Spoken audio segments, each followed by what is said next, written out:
Bonjour à tous. Nous allons commencer par la lecture du protocole d'ouverture. Dans le protocole d'ouverture, audience du 14 décembre 2021 par visioconférence, dossier R-4167-2021. Demande du transporteur de modification des tarifs et conditions des services de transport pour les années 2021 et 2022. Poursuite de l'audience.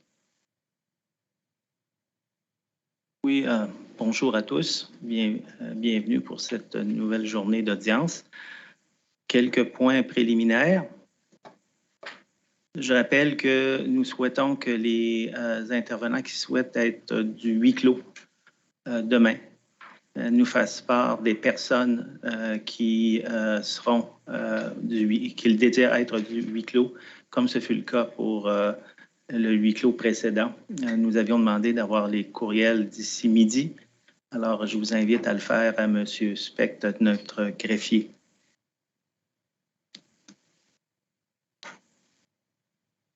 Nous avons reçu, Maître Fréchette, vous avez déposé différentes réponses des engagements. Je ne sais pas si vous voulez faire le point. Et quant à l'engagement numéro 1, qui a été répondu il y a déjà 2 jours, qui concerne le panel 1, nous verrons selon l'évolution de la journée. Comme M. Cadrin, Maître Cadrin nous avait signifié, je crois que c'était assez court comme contre-interrogatoire sur cet engagement. Je ne sais pas s'il est en ligne, s'il peut confirmer. Ah, nous ne vous entendons pas. Oui, je m'excuse, je n'ai pas mon veston pour vous parler. Vous m'avez pris de court. Alors, oui, ça va être court. Environ une dizaine de minutes tout au plus, là. Tout au plus. Donc, on va tenter de voir si ça se glisse correctement au cours de la journée, probablement en fin de journée, dépendant de l'évolution des témoignages. D'accord, je vous suis et je vous attends. Parfait.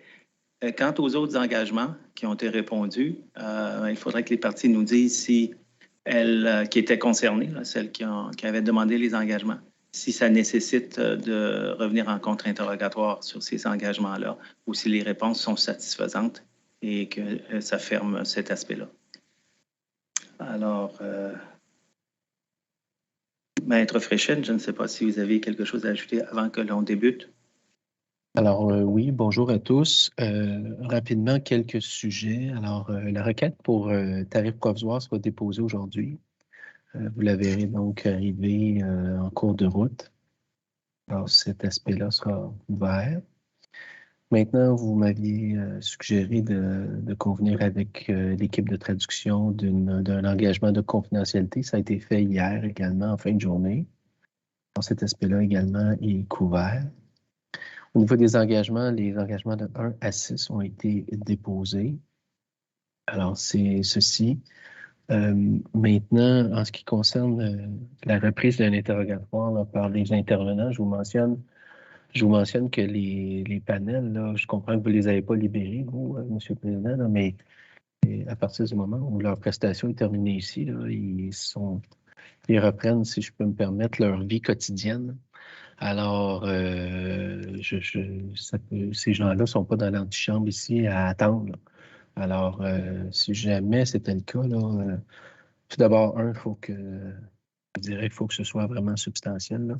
Je vais mes collègues à être... Il faut que ce soit des éléments très, très substantiels, surtout quand on va chercher des allocations maximales de 2008-2009. Il faut que ce soit des affaires assez substantielles, merci, que je puisse vous retracer des gens comme ça. Là. Deuxièmement, l'autre élément aussi, c'est que pour la reprise de l'AHQ-ARQ, là, ça c'est prévu. M. Vézina, lui, va être libéré là, en principe, je crois que ce matin. Il faudrait savoir si c'est des questions pour M. Verret, là, parce que ce panel-là était composé de 3 personnes. Alors, M. Verret, Mme Paquette et M. Vézina. Alors, je ne sais pas si Maître Cadrin peut répondre. Bon, j'ai toujours pas pris mon veston, là, je m'excuse, je suis désolé. Je pense qu'il serait pertinent que les questions puissent être répondues dans la mesure où ils pourront l'être, d'ailleurs, par M. Verret et M. Vézina. Je pense que Mme Paquette, qui était sur le premier panel, ce n'était pas dans sa sphère là, de choses qu'elle devait préparer. Alors, je pense que ces 2 témoins-là auraient la chance, possiblement, de fournir les réponses. Là, ils seraient utiles, du moins, pour tenter la réponse. À la rigueur, comme je l'ai mentionné hier, je ne voulais pas d'embarquer dans une série d'engagements, mais il est bien possible que comme la question a donné lieu à un engagement, que les follow-up ou la suite de ces questions-là donnent lieu à encore des engagements. Je vais essayer d'éviter ça, mais je comprends les témoins, c'est sûr qu'on nous a offert. Là. On va travailler avec ça d'abord, puis on verra après ça s'il y a un problème. Alors, je pense que les deux, au moins, auront plus de chances que juste un.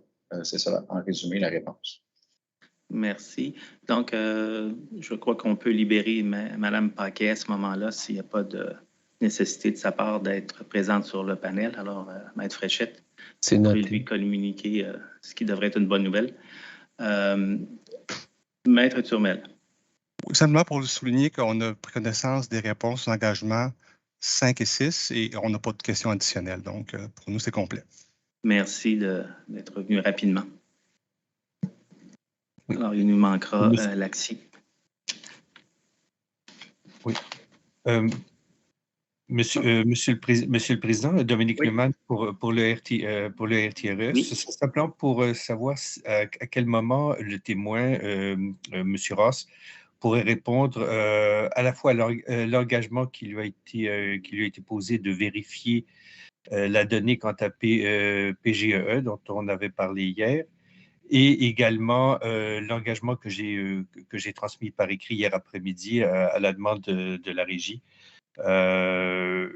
Et aussi l'engagement à HQ-ARQ, je pense qu'il n'a pas encore été répondu. Si c'est possible de savoir si ça va être déposé aujourd'hui ou peut-être demain matin, puisque notre présentation à nous a lieu demain, en principe demain après-midi. Quant à projet d'engagement XV, Maître Fréchette n'a pas eu l'occasion de nous donner son opinion sur ça. Nous, on attendait les notes sténographiques de la journée d'hier pour pouvoir en prendre connaissance. Elles ne sont pas disponibles encore. Donc, nous réservons là, notre décision sur la pertinence de cet engagement-là. Alors, Maître Fréchette, est-ce que vous avez des commentaires à exprimer?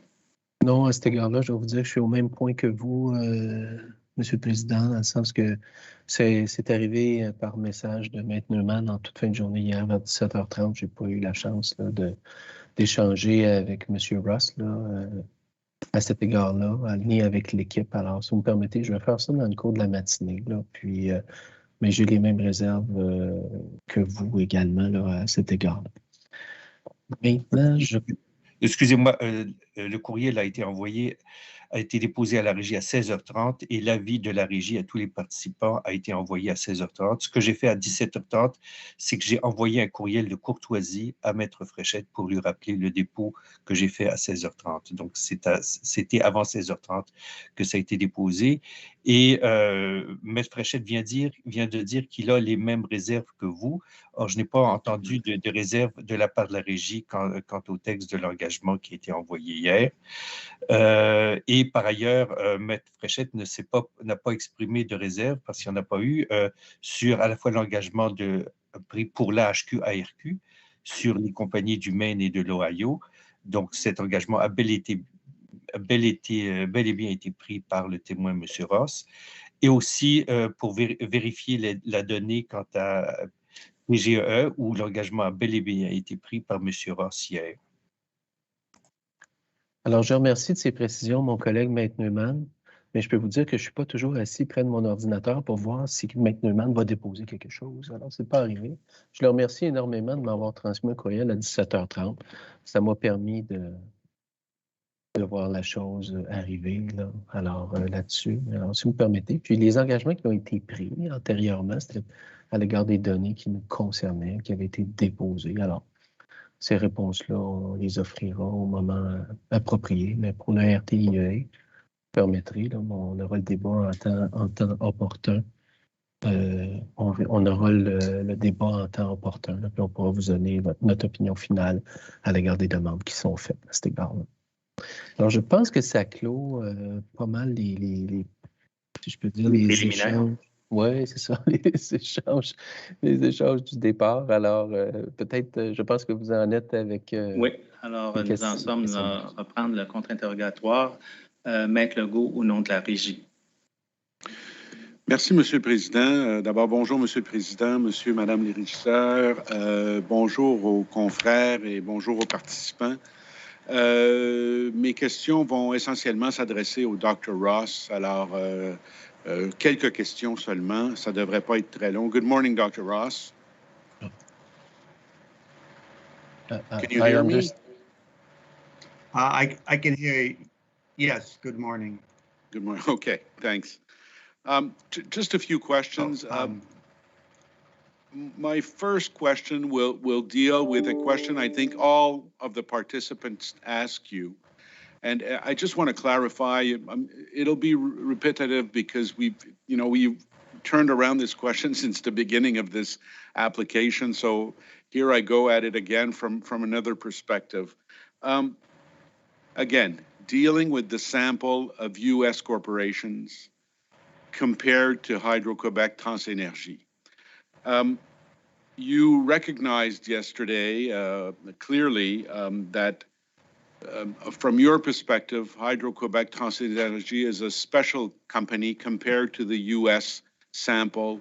It has particularities that make it a different type of operation from the sample. And you gave a few examples. You mentioned that it was a crown corporation, that it had many kilometers of 735 kV lines, and et cetera, et cetera. There's a lot of examples stating that it is a different type of corporation. To me, there's other things that have not been mentioned, and namely that Hydro-Québec is clearly a monopoly in Quebec that operates in almost a non-competitive market. And my understanding of the U.S. Industry in transmission is that U.S. transmitters do operate in a competitive market. A power purchaser in Idaho that wants to buy power from another state can deal with many transmitters to obtain that power. So there is a competition between transmitters that is not really present in Quebec. There are a few small transmitters, but essentially there's one big transmitter, which is Hydro-Québec. That I don't think I've read anywhere that was taken into account. The fact that in the United States, companies historically and generally benefit from higher rates of return. U.S. regulators usually give them higher rates of return than what is done here in Canada. So we're dealing with companies that don't have the same type of rate of returns. And again, the standalone comparisons. A lot of the companies in the samples, some of them are munis with very limited transmission capabilities compared to, let's say, Texas transmitters, which would really be comparable to Hydro-Québec, at least in kilometers and miles of lines. So all of these factors, and my question, to be more precise, is how is all of this taking into account in considering the weight of all of these companies in the sample? Is it a you're in, you're out, or is there, to use a sailing analogy, is there a handicap that is applied to the company to give it a different weight in the sample? Sure. Can you hear me? Yes, thanks. Okay, I just turned off the web thing so I don't hear myself back. So let me separate that into two items. The first is distinguishing between the productivity study, and the second is the cost benchmarking study. So for the productivity study, I argue that these differences are not as important as compared to in the cost benchmarking study. And why is that? It's the case in the productivity study, we're interested in the productivity growth rate, not the level.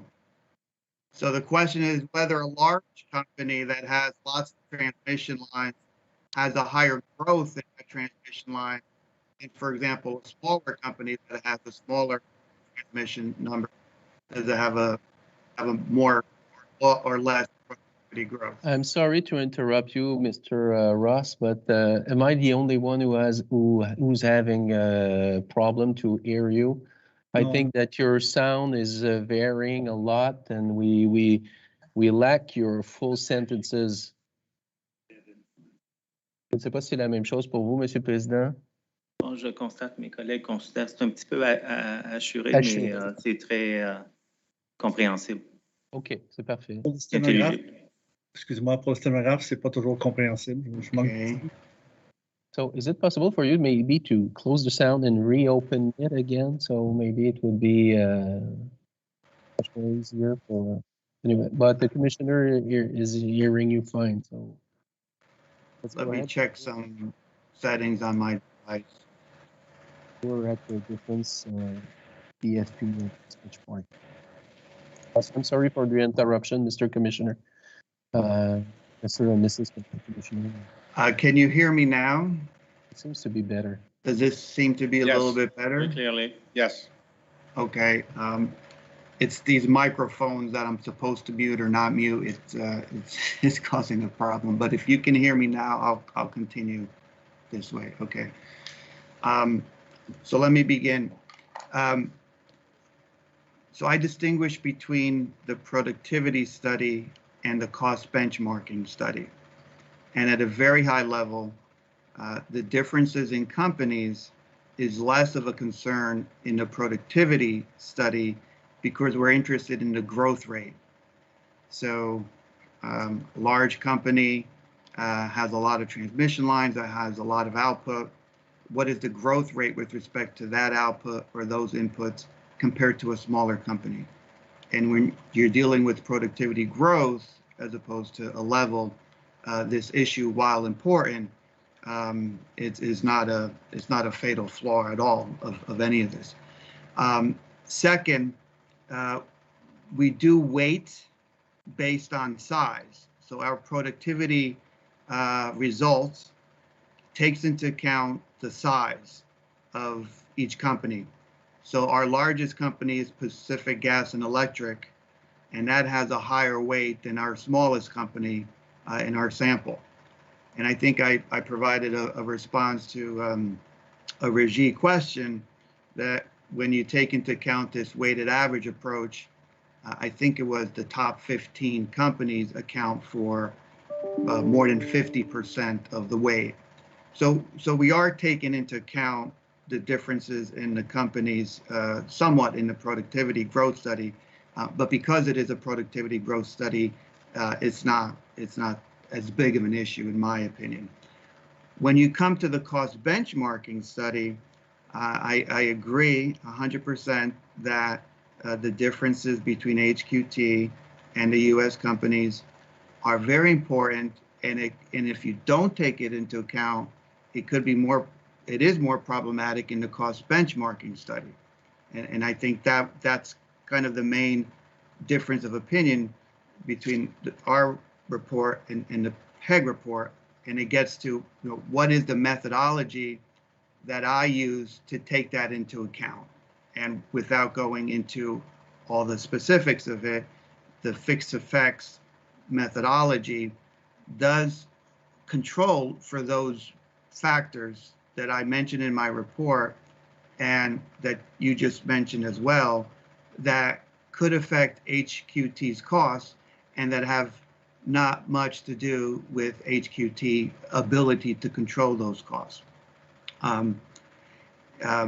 The last comment I wanted also to make, I don't agree entirely that U.S. transmission is competitive. Transmission is a natural monopoly in the United States. It's regulated as a natural monopoly in the United States, and there are not many instances of overlapping transmission lines. There are different ways to get energy from point A to point B, but in many cases, there's very instances of transmission lines competing with each other on the same line, on the same kind of path.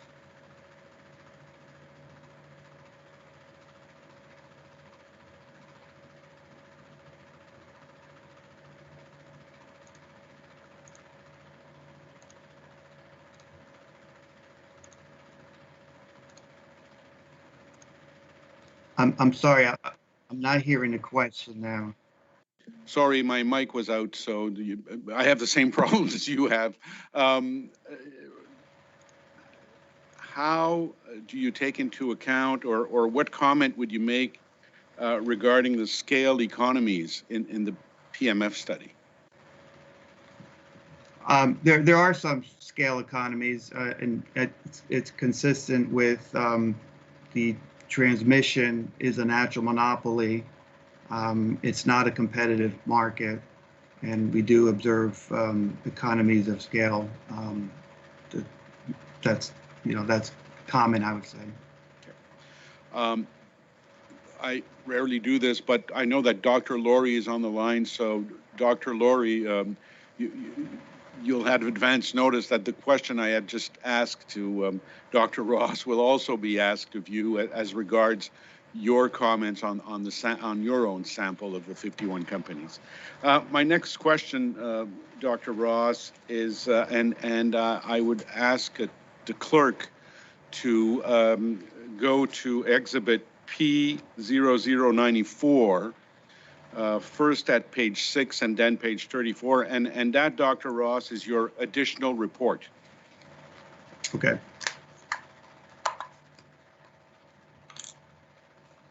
Now, I don't think it has to be shown, but if just so that I'm at page 6, and I'm going to read a citation here. Okay. We utilized a fixed effects FE model for our economic cost benchmarking analysis and for predicting HQT's cost. A FE estimator is very well suited to the econometric problem at hand because it controls for HQT's unique factors when benchmarking HQT's costs. Statistical tests performed on our data confirm that a FE model is required and that pooled OLS would result in unreliable cost benchmarking. And the next phrase is, I put more weight on, a literature review supports the general use of panel data models like FE and random effects, RE, in empirical cost benchmarking analysis.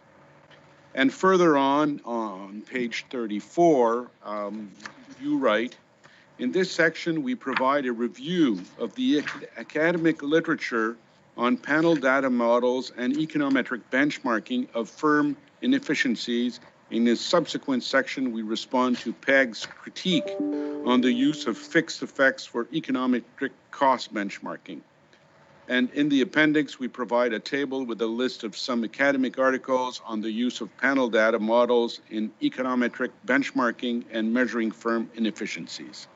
My question to you is, can you indicate if this literature review that Bradel consulted and includes useful and reliable cost benchmarking studies that use fixed effects parameters to set a stretch factor in a revenue or price cap plan of North American electricity transmission or distribution utilities? If not, to the best of your knowledge, can you explain the reason why fixed parameters are not used in the studies used for setting stretch factor in a revenue or price cap plan? Can you hear me okay? Yes. Yes, in general, the use of cost benchmarking to set stretch factors is not developed in the academic literature.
I don't know if you can hear me, if we're all back online. Dr. Ross, can you hear me?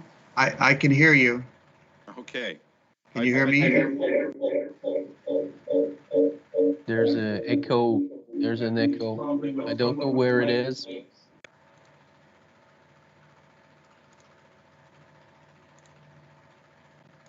I see. Can you hear me? Yes, I can hear you, and you can hear me, so that's what's important. So can you answer the question? Are you? Yes, I just want to make sure. Can you hear me? Yes. Okay. So the same question? Yeah, we were talking about the literature review, and you had started answering when we were cut off. Okay. And let me know if it sounds choppy again, because I'm hearing myself when I speak, and that might be a problem. So please stop me if it's choppy. Well, we're hearing you pretty good. Okay. Yes. So I said that the literature does not include stretch factor. And a point I made is that stretch factor literature is limited in the academic literature. Much of this literature was looking at how to determine if one firm is more efficient than another firm. I'm sorry, Mr. Ross, but for me, I'm missing 50%, and I assume that it's the same for many people. Okay. I think We have the same problem. All right, I'm going to turn off this this thing. Okay, did you hear me better now? You can maybe sing something. Okay, can you hear me better now? Yeah. Yes. Yes. Okay. Okay. All right. So the problem is when I have it like this, I can't hear. So I'll speak and then I'll stop and then turn it back on. So the academic literature I cite to does not have stretch factor as a topic in a price cap regulatory plan. It's more focused on how to determine if one firm is more efficient than a sample of other firms. It goes back to, I think the first article I have is 1981.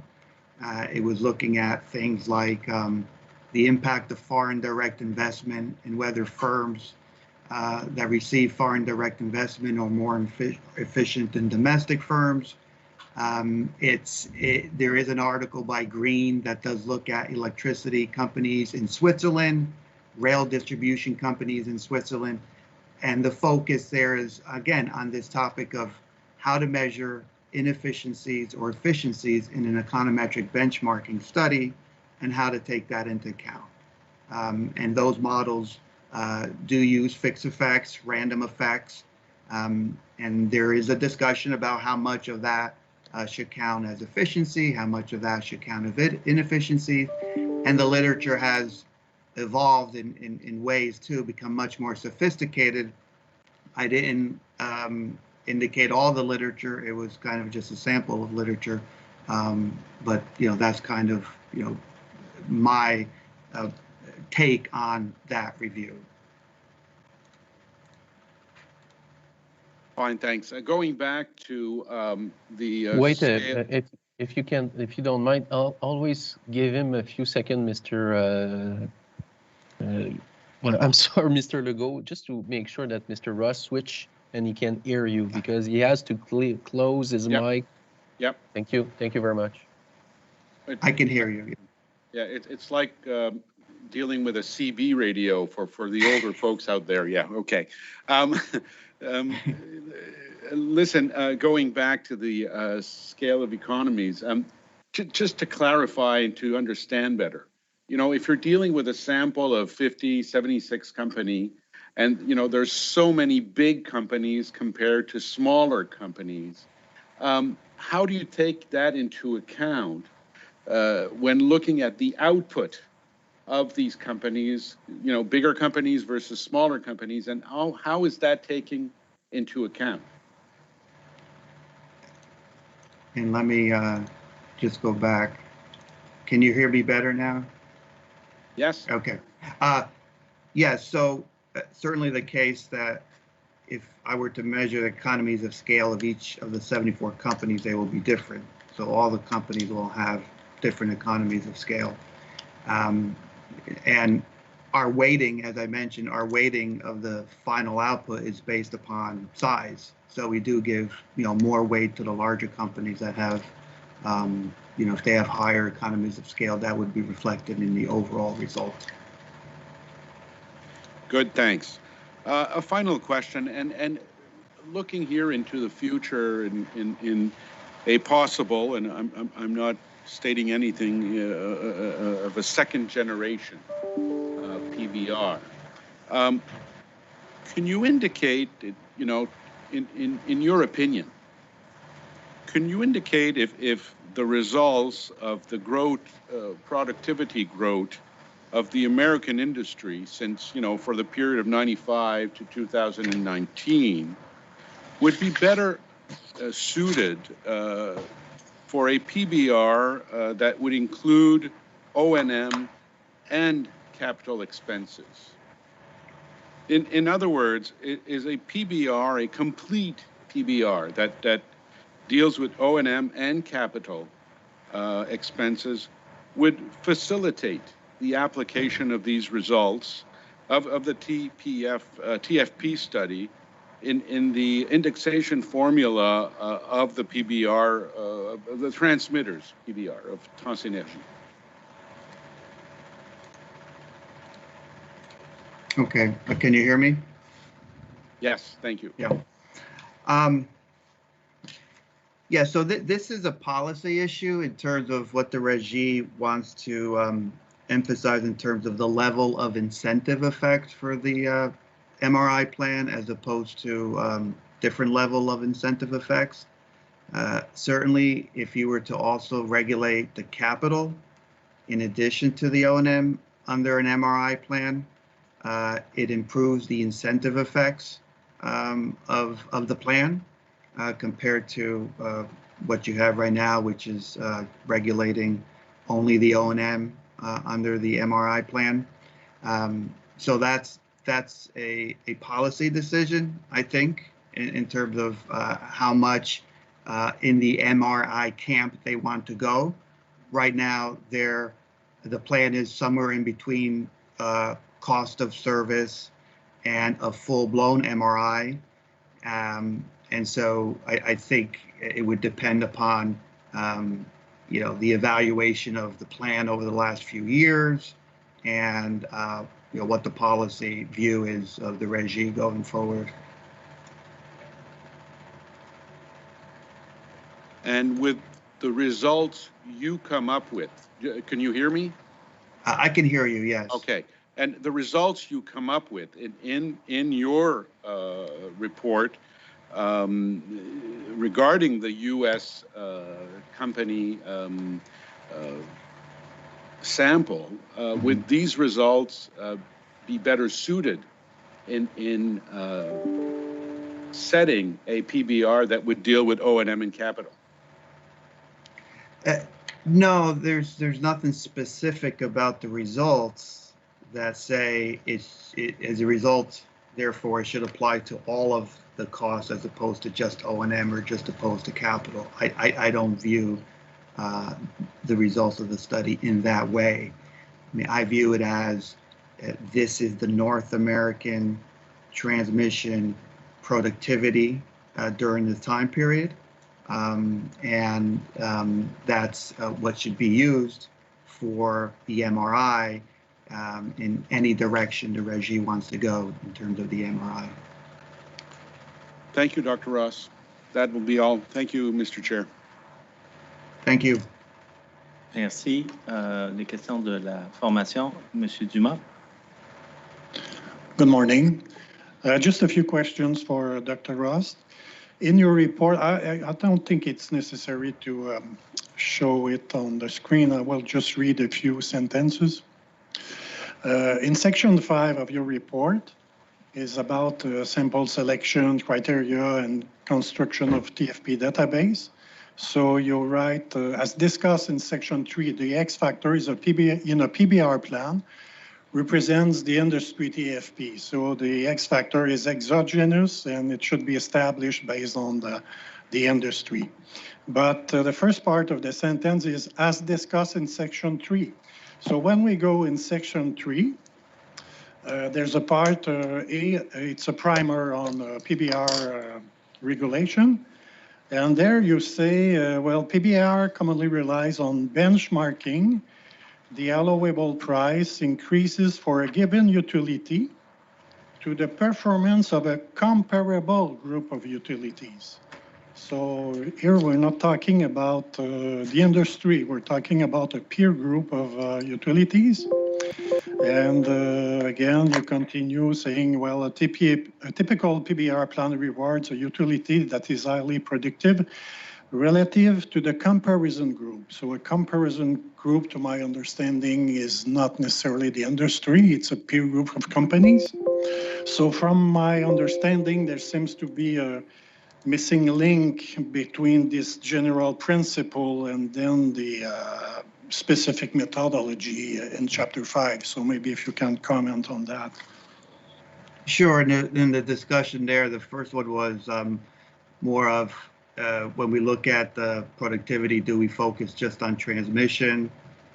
There was possibilities also in the REGI initial document about the possibility of other industries serving as a proxy.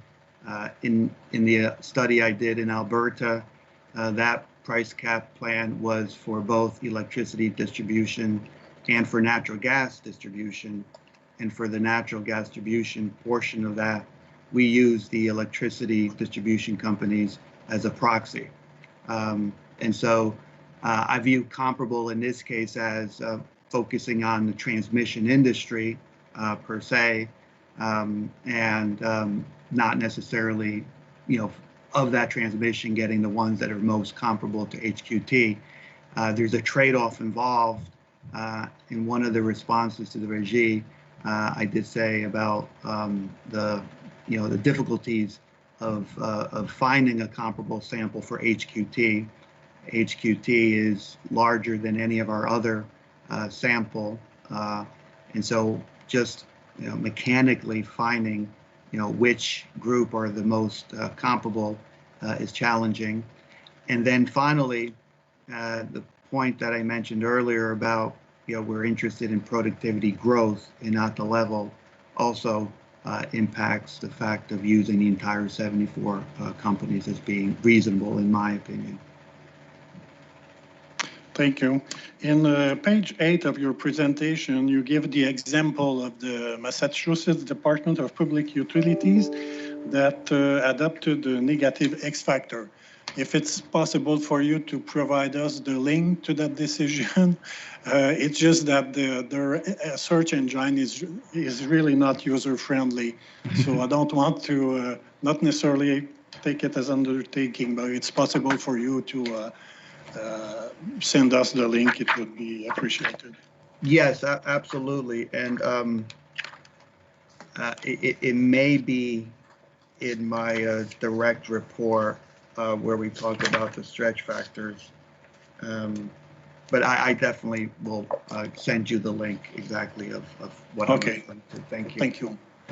Puis une dernière question pour M. Verret et Vézina, possiblement. C'est possible pour vous de donner un exemple d'organisme de réglementation canadien qui aurait, dans une décision, intégré le facteur X déterminé par une étude de multifacteurs. Parce que dans le rapport de M. Ross, à certains endroits, on donne un exemple de la Commission de l'Ontario qui a utilisé des études multifacteurs, mais la Commission de l'Ontario n'a pas retenu la recommandation. Alors, peut-être je pourrais demander aussi au personnel de la Régie de faire les recherches, mais je me dis, bon, peut-être que dans le cours du montage de la preuve, est-ce que vous avez vu un exemple d'un contexte canadien où un organisme de réglementation aurait accepté la recommandation d'un consultant externe? c'est possible de... C'est pas un exemple, si vous n'en avez pas, c'est pas... Je vais le prendre en engagement, M. Dumas. D'accord.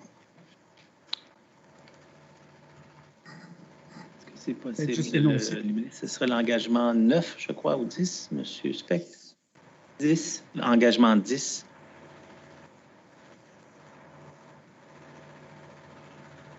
Moi, est-ce que vous pouvez formuler un peu l'engagement, fournir... Fournir un exemple d'intégration du facteur X dans une décision d'un organisme de réglementation canadien. Permettez, M. Dumas, est-ce qu'on parle de transport? Là, parce que... Transport ou distribution, peu importe.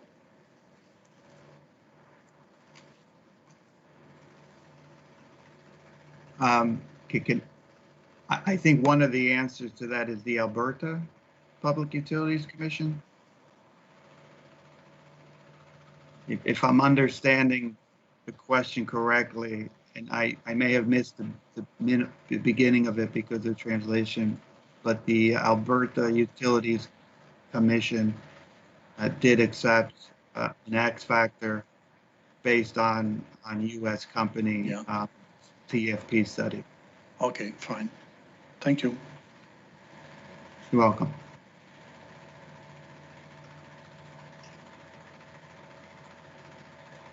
C'est son question, monsieur? Maître Duquette? Maybe just one question following the comment you just made. You're talking about the Alberta decision in 2012 or 2014 that would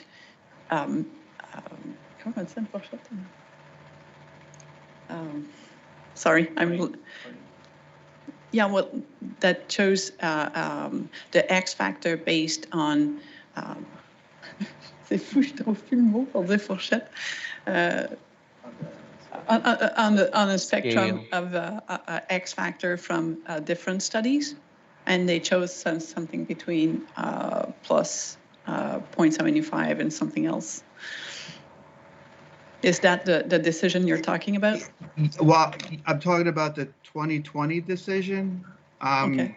which was based on the total factor productivity study that I did.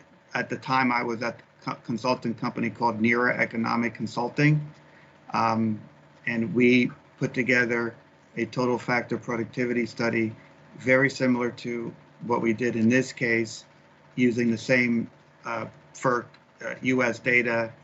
I believe we had close to 70 companies as well. The focus there was for the Alberta electricity distribution companies and also natural gas companies, and we had an TFP that was used for the X factor in that proceeding.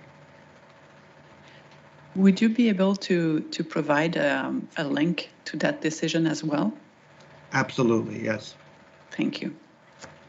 Est-ce que je dois comprendre, M. Dupont, que ça répond à votre question ou si on maintient l'engagement? Non, écoutez, si effectivement, si on envoie la référence là, pour la décision de l'Alberta, ça va. Merci.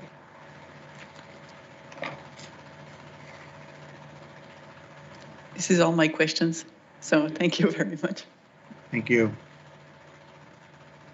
Maître Fréchette, est-ce que vous pouvez venir à l'écran? Oui, j'y suis. Oui, merci. Alors, ça complète les questions de la formation. Demeurent là les engagements. Ce que je vous proposerais, c'est comme on est à 10h-10, est-ce qu'on pourrait faire la question du panel 1, vu que vous êtes deux des témoins sont là, et Maître Cadrin, je prends sa promesse et son mot, que c'est pas plus que 10 minutes, et ça nous permettrait ça prend un petit peu de temps de la journée, mais ça enlèverait cette question-là du champ. Pas de souci, Monsieur le Président. Maybe Mr. Ross is no longer presence is no longer necessary for this part. Engagement. Ouais. Est-ce que vous entendez faire une contre-preuve ou pas? Je prends toujours un pas de recul, là, Monsieur le Président, là, avant de... Puis la contre-preuve, ben, ça va aller après avoir entendu mes collègues. Là. Enfin, je peux pas... C'est pas des choses qu'on manipule là, Non, mais... avec... je manipule toujours ça avec beaucoup de soin. Alors, donc, je ne peux pas me prononcer à ce moment-ci sur cet aspect-là. Je ne sais pas ça. Pardon. If it would be feasible for you, if there is some question from AHQ, ARQ regarding some aspects that are different than what Mr. Ross is testifying on, so maybe he could be leaving us and thanking him for his presence, and we could go on with Mr. Verret and Vezina that are there just to finish this panel and the related question regarding number one undertaking. Si jamais il y avait un besoin de l'entendre un peu plus, il peut être recontacté. I assume, Mr. Ross, that you won't be leaving for another country in the next few days. So if we need to, if Mr. Chairman needs another question or needs to reach you, I assume it's possible. Is that right? Is this a question to me? Yes. Oh, yes, absolutely. So, thank you, Mr. Chairman. But usually, if you permit me a small comment on this, when our panel is finished, and it's over and everybody's going back to their normal life, if there is some question that come to you and you need some more precision or whatever, feel free to use the written questions that I will forward to to the expert, and then we might be able to fix this question, and you'll have the effect of the response. So okay, so I hear you. So we could go to panel one. Yes, and it would be the question Mr. of Maître and, Cadrin. Are you there? Êtes-vous là, Maître Cadrin, excusez. Alors, je compte sur vous pour 10 minutes. Oui, bonjour, oui, je suis là. Ça fait un peu comme si on parlait avec les esprits. Hein. Alors, je suis là et je suis présent et je pense que vous m'entendez vous voir sourire. Très bien. Alors, bonjour. Donc, Steve Cadrin pour l'AHQ, ARQ. Nous avons des questions en lien avec l'engagement numéro 1, qui est la pièce B112. On peut l'afficher à l'écran, question d'avoir la réponse devant nous quand nous allons en discuter. Si M. le greffier peut bien s'y rendre, s'il vous plaît.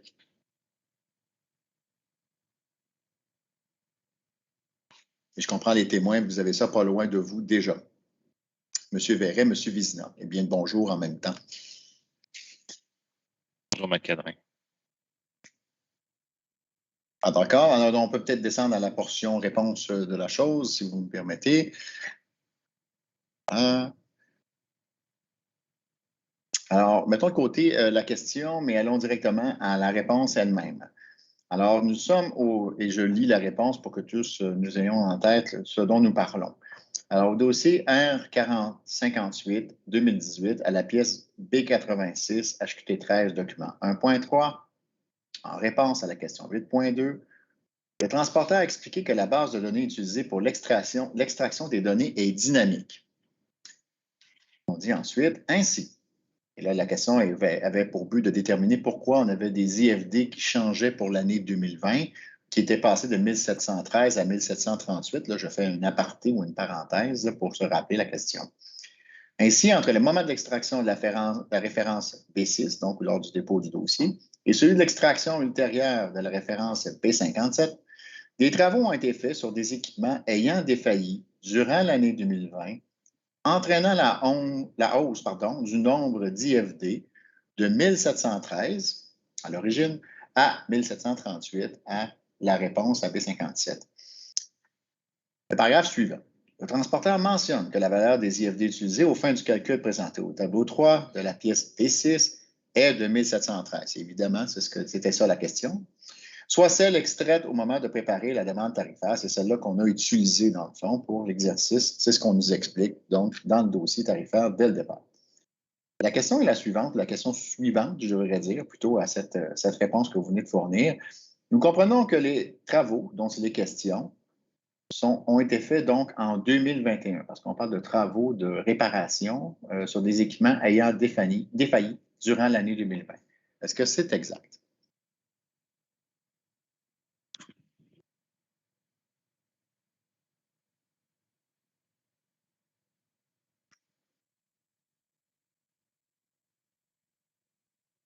Your mic is off. Yes. Cadrin, excusez-moi, pouvez-vous répéter la question? Oui. Alors, en regardant la référence en haut, on voit bien que vous nous dites qu'il y a des travaux qui ont été faits sur des équipements ayant défailli dans l'année 2020. Je m'excuse, je vais paraphraser, ça va faciliter peut-être la question. Là. Je vous ai remis dans le contexte. Alors, lors du dépôt du dossier, on est en 2021, là, vous nous fournissez une information en 1713 IFD. On s'entend sur ce point. Plus tard, vous dites, bon, le chiffre a augmenté à 1738, mais vous nous dites parce que c'est une base de données dynamique. Mais la raison pour laquelle ça a augmenté, c'est qu'il y a des réparations qui ont été effectuées, des équipements ayant défailli en 2020. Alors, je comprends donc que ce sont des réparations qui ont été nécessairement faites en 2021 pour des défaillances qui datent de 2020. C'est exact de dire que ce sont des réparations en 2021? Ça, c'est ma première question. Des travaux. Je ne pourrais pas vous répondre. Il faudrait que je vérifie avec les gens qui ont préparé l'information. D'accord. Je vais poser la deuxième question. On va voir si on peut avancer peut-être quand même avec vous sur cette question-là.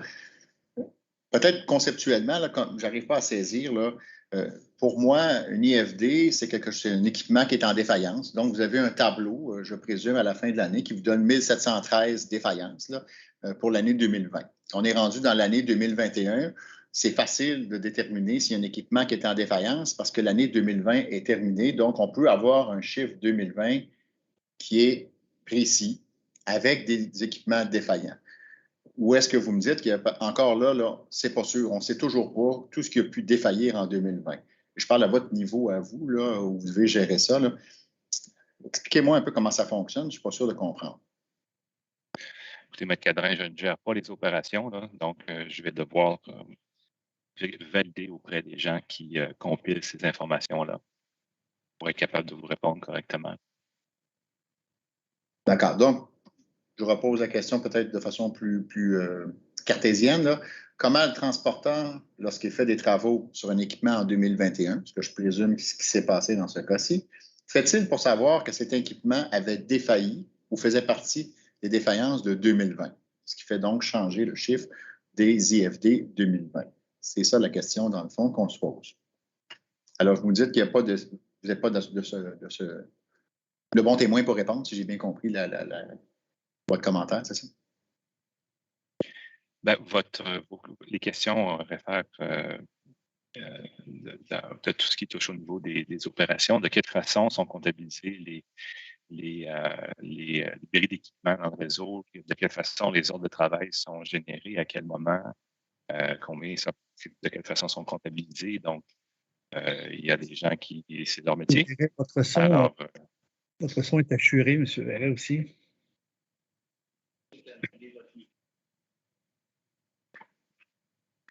Je pense que c'est apporter votre micro vers la bouche. C'est peut-être quand le micro se frappe votre vêtement. Moi, hier, c'était mon problème. Est-ce que c'est mieux comme ça? Allons-y. Allons-y doucement, peut-être. Oui. Donc, ce que je mentionnais, ce sont les gens qui réalisent les opérations, les gens qui font le suivi des bris d'équipement sur le réseau, savoir à quel moment les ordres de travail sont inscrits dans les systèmes, à quel moment les interventions vont intervenir sur le réseau. Alors, tout ça influence la façon dont les bris sont comptabilisés. Alors, vraiment, pour vous donner une réponse fiable, je dois vérifier avec les gens qui réalisent ces opérations. Mais la question des IFD, là, qu'on se comprenne bien, là, la question des IFD, c'est un élément, un indicateur de performance. On valide avec vous cet indicateur de performance-là. Ma compréhension, c'est que vous êtes la personne responsable de cette discussion-là sur les indicateurs de performance. L'intrant qui vous est donné, ce sont des défaillances d'équipement, comme l'IFD l'indique. Et j'essaie de comprendre comment un IFD peut changer une fois que l'année est fermée Et comment vous pouvez gérer ça à votre niveau comme indicateur de performance, de voir des différences. Donc, le chiffre qu'on vous a donné une fois l'année fermée et un chiffre qui change dans le temps, qui augmente ou qui baisse, beaucoup ou pas beaucoup, alors que c'est un indicateur de performance que vous devez suivre, vous, M. Verret. Expliquez-moi comment ça fonctionne pour vous. Quelles questions pouvez-vous poser? Quelle information avez-vous? Comment on peut avoir le bon chiffre, finalement, pour l'année 2020? Là? Votre question présuppose que je suis chacun de ces indicateurs-là qui sont produits dans les pièces. Comprenez que la production d'un document comme le dossier tarifaire requiert la contribution d'un nombre très élevé de personnes. Et je ne peux pas maîtriser la façon dont chacun des indicateurs sont calculés. Si vous prenez la page 6 du document HQT2, document 1, il y a 50 lignes d'indicateurs qui sont produits. Alors, pensez que je peux vous répondre spécifiquement sur comment calculer, comment comptabiliser les événements derrière chacun de ces indicateurs-là. Non, je ne peux pas faire ça. Puis, c'est peut-être un des enjeux qu'on a lorsque la portion orale de l'audience est ouverte à tous les sujets possibles du dossier tarifaire. Mais ça fait que c'est très difficile d'avoir des gens qui peuvent répondre sur chacun des éléments du dossier. On a préparé des témoins, on a préparé des panels pour être en mesure d'aborder les enjeux principaux. Alors, on n'a pas de témoins pour répondre sur chacun des éléments du dossier. Ça a toujours été le cas. C'est le cas encore cette année. D'accord. Donc, la supervision du tableau 1 que vous nous avez demandé d'aller regarder, là, qui est HQT2, document 1, le document B6 déposé au sein de votre demande, vous dites, bien évidemment, vous êtes à un autre niveau, je le comprends, un niveau de supervision et pas nécessairement au niveau de la création du tableau en tant que tel, puis tous les intrants derrière et tous les calculs, ça, je vous entends, puis je comprends bien la distinction. Je comprends que c'est un sujet qui est à l'ordre du jour, mais qui n'est peut-être pas principal pour vous. Il y a des questions qui ont été posées sur celui-là. Mais spécifiquement, si on parle de la question des IFD, puis on veut comprendre comment l'IFD est calculé et avoir des informations là-dessus, qui fait à qui je devrais m'adresser, à qui je poserais la question comme personne chez vous, là, qui aurait pu être sur le panel pour nous aider si tant est qu'on peut avoir quelqu'un? Ce n'est pas la première année qu'on fait on met Fréchette de parler. Mais écoutez, je ne veux pas faire un débat, mais cadrin, tout ça, mais nous, on s'oriente à chaque année. On ne fait pas du ligne par ligne ici, Monsieur le Président. On devrait m'adresser à vous, là, mais c'est toujours en complément avec mes cadrins. Puis je ne veux pas m'objecter, puis je ne veux pas faire. Je veux pas qu'on en vienne à des échanges impromptus, là. Mais on ne se procède pas avec du ligne par ligne. Quand vous avez des questions aussi précises que celle-là, si vous nous faites des demandes de renseignements en amont, tout ça, vous savez, ça va nous faire plaisir de présenter nos réponses, puis de vous orienter, puis vous donner des réponses plus complètes. Quand on arrive avec des éléments très, très précis de la nature de ceux que vous abordez ce matin, c'est très difficile parce qu'on prépare les panels, on prépare les gens en fonction des sujets qui nous sont présentés par la régie, M. le Président. Et malheureusement, cette année, il n'y a pas personne, là, il n'y a pas de ce sujet-là, n'était pas identifié de façon précise avec des problématiques particulières, là. Alors, vous voyez, dans la préparation de nos panels, on n'a pas examiné tout ça. Alors, l'alternative, c'est soit de nous présenter soit un écrit au bon moment par les demandes de renseignements écrites. C'est la voie la plus privilégiée pour pouvoir faire une investigation de ce niveau-là.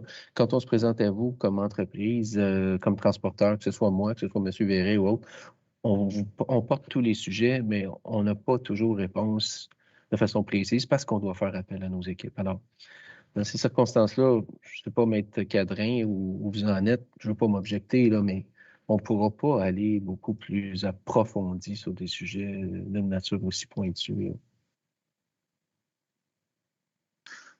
Alors donc, ma réponse à ça, en fait, la question que je posais à la fin, là, c'était, puis c'est celle sur laquelle vous ne vous objectez pas, mais vous faites le commentaire que vous faites, là, je l'apprécie. Là. Je comprends très bien là, qu'on ne peut pas amener toute la compagnie sur chacun des panels au cas où il y a une question sur une ligne qui a été traitée dans cet aspect-là. Là. Il y a des documents qui sont sous chacun des panels, qui techniquement ont été préparés par des témoins qui en ont supervisé le contenu, qui en ont validé comme ils pouvaient le faire ou devaient le faire, chacun des contenus.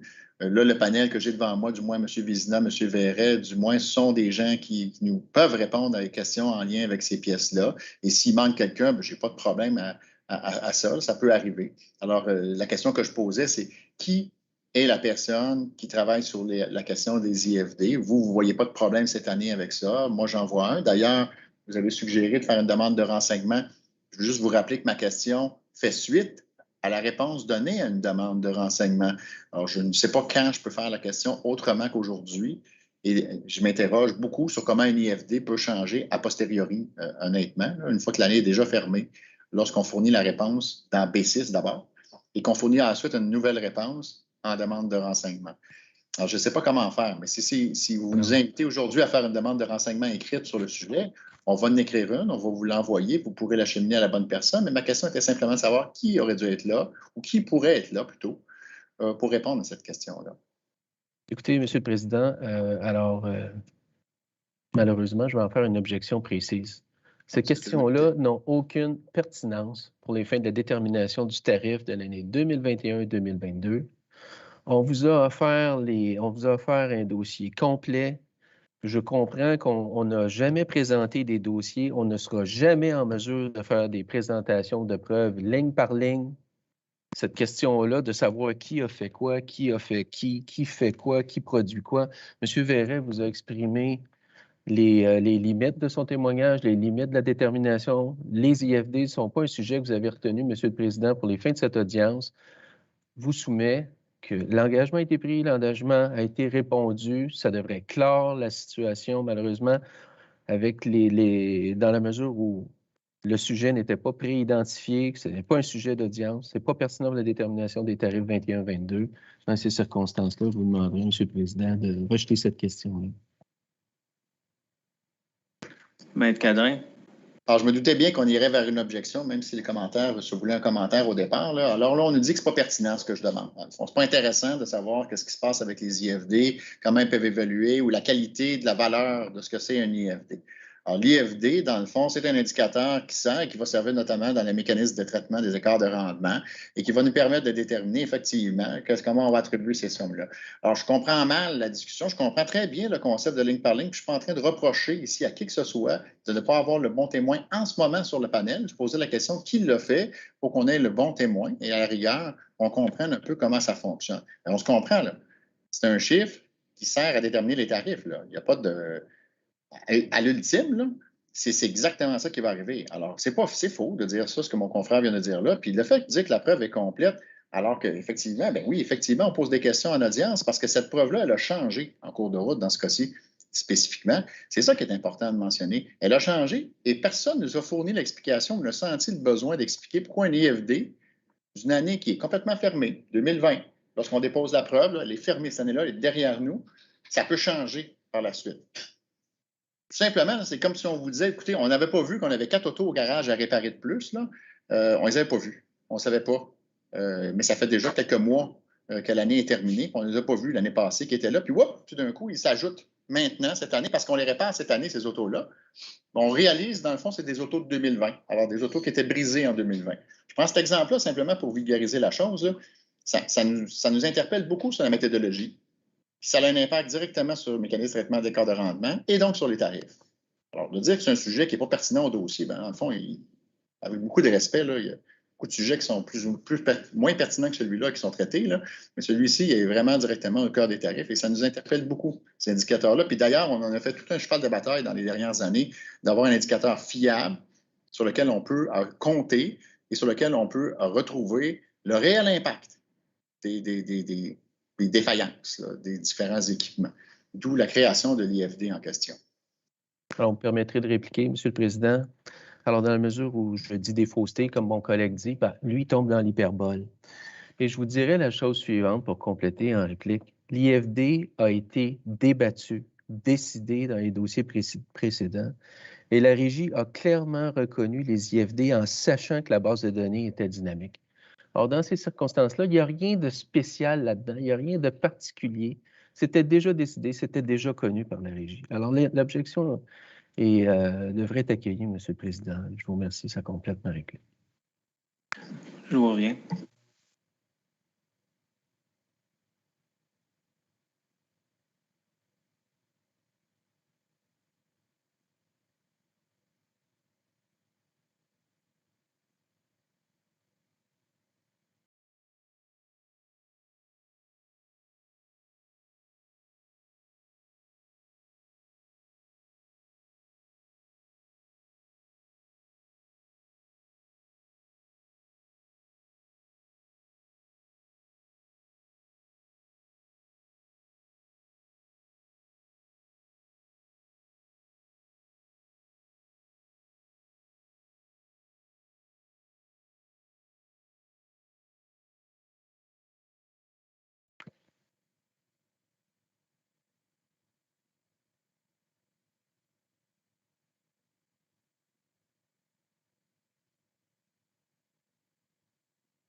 Maître Cadrin, Maître Fréchette, considère que c'est tard dans le processus et que si ça a un impact sur le MTER, peut-être le souligner, et dans les plaidoiries. Et si l'année prochaine, oui, il faut que le transporteur nous confirme c'est quoi le chiffre, peut-être entre les deux, et quel est approprié.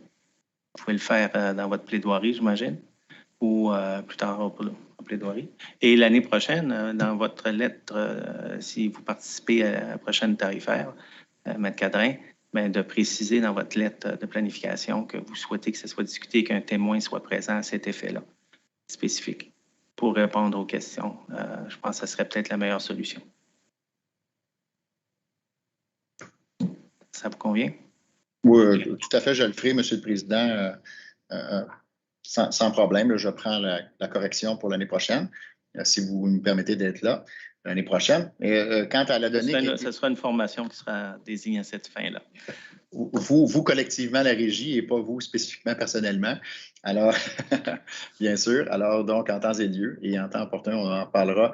Simplement, je pense que la réponse, là, vous avez mentionné quel chiffre a été utilisé. Là, je pense que ça, c'est déjà dans l'engagement.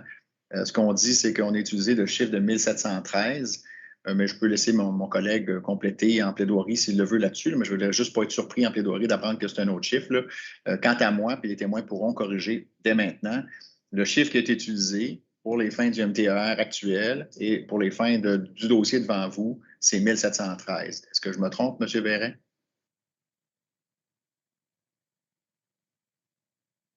Remettre à l'écran, s'il vous plaît, la réponse à l'engagement. Oui, absolument. C'est vrai, c'est une bonne idée. On pourrait le regarder, là, ça apparaît là.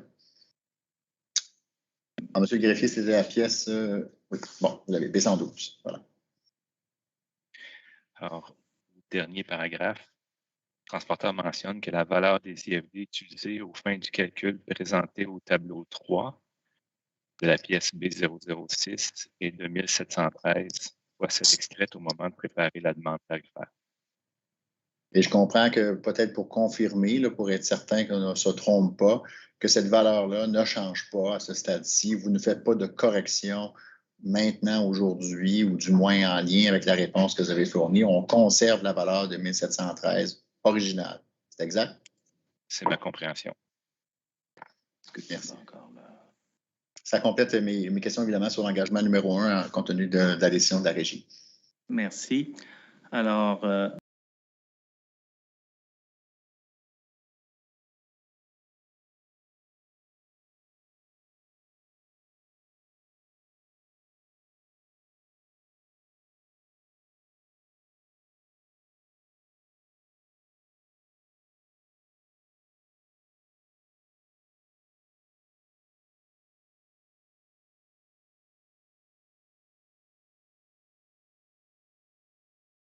Laurie et son procureur ont déposé ce matin seulement une présentation qui va être utilisée ce jour.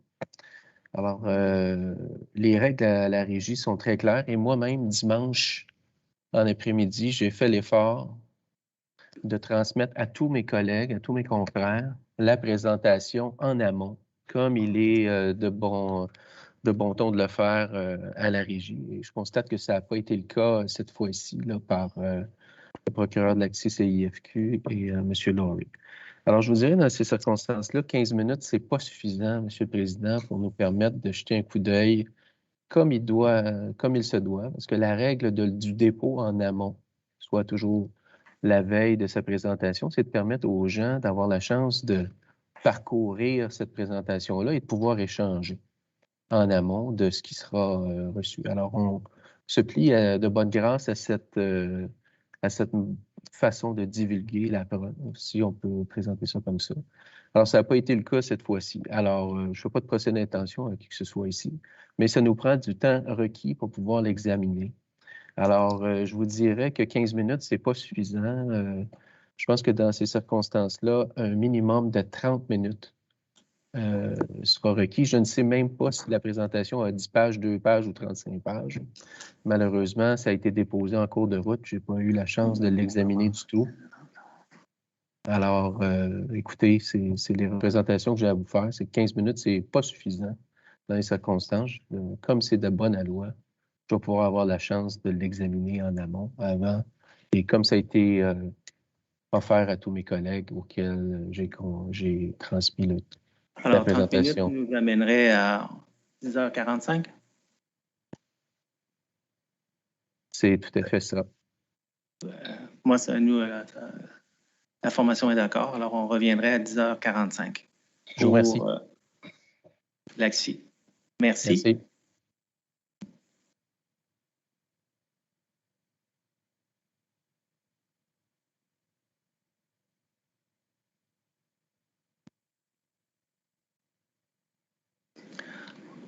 Eh bien, nous sommes de retour. Je vois Maître Fréchette et Maître Lannoy. Je ne sais pas si Maître Fréchette, c'est quelque chose qui découle du panel précédent ou... Oui, si vous permettez, permettez-moi 2 instants, Maître Lannoy. Ce ne sera pas long après. On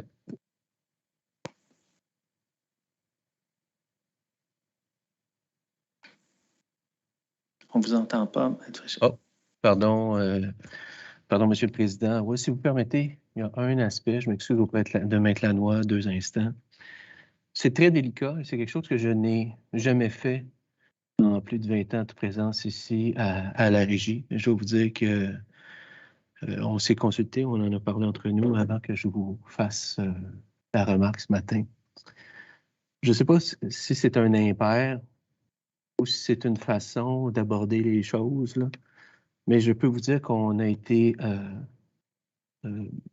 je cherche les bons mots, Monsieur le Président, mais on a été assez déçus, si je peux prendre le terme, que le procureur en chef de la régie annonce à l'avance une question qu'il posera à l'expert de la partie adverse. Quand on pose une question à brûle pour point et qu'on informe, dans le cadre d'une audience, un expert à venir, que cette même question-là lui sera posée. L'iniquité de traitement dans le délai de préparation pour faire face à un contre-interrogatoire d'une personne aussi fondamentale et centrale à la réglementation que le procureur de la régie, je peux vous dire qu'on a été déçus collectivement ce matin à cet égard-là. Je ne sais pas, je m'en remets à vous, Monsieur le Président, Madame le régisseur, Monsieur Dumas. On s'en remet à vous sur la façon de traiter cette situation-là. Parce qu'on n'a pas de réponse à vous offrir. Mais la régie, comme tribunal administratif, Et ça, j'en ai été témoin toutes ces années. On a toujours eu un soin jaloux de traiter équitablement tous les participants, que ce soit la plus modeste association à l'utilité la plus structurée. Alors, c'est le commentaire que j'avais à vous faire, M. le Président. On sait très bien la question, on connaît très bien l'extrait. Je ne veux pas retourner sur ça. Je vous laisse le soin de prendre ce commentaire-là, d'en faire une gestion qui sera celle attendue d'un tribunal administratif. Sur ce, vous me pardonnerez, Maître Lannoy, d'avoir pris quelque temps. Ça compléterait mes représentations à cet égard. Quant au document de Maître Neumann, je n'ai pas eu la chance de l'examiner encore. Parce que malheureusement, le temps qui m'a été pris... Excusez-moi, mon confrère, j'aurais un commentaire à faire sur le commentaire qu'a fait Hydro-Québec au sujet de la question qui a été posée par le procureur de la Régie. Je m'objecte à ça. Je m'objecte à ça, M. le Président. Nous félicitons la Régie le procureur de la Régie d'avoir posé cette question. Nous pensons que le but d'une audience est d'avoir l'information vraie. Ce n'est pas un jeu de cache-cache. Si le fait d'avertir d'avance un témoin qu'une question lui sera posée arrive souvent. Monsieur le Président, je ne m'en reviens pas que vous permettez ça. Maître Neumann n'est nullement visé. Clore cette discussion. Nous allons procéder à la continuation de l'audience. Merci, Maître Neumann. Merci, Maître Fréchette. Je pense que le temps est venu de passer au prochain intervenant, c'est-à-dire l'AXI. Maître Lannoy. Oui, merci, Monsieur le Président. Bonjour, Monsieur le Président. Bonjour, Madame et Messieurs les régisseurs. Alors, on peut peut-être...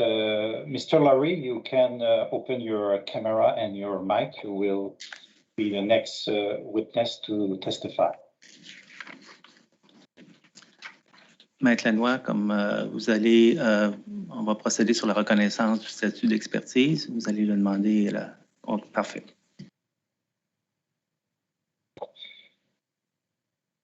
Alors, pendant que M. Laurie, je vais vérifier si M. Laurie a de la difficulté. Ça ne sera pas très long. Ah, parfait.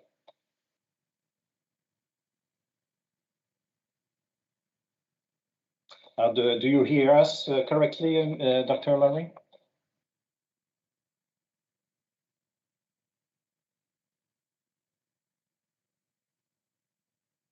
We don't hear you. Ah. Can you hear me? Yes. Yes, I think the RG as well. Avant de procéder, est-ce que vous désirez que je vous fasse la demande de reconnaissance du statut d'expert avant ou après l'assermentation du témoin, M. le Président? Comme vous le souhaitez, ça peut être... Bon, on peut le faire, on peut peut-être assermenter immédiatement en anglais, Dr. Laurie, s'il vous plaît.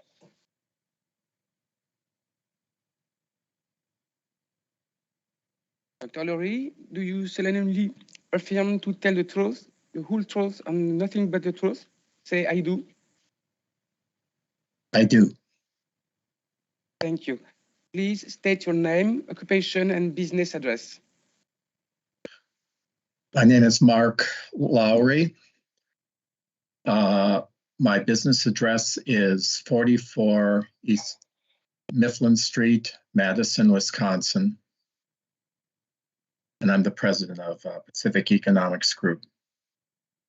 Thank you, sir. So good morning, Dr. Laurie. I will first of all ask in French the Régie to recognize you as an expert in performance-based regulation. Alors, Monsieur le Président, considérant notre demande de reconnaissance de statut d'expert du 1er novembre dernier, accompagné du CV du Dr. Laurie, considérant que le Dr. Laurie a déjà été reconnu par la Régie dans des audiences antérieures traitant du MRI comme expert, et considérant également l'absence de contestation suivant la production de notre demande de reconnaissance, je demanderai à la Régie de reconnaître M. Dr. Mark Newton-Laurie à titre d'expert en mécanisme de réglementation incitative.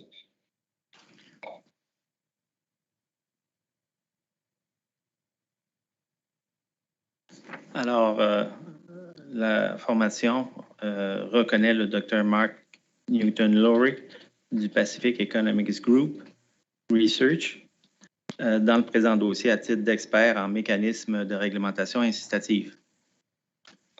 Merci, Monsieur le Président. So now, Dr. Laurie, we have produced in the present file several documents coming from the Pacific Economics Group Research. I will enumerate them. First of all, Exhibit CXC-CFQ-009, which is your direct report dated 15 February 2020. Exhibits CXC-CFQ-0010 to 0031, which are your support documents related to your direct report. Exhibit CXC-CFQ-0046, which is your resume. Exhibits CXC-CFQ-0050 and 0051, which are respectively the redacted and the confidential version of the PEG commentary on HQT MRE evidence dated 8 November 2021. Exhibit CXC-CFQ-0055, which is your support document related to the PEG commentary on HQT MRE evidence. Exhibits CXC-CFQ-0058 and 0059, which are respectively the PEG's answer to the RTE request for information and its support document. Exhibit CXC-CFQ-0061 to 0064, which are the PEG's answer to the HQT's request for information and their support documents. Exhibit CXC-CFQ-0066, which is the PEG's answers to the Régie's request for information. Exhibit CXC-CFQ-0068 to 0070, which are the PEG's answer to the OC's request for information and their support document.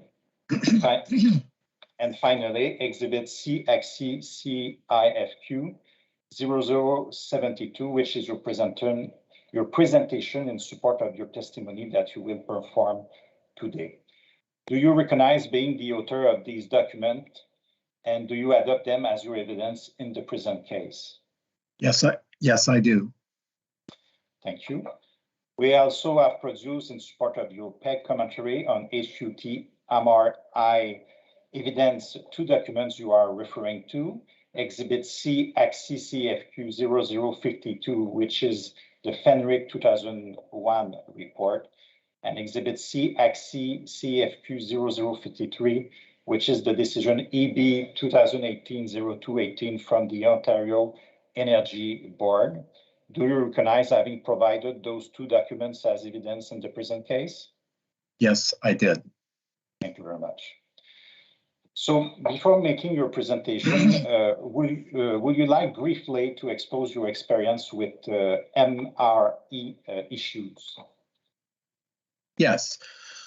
There is a slide at the very back of my presentation that summarizes my credentials, but I'll just briefly go through some highlights. I've been active in this field since about 1989.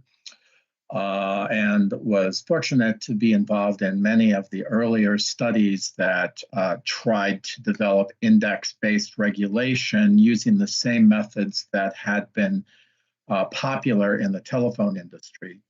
And over the years, I've done something like 50 productivity studies, and then also was very much involved in the use of statistical benchmarking in electric or energy utility regulation as well, and I've probably done something like 40 to 50 of those studies. I've done power transmission productivity research since the early part of the decade. My first client was Hydro One Networks in Ontario. In total, I think I've done 4 power transmission studies of productivity and about 4 benchmarking studies as well. Thank you for that. So I will let you now take the virtual floor with your presentation. Okay, now this is going to be a great adventure to see that if I can get this right, but I will do my best.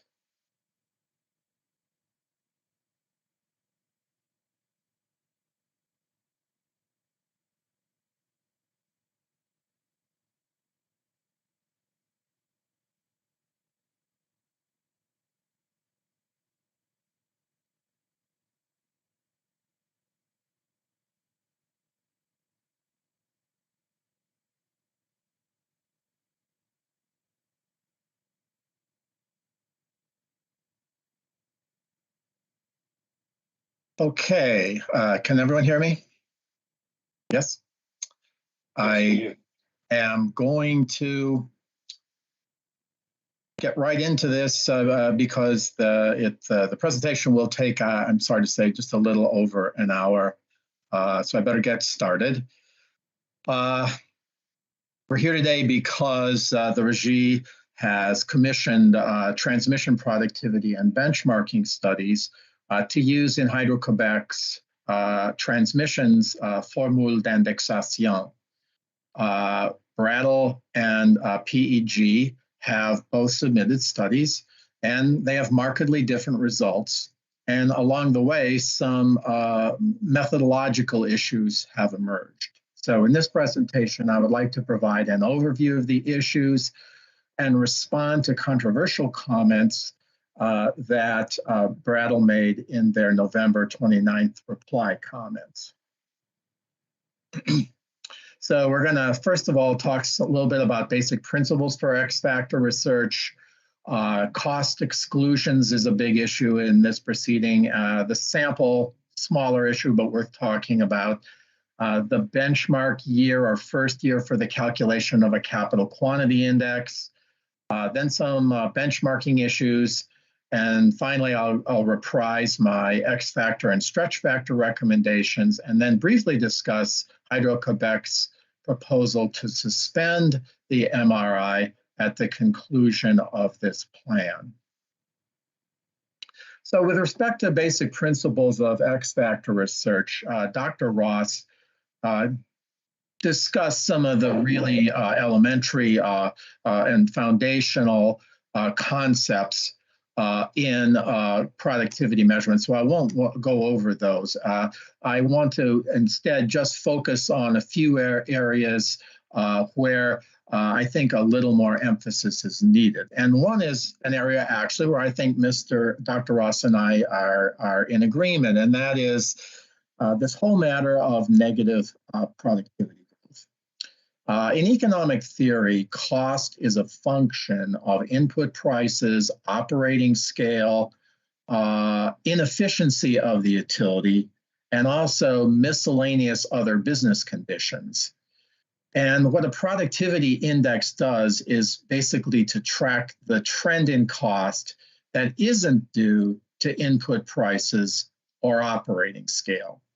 And that therefore means that they track not only the changes in the efficiency of utilities, but also the net effect of these other business conditions. And that means that productivity growth can be negative if external business conditions are sufficiently challenging. Things that could cause it to be challenging in the United States is reaching out to remote areas to gather wind power, for example. Here in Eastern Canada, it might be more of an example of replacement of aging assets. And I know that this is a disappointing thing for Canadian regulators. Because when they first went down the track of this index-based regulation, they thought that there would be this nice little X factor that would always be positive, and they could claim as sort of an ostensible benefit of this approach to regulation. But sometimes, in the case of transmission, it does seem that productivity growth in the industry-wide has been negative in recent years, and it's probably only partly due to bad performance. Now let's get then to some basic principles of X factor research. There are a lot of methods for measuring productivity that can be correct in the right application. Now, in an X factor study, based on my years of experience, I like to use methods that are relevant to the design of, say, a revenue cap index between demande tarifaire. So it has to be an approach, I aspire to an approach that's relevant for adjusting the revenue requirement between the demande tarifaire. So that has a number of implications for the methodology. For one thing, I would want to exclude costs that won't be addressed by the revenue cap index. In this particular case, for example, exclude pension and benefit expenses because they would be subject to compte des cartes report. Another thing is that I think it's a good thing for capital cost specifications to be sensitive to CapEx surges because they would be under cost of service calculations of the revenue requirement. Another thing that I'll try to do is to make, if you're dealing with a large company like Hydro-Quebec, you would use a size-weighted average of productivity trends when setting the X factor because it's going to be a little more relevant to their circumstances. And another is that productivity challenges facing sampled companies should ideally be similar on balance to those that HQT will face in the next 5 years or the next 10 years or the next 15 years. That's something you aspire to, and it's one of the concerns in this particular application that we have a hard time being sure of that. Now, there's an alternative paradigm that's favored by a lot of utility witnesses today and is accepted in the state of Massachusetts, that a study should measure some notion of the true productivity trend of the industry. For example, in Massachusetts, it wouldn't matter that a lot of the costs of rebuilding a gas system and improving its safety are going to be tracked. We still would be including all of the capital costs in the productivity work. That would be an example of that paradigm. And that's closer to what the Brattle Group has done in their research. All right, with this introduction, then, let's get to the first of these sort of customization issues that I have undertaken in my own research. And that is that we excluded 3 categories of power transmission CNE from both the productivity and the benchmarking work. And these are, first of all, there's a bunch of small accounts called 561.1 to 0.8 that used to be called dispatching. So sometimes I'll call that dispatch-related expenses. They aren't all about dispatching actually anymore. Then there will be these transmission of electricity by others that charge for the use of someone else's transmission system. And finally, FERC account 566, miscellaneous transmission expenses. Now, why do I think that these should be excluded? My rationale is that reported costs in these categories are sensitive to changes in the structure of American markets for power transmission services, and that these have little relevance to HQT's X factor or S factor. So let's talk a little bit about this structural change in the U.S. power industry. U.S. electric utilities increasingly obtain power from resources that are not on their own transmission system, and they then also sell power off system as well, and may incur a charge to do so. And in my opinion, this is not a matter of a make or buy phenomenon, because the transmission service territories are fixed. It's not a question of hiring somebody to deliver power to you rather than building your own transmission line. You generally cannot build a transmission line outside of your service territory. Now, secondly, many U.S. utilities have joined independent system operators or regional transmission organizations. I'm going to lump them all together as ISOs. And one thing that happens as a consequence is that utilities charge ISOs for the use of their system. The utilities also take their transmission service from the ISO.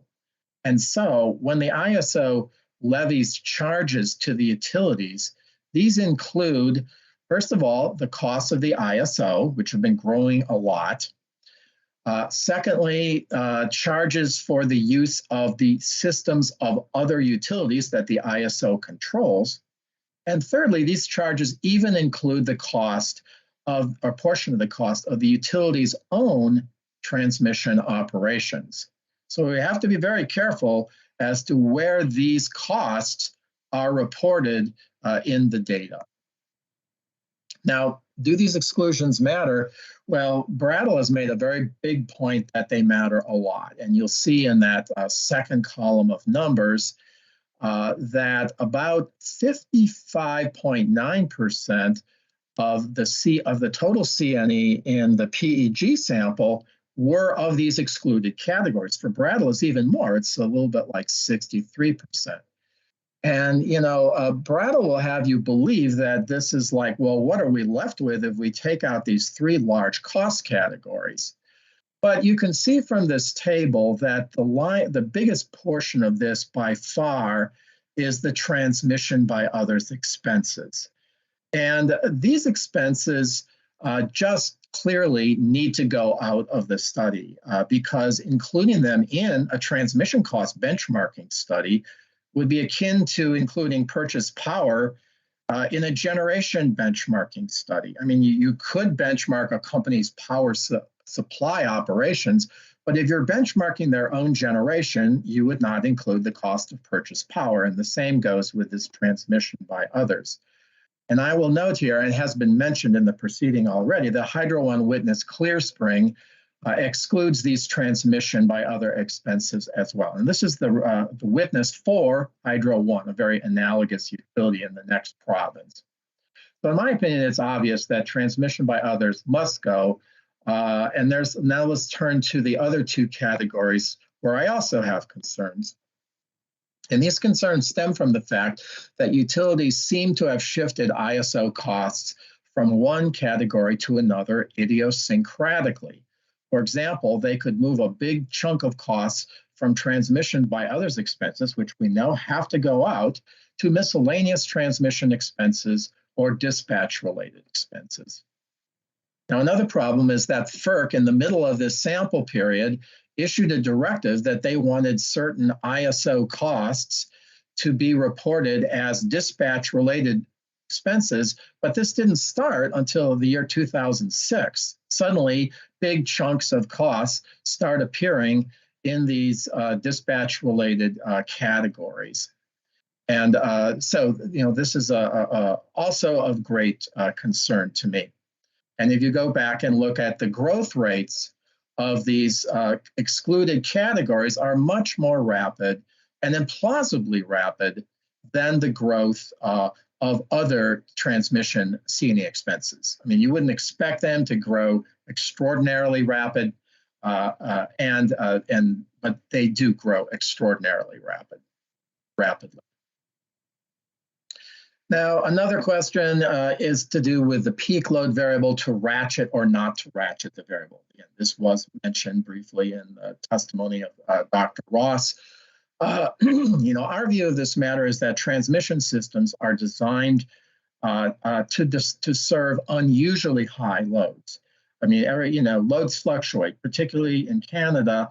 In Eastern Canada, they'll fluctuate with the weather. And so, you build the system with a severe winter weather in mind, not the average winter weather. Now, of course, the actual loads that are reported on for Farm 1 are rarely unusually high. So in my opinion, ratcheted peak load is a good proxy for unusually high load. Whereas what Dr. Ross says is, well, we want the accurate physical measure. Well, again, the point is that what the systems are built for is an unusually high load and not for just enabled to serve next year's best guess of the load, peak load. Now the benchmark here, this is kind of a complicated issue, and I'm not going to go through this slide in gory detail. When you calculate a capital quantity, you start in a benchmark year by converting gross or net plant value to a capital quantity. Now Brattle has this one-offshay approach to capital costs, so they're going to use gross plant value as the in this calculation. And you can see from the math that the gross plant value is the sum over many years, let's say n years, of the product of the quantity of the plant additions and the price of the additions, which might be measured by something like a construction cost index. Okay, so if you assume, as we believe is reasonable, equal quantity of additions each year for the past 10 years, it just works out. I'm not going to go through the math, but it's easy enough for anyone to discover that the initial capital quantity is best approximated as the ratio of the gross plant value to an arithmetic average.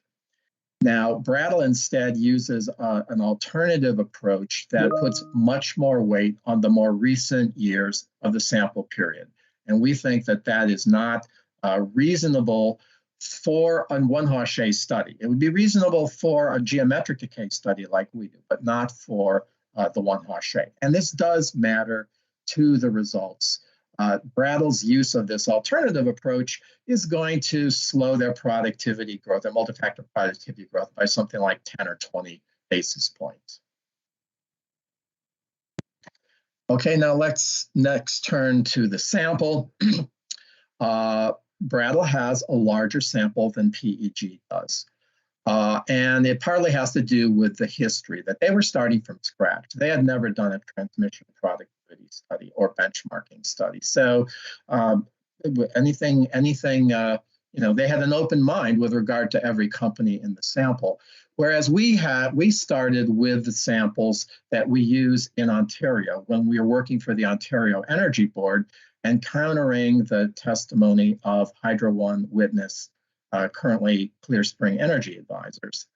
So that sample is smaller than the one that Brattle has developed. And frankly, expanding that sample was not a research priority in this proceeding. I mean, we're always subject to some cost pressures. We don't want to have an unreasonable charge for our services. And we have generally found over the years that adding 5, 10, 15 companies to the sample is not really going to make that much difference to the results. And frankly, regulators also don't seem to care about this. I mentioned recently the worthy Regulatory Commission of Massachusetts. Well, we came into a recent proceeding there with a much larger sample than the utility witness did, and the regulator did not seem to think that mattered. Now, there has been a singling out of Pacific Gas and Electric due to the fact that it is a larger company. And I will admit that it would be nice to have all of the larger companies, but although I don't think it matters that much in either the productivity or the benchmarking work to have large companies. I mean, large companies matter because they might experience scale economies differently. And scale economies is only one of many components of productivity growth. So as I we would have liked to have had that in, but it was already out of the Hydro One sample. And when we thought further about this particular company, it turns out that they had a very severe problem with wildfires that you've probably read about and seen on TV in the very end of the sample period. And we oftentimes exclude companies from our research if they have very abnormal values in the first or last year of a productivity study. So we don't feel that badly about leaving Pacific Gas and Electric out of the sample. And I would note it's somewhat amusing to me that when you're working against a utility witness, I mean, they always seem to have an idea that makes the results a little better for utilities. And so now we live in the age of wildfires and hurricanes more frequently than the past. Sure enough, we have utility witnesses saying that as a matter of good practice, we should always include companies that have been beset by these catastrophes in the sample, because who knows, it may portend the future. Now let's turn next to the matter of the capital cost specification. PEG and Brattle use different specifications, geometric decay and one-Hachet. And this is not as charged an issue as the others because it doesn't really cut in for or against the utility in the same way. But it's still worth talking about a little bit. Brattle, like other utility witnesses today, rationalizes one-Hachet on the grounds that the service flow from transmission capital is kind of constant until its retirement, sort of like the flow that you might imagine is coming from a light bulb. However, you know, in reality, the service flow from even a transmission asset does decline over time. I mean, Hydro-Quebec has frequently mentioned, for example, the fact that as their transmission assets age, that they have to incur higher CNE. Well, that is really happening because of some sort of deterioration in the facilities that is really a decline in the quantity. Now, the second point here is a little harder to grasp, but when you do treat of these capital quantity additions in a productivity study, you assign this one-Hachet or this geometric case specification to the totality of plant additions in that year. And those plant additions have varied service lives. So some of them are going to conk out after 10 years, some after 20 years, some after 30, some after 40. So that alone also would indicate some decline in the service flow. Now, does that mean that geometric decay does a great job of modeling that decline in service flow from a cohort of assets? I'm not claiming that because the use of geometric decay has varied reasons. But I will say that if you really wanted to do that right, if that's what you really cared about, you would use something called hyperbolic decay, something that I'd like to try my hand at developing someday. I think it can model, it's sort of the in-between of the service flow from one-Hachet and geometric decay. And you might be interested to know that this approach is widely used by government agencies, such as the government of the United States, when they do the productivity of major sectors of the economy. I believe, however, that I think it's the case that the Canadian Commission uses geometric decay. The Canadian Stats Canada uses geometric decay. But in the United States and in many other countries, they use this hyperbolic decay. So why then would you use geometric decay? Well, for one thing, I'll just say that by far the majority of X-factor studies over the years have used the geometric decay. And it is, in fact, routinely used in the studies commissioned by the Ontario Energy Board. It's also used by Hydro One witness Clearspring. And it has a number of advantages that in totality explain its use. And one is that it's very mathematically simple and easy to understand. The capital quantity does decline, as I've just said, as service flows in the real world do, even from transmission assets. It approximates the impact of depreciation on cost in utility accounting. The Brattle approach that they use is very insensitive to something like a surge in CapEx. If you calculate the productivity of an individual company that had just made a massive investment, you would not find that its productivity growth improves after it installs that because of the assumption of the constant service flow. And finally, in a benchmarking study, I like to recognize that providing good service with lower cost, older plant is an accomplishment. Actually, that's something the Hydro-Quebec believes in. They're trying to do this asset management thing, using more O&M expenses to get more life out of their plant. That's a great idea, but my benchmarking, my capital cost specification will pick that up, but the Brattle approach will not. Now, it could be that the Régie, nonetheless, kind of interested in that one-hachet approach. Most regulators have not embraced it. The Massachusetts Commission was one that has. But let's suppose that you were interested in doing things with the one-hachet approach. Okay, so Brattle does have these one-hachet calculations, and we're not challenging their accuracy with the exception of that benchmark year adjustment. So let's suppose then that we use the Brattle approach, but we take out all of the, take out these C&E categories that shouldn't be in there. We correct the benchmark year adjustment, and we use a ratcheted peak demand instead of the unratcheted demand. And you can see as you go step by step to the bottom of this page that Brattle's multi-factor productivity goes from negative 1% per year to positive 0.09% a year. So that would be a correct one-hachet approach in our opinion. You'll note, by the way, that the C&E goes from negative 3% to negative 1% over the period. So if there is any productivity growth, it's actually the result of the capital side. See that 0.34% positive productivity result. But that's with a methodology that ignores the whammy that you get when you have a CapEx surge.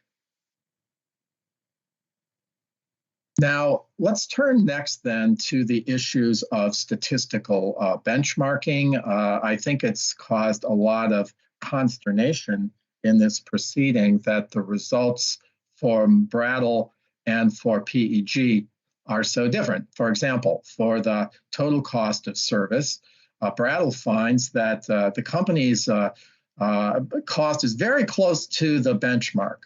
So at negative 4%, I mean, that's like zero from the standpoint of an econometrician.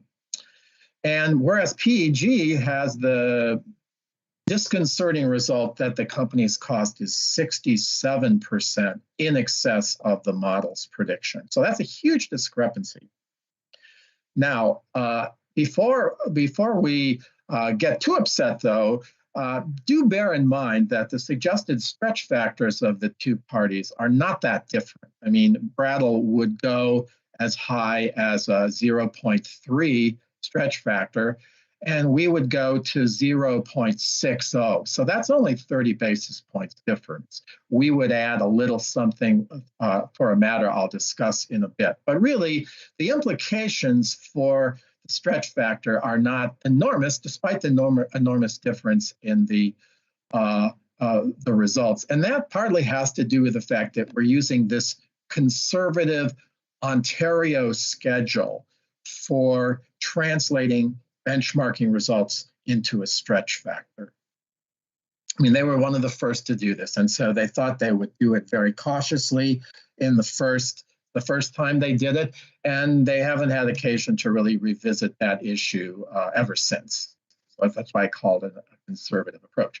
So it doesn't matter that much for the stretch factor, but there are some interesting methodological issues that arise. I mean, people are very curious about why these results are so different. And so I'm going to serve up a discussion of this matter. Now, both Brattle and PEG are using an econometric approach to benchmarking. And this is an approach that's used by many regulators in rate making nowadays. For example, used routinely in Ontario. Every power distributor is benchmarked econometrically every year in Ontario.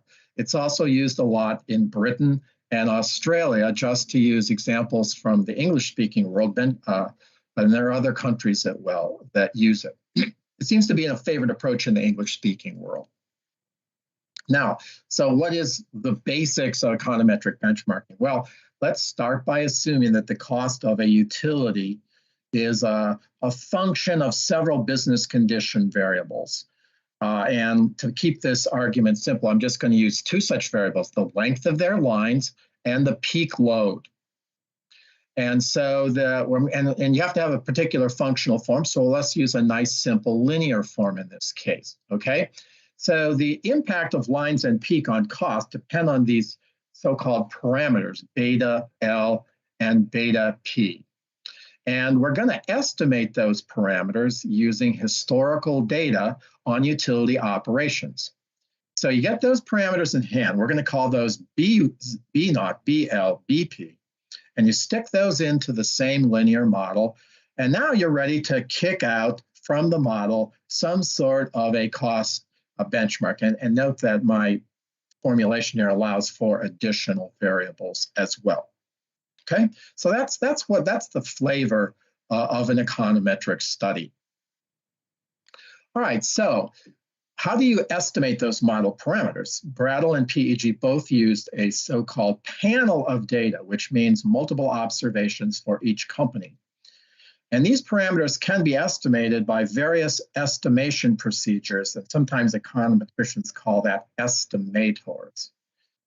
So what estimator to use? That was an issue here. And even using panel data, the most popular estimator for benchmarking is probably ordinary least squares. It's the, you know, if you ever took a econometrics class in college, that's what you would probably use as an undergraduate. And since you're using data with multiple observations for each company, it's what they'll call pooled OLS. It's what Brattle calls pooled OLS. Now, OLS is relatively simple. It's familiar to a wide audience. It's what Hydro One witness ClearSpring uses in its research, and it's a very staunch defender of this approach. So we thought, just to avoid controversy, that we would use pooled OLS as well in this proceeding. We were trying to take this issue off the table of controversy. And another estimator we tried had much worse results for Hydro-Quebec, I might add. Now, Brattle uses a different approach that they rationalize with concern about something called excluded relevant variables. An example of an excluded relevant variable is that Brattle's cost models don't have a forestation variable. Ours do, but theirs don't. So that would be an example of an excluded relevant variable. Now, perfectly fine issue to raise. But we do find that Brattle's discussion of the problem is confusing because the problem of excluded relevant variables has several aspects. I'm going to call the two biggest ones A and B. Aspect A is that the estimates of those slope parameters, what Brattle would call a slope parameter, the BL and the BP, are biased if excluded relevant variables are correlated with included variables. So this is a problem well recognized in econometrics, and you can test for the degree of the problem using something called a Houseman test, and Brattle does mention, and they do Houseman tests in their study. Now, the second problem is that the econometric benchmark could include the net cost impact of excluded relevant variables. Now, usually you don't know whether those excluded relevant variables that could be in the benchmark are helping a company or hurting a company. But at any rate, it's important to note that this problem is not addressed by the Houseman test. Like if a Houseman test shows that there's a problem with this omitted variable bias, it does not preordain a particular way of using the results in benchmarking. All right, so when Brattle addresses issue A, they do so by estimating model parameters using what they call and is widely known as a fixed effects estimator. And to try to make that simpler for you, I'm going to say that it's tantamount to adding a company-specific dummy variable for all but one of the companies of the sample. So the model you saw before is now changed by that second to last term, BH for company H times the dummy. And what that means, dummy, is that it equals 1 for that company and equals 0 otherwise. All right, so when you estimate that BH as part of your regression, it is what is sometimes called a unique constant term. And this term captures the net impact on cost of excluded relevant variables. That's true, and Brattle emphasizes that in their discussions again and again. But what they don't tend to emphasize is that that same term also includes the average inefficiency of the firm during the sample period.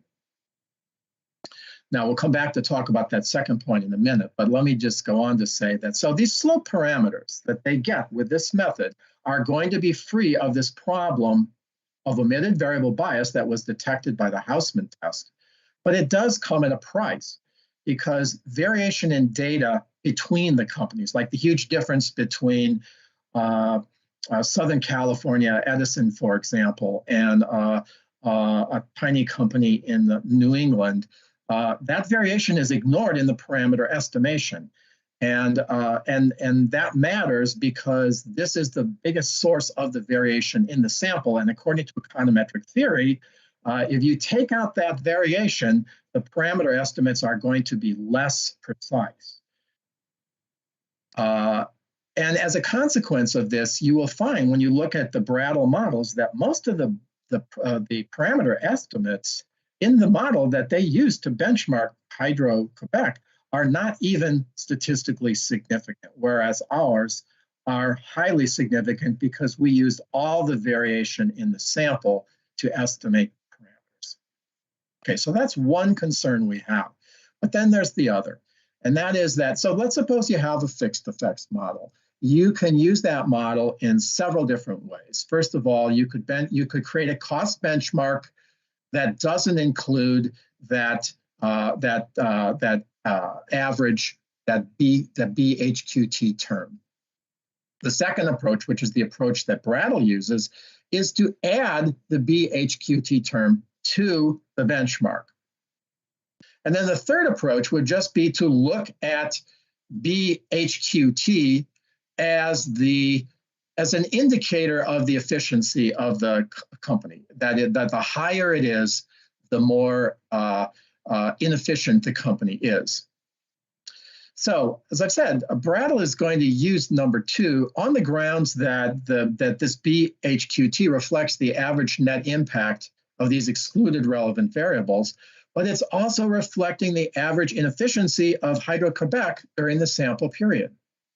So that then means that Brattle's benchmarking results reflect how HQT's current inefficiency differs from its average inefficiency during the period. That's really what they're measuring, insofar as they're measuring efficiency at all. That's what they're measuring. And so this is going to explain why Brattle's benchmarking results seem so reasonable. They're reasonable because naturally they're not going to stray very far from 0. Now, it also is going to explain why Brattle's benchmarking results are so robust when you change the data and the model specification. Let me give you an example of that. So remember, we talk about how you might well want to include a bunch of CNA data from the study. Remember, it was 55.5% of all the costs of all the transmission expenses in the PEG sample, and more like 60+% in the Brattle sample. Okay, so wouldn't you think that if you took half the cost out of all the companies in the benchmarking sample, that would affect the benchmarking score? Well, if you use the pooled OLS, it certainly does. By the time you've removed both TX by other expenses and miscellaneous transmission expenses, you go from a score of 45.5 over to 93% over. However, when you use the fixed effects, you only get this modest change from negative 41 to negative 33%.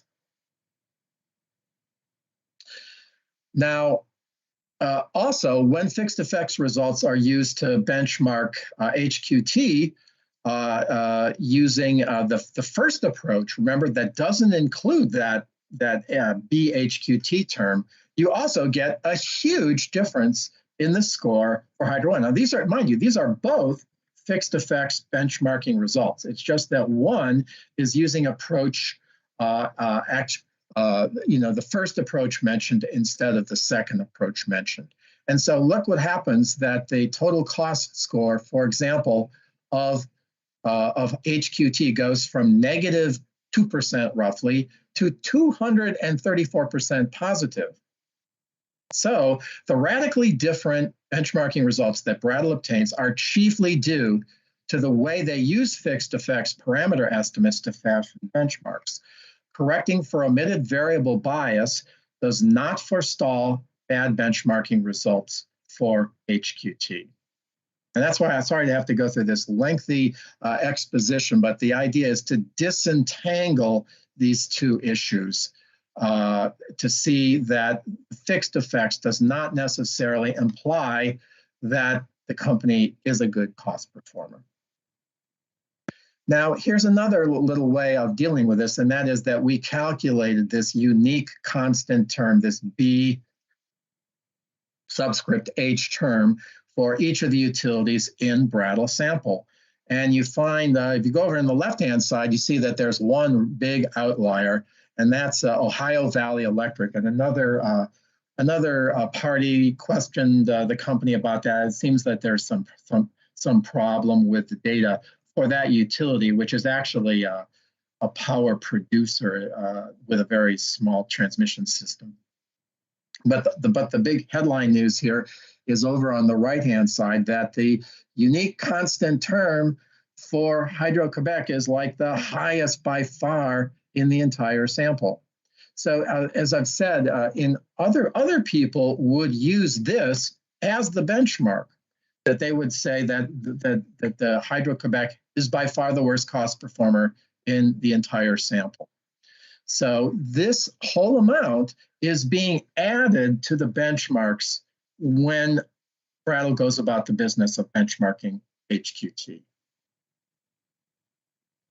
Now, Brattle talks about a review of the literature and claims that it supports the use of fixed effects. So we went through the literature, and we will acknowledge that they did consider in each of these articles fixed effects estimators. The important point, though, is that they do not support Brattle's use of approach 2. In fact, most of the articles in that group basically considering a use of fixed effects that's more in the spirit of approach 3, that is to say, this approach, which would make Brattle look like the worst, would make HQT look like the worst company in the sample. All right, another benchmarking issue is that there are two sources of peak load data reported on FERC Form 1. This monthly peak load, which has been calculated for years and years, and a transmission peak load that they only started reporting about 2004, I believe. So we believe that we can understand why you would use the monthly peak load in a productivity study, because you need something that goes back to the mid-1990s. But if you're going to do benchmarking, you should use the transmission peak load, which is more analogous to the way that Hydro One or Hydro-Quebec reports its peak load data. Other issues I won't go in at length to. Brattle's model is not as sophisticated as PEG's. There are a lot fewer relevant variables, like we have a forestation variable, and this measure of the effect of weather conditions on the capital, the cost of the capital for the transmission towers and the like. We also have we add quadratic and interaction terms to the model in an attempt to capture the cost consequences of having an unusually large operation. Brattle doesn't do that because with their fixed effects, those variables would not come in significant at all. Some might even come in with implausible signs. Also, labor and capital price indexes used in benchmarking were improperly levelized by Brattle. And this is the one thing that I would say is, kind of shoddy about their work. Otherwise, I wouldn't say that. But there's really no excuse for not having having levels of capital prices and labor prices in the United States that differ between New York City and some utility in rural Midwest, for example. So getting then to our X factor recommendation, I want to start by saying that really this is this has been a hard study because we want to feel confident that the productivity growth challenges facing sampled U.S. It says here's distributors. I noticed that that's incorrect. It should be transmitters. Are similar on balance to those that HQT will face in the near future. And we really don't know if that's the case. Certainly, the challenges that they're facing in the U.S. are different than those faced by Hydro-Quebec, who oftentimes is talking about replacing aging assets. That's not apparently the big driver of negative productivity growth in the United States. So you have to be hoping that somehow, even though these utilities have negative productivity growth for different reasons, that somehow it's applicable to Hydro-Quebec in the next 4 years. Now, another question is, would the REGI be interested in a pure measure of productivity like the Brattle essentially has when it's corrected? Or would they like to have a more rate-making irrelevant approach like DEG has done? Another issue, too, is would Hydro-Quebec be eligible for supplemental capital revenue? Because the more to the positive the X factor is, the more likely it is that the day is going to come that they're going to come to the REGI and say, we can't possibly fund this surge and replacement CapEx that we have scheduled for the next few years. Let's say they're replacing the James Bay, aggressively replacing the lines to James Bay. We can't possibly live with that. And so we have to ask for this extra supplemental capital revenue. This is a problem encountered all the time in Ontario Energy Board regulation. The larger utilities are always claiming that they need extra money. And yet the Ontario Energy Board is consistently having this X factor that's more like zero. It's no wonder that they can't make do when the board will not go with a negative X factor as a matter of principle. All right, so recommendations for the X factor. And mind you, this is the part linked to the base productivity trend. We'll get to the stretch factor next. If X applies only to CNE revenue, our empirical research in this proceeding would point to an X factor of negative 0.68, which would be the CNE productivity trend for the full sample period. Now, the REGI might also want to consider some other numbers. For one thing, if you like the fact that Brattle has the larger sample, if you upgrade their research to throw out those categories, you get to a negative 1%. So that's another number that you might want to think about. The second thing would be to take an Ontario Energy Board approach and say that we're never going to sanction a negative X factor, so the X factor is zero.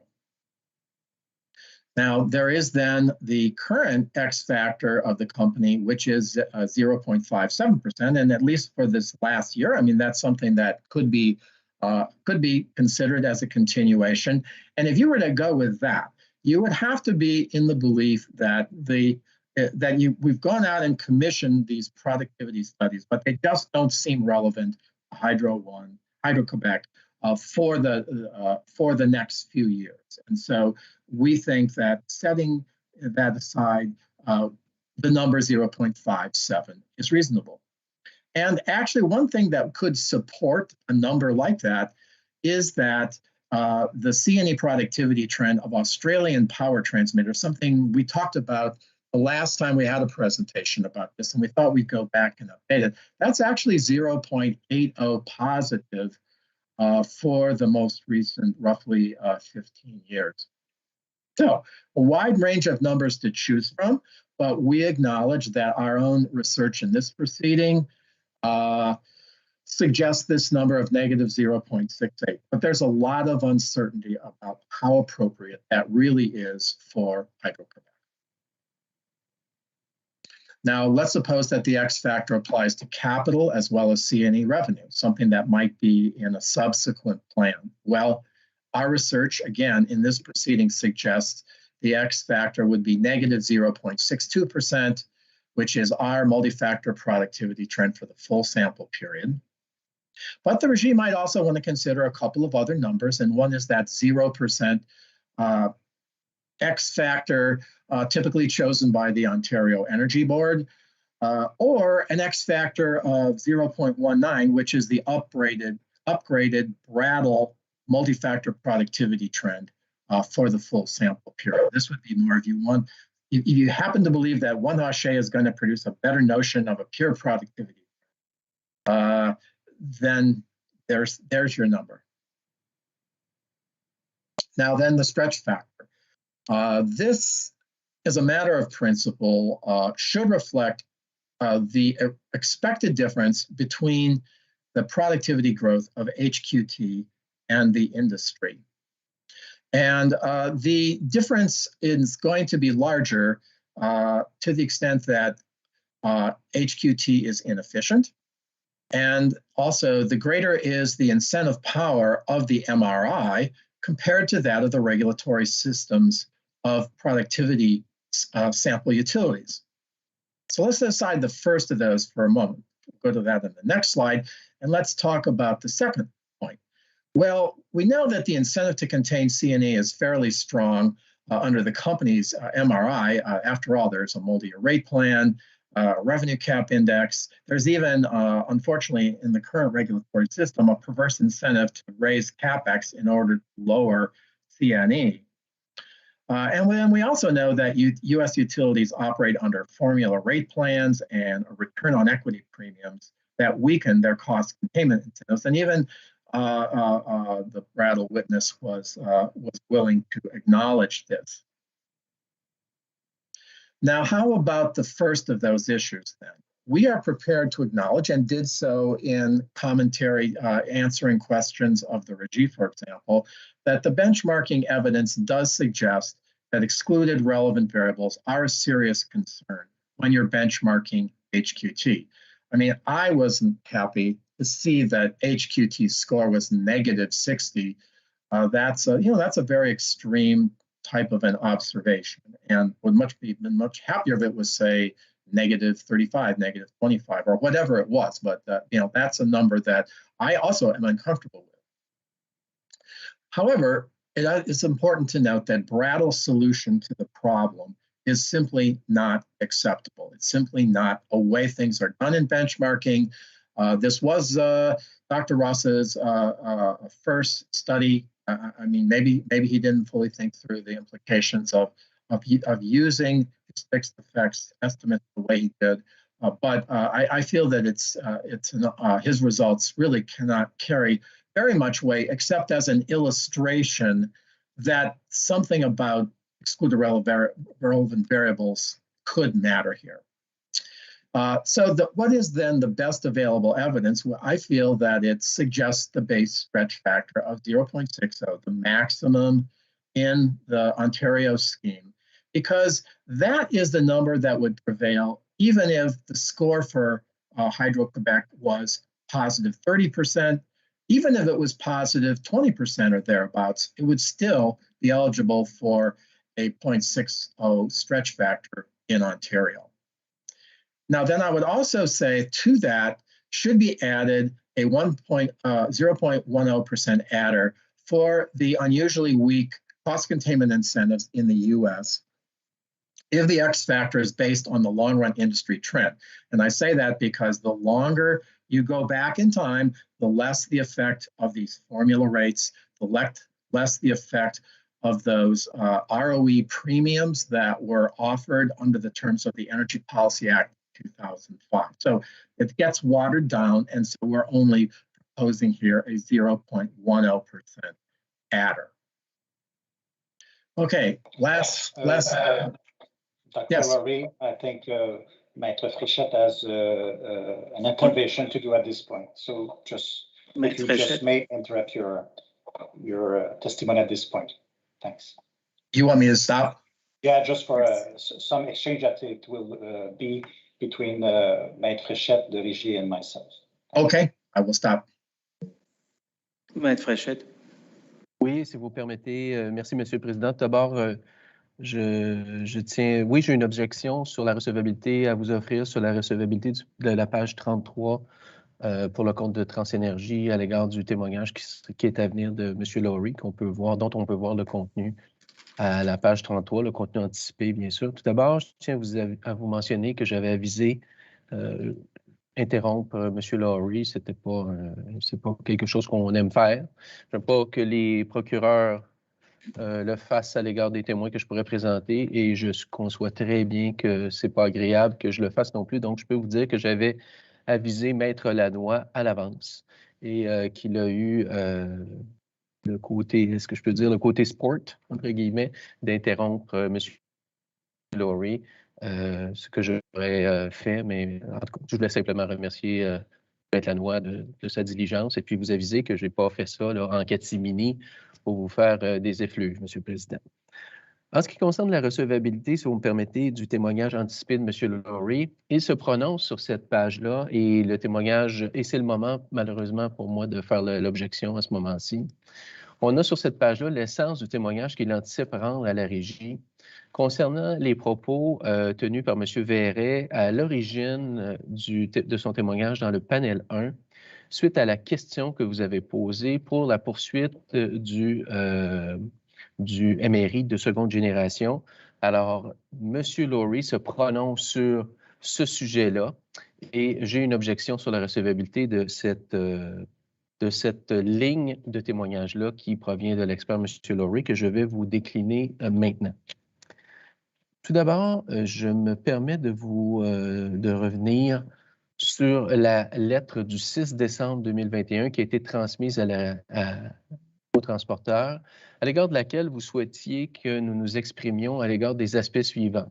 Vous allez retrouver donc dans cette et c'est la question que j'ai posée à M. Verret, ça concernait cette demande-là, la planification des travaux de la Régie, l'horizon de travail qui serait associé, et vous invitiez le transporteur à préciser si l'intention du transporteur était que le MRI deuxième génération soit applicable dès l'année 2023. Donc, ce sont des questions de nature procédurale et M. Verret a offert la réponse de Transénergie à cet égard-là qui ne concernait pas l'étude de productivité multifactorielle, ni TFP, ni PFP, ni non plus le facteur S. Il s'est exprimé à l'égard d'aspects procéduraux pour la conduite du dossier. Donc, l'objection est quant à la recevabilité du témoignage de M. Lowry à ce sujet.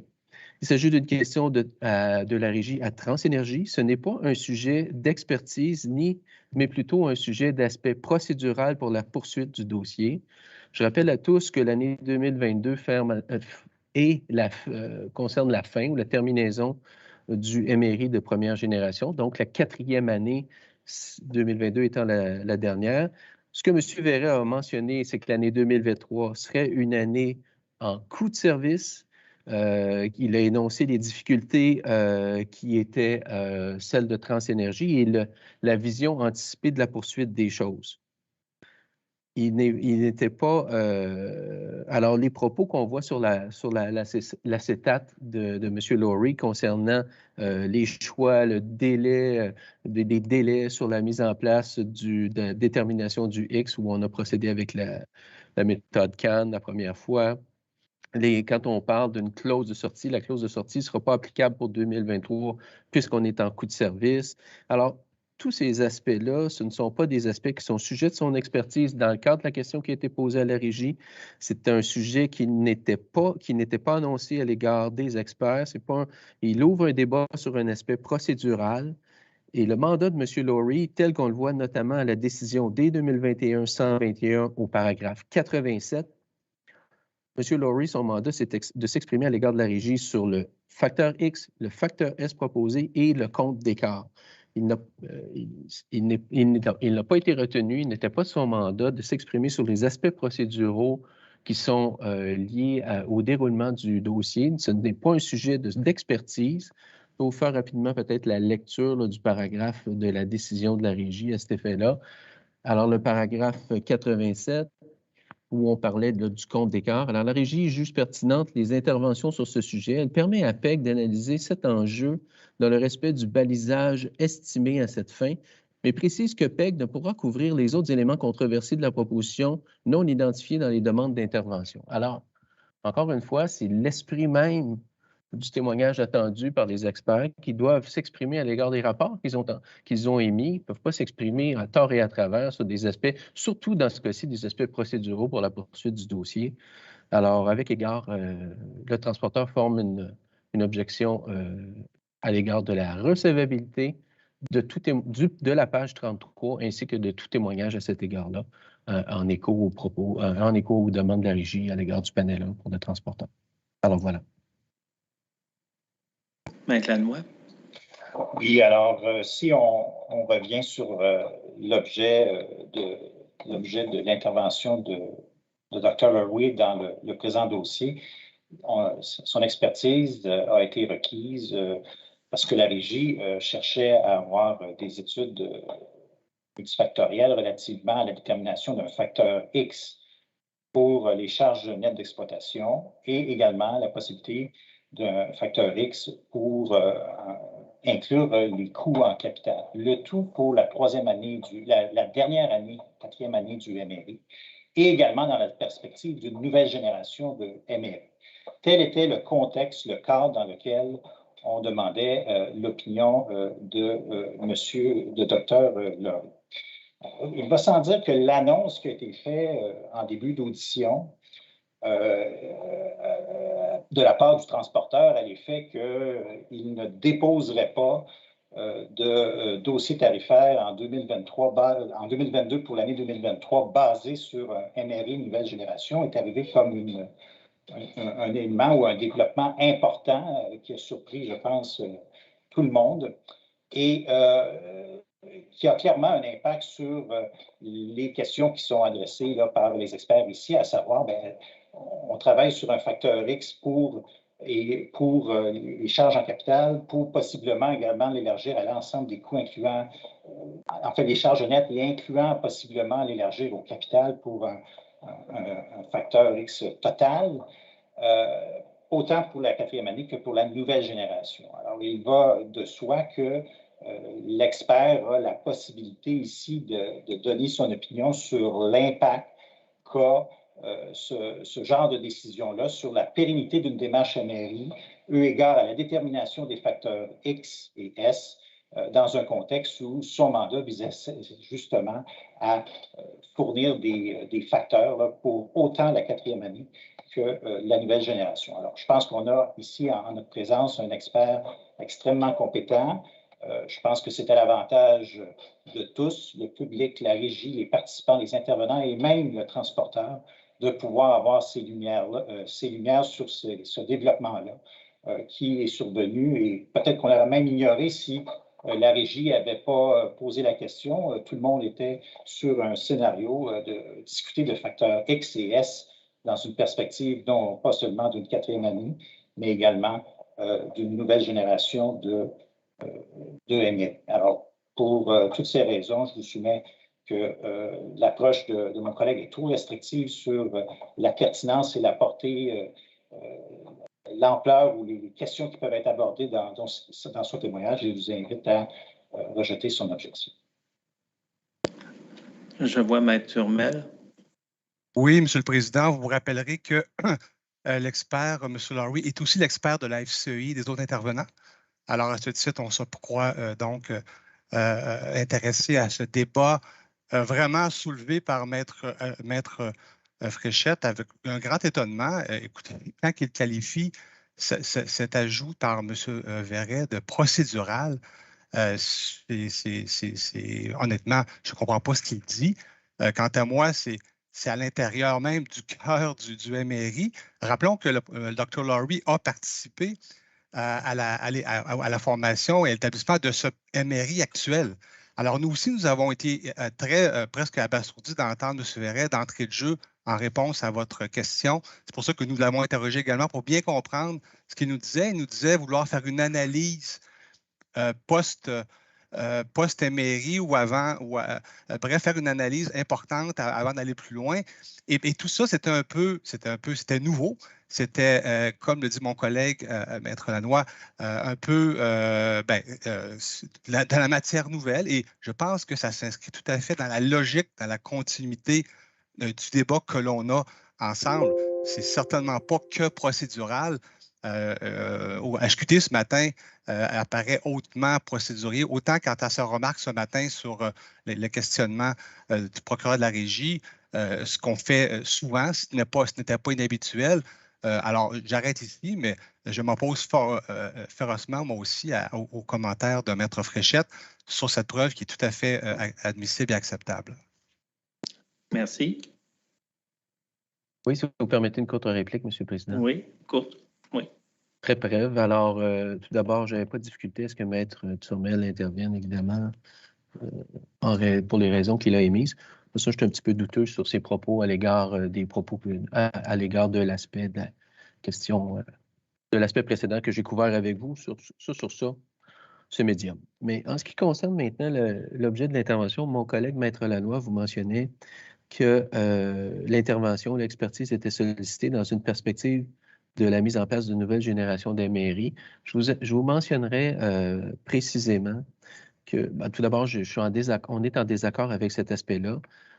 L'expertise recherchée, l'objet même du dossier actuel, c'est de déterminer le facteur X pour l'année 2022, auquel s'associe par la force des choses un facteur S. Il n'y a aucune nouveauté d'envisager que l'année 2022 soit la fin du MRI. Il n'y a rien de nouveau là-dedans. Que l'année 2023 soit en coût de service, il n'y a absolument rien de nouveau là-dedans. Que l'article 48.1 de la loi sur la Régie, qui obligeait la Régie à mettre en place un mécanisme de réglementation incitative à l'égard du transporteur, a été abrogé. Il n'y a absolument rien de nouveau là-dedans. Encore une fois, c'est un aspect procédural. Ce que M. Verret a mentionné, c'est que un post-mortem devrait être fait par l'entreprise, puis il y a des représentations qui vous seraient faites par la suite. Et je vous réfère également sur les propos quant à l'apport des experts dans le dossier. Vous pourrez également vous référer à la décision D2028-028 au paragraphe 94. Alors, encore une fois, pour tous ces motifs, je vous soumets humblement que il y a une objection du transporteur quant à la recevabilité du témoignage de M. Laurie qui a anticipé et tel qu'il est relaté à la page 33 de la présentation déposée ce matin. Alors voilà, ça complète de notre côté. Merci. Un instant, s'il vous plaît.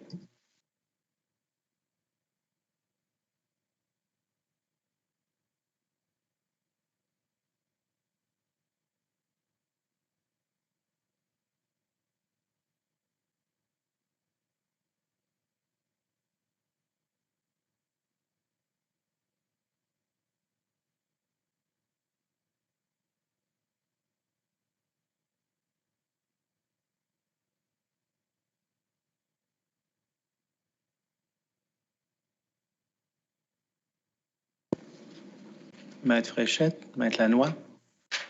Alors, la formation retient l'objection de Maître Fréchette.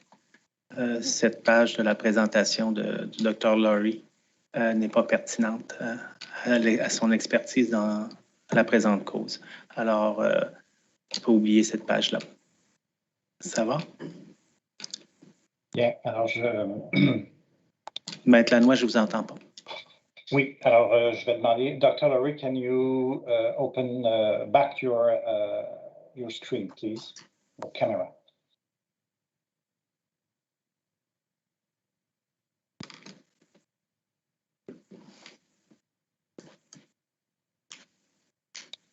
j'espère qu'on n'a pas perdu Dr. Laurie. Okay, so Dr. Laurie, I guess you probably got the translation of the short debate we had between among lawyers, and we just received, or the PG did pronounce after the objection of my colleague Maître Fritchette that you cannot testify about the page 33 on the basis of relevancy.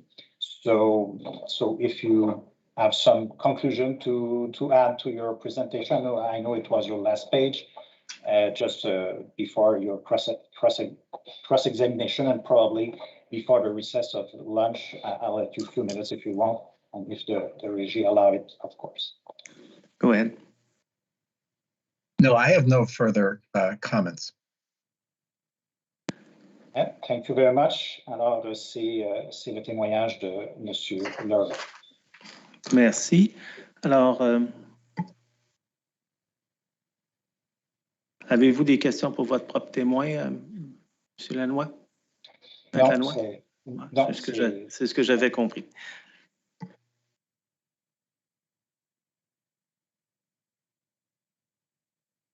Alors, on pourrait prendre la pause repas, retour à 1h15, 13h15.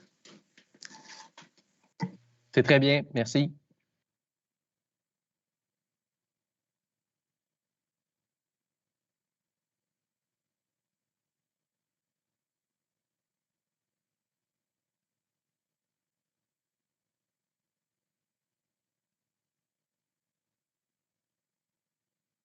Demain. Alors, je ne sais pas si vous êtes en mesure de fournir ces informations-là. C'est pour le protocole d'ouverture demain.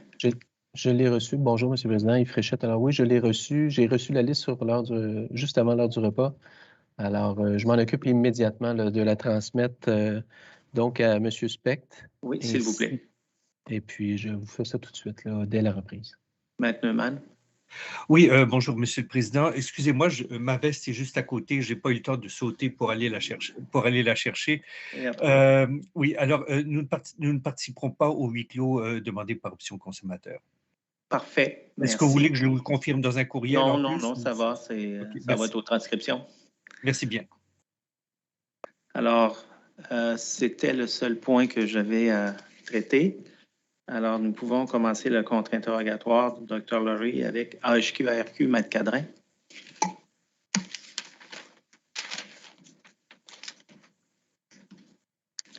Oui, bonjour. Merci, M. le Président. Alors, Maître Steve Cadrin de la AHQ-ARQ. Vous prévoyez toujours 15 minutes? Pour là, moins. Ah, excellent. Good afternoon, Dr. Laurie. I see that you don't have your headset on, so you can hear me or not. I don't know. Yes. Things good. If I can bring you to your to the presentation of Brattle Group that was provided to us, which is the exhibit. What's the number of the exhibit? I forgot. 113. 113.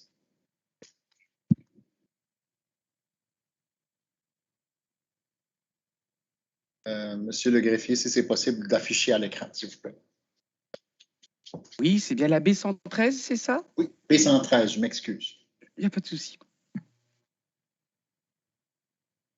So if you can go to Dr. Laurie while we're getting the exhibit on screen, can you go to page 6, please?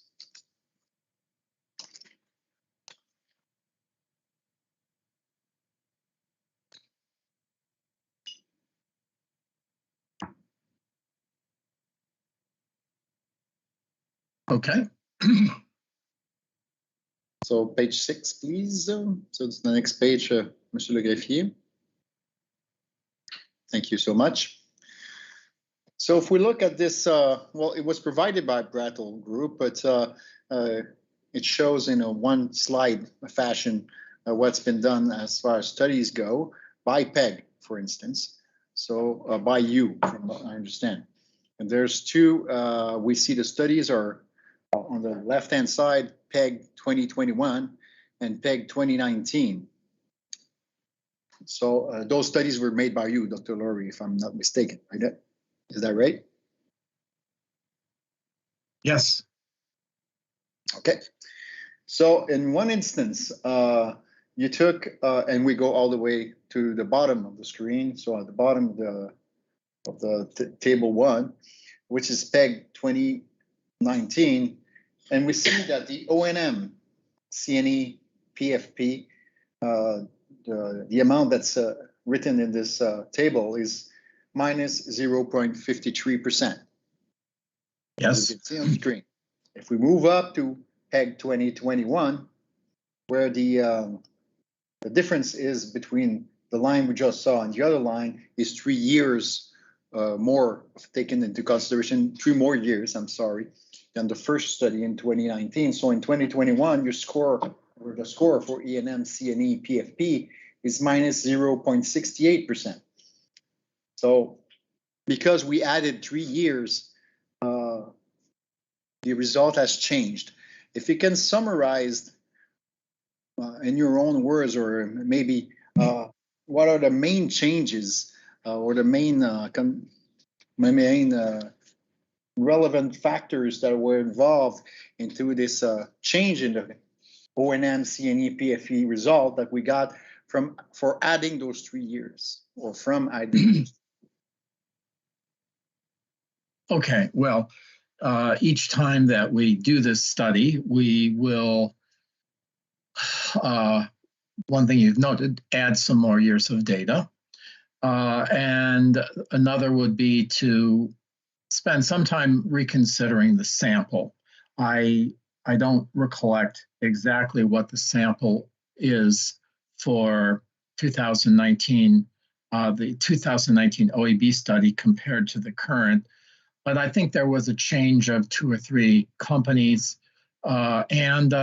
So, and remember, I said that we didn't put a lot of emphasis on changing the sample, trying to expand the sample. So it's a similar, but not probably identical sample.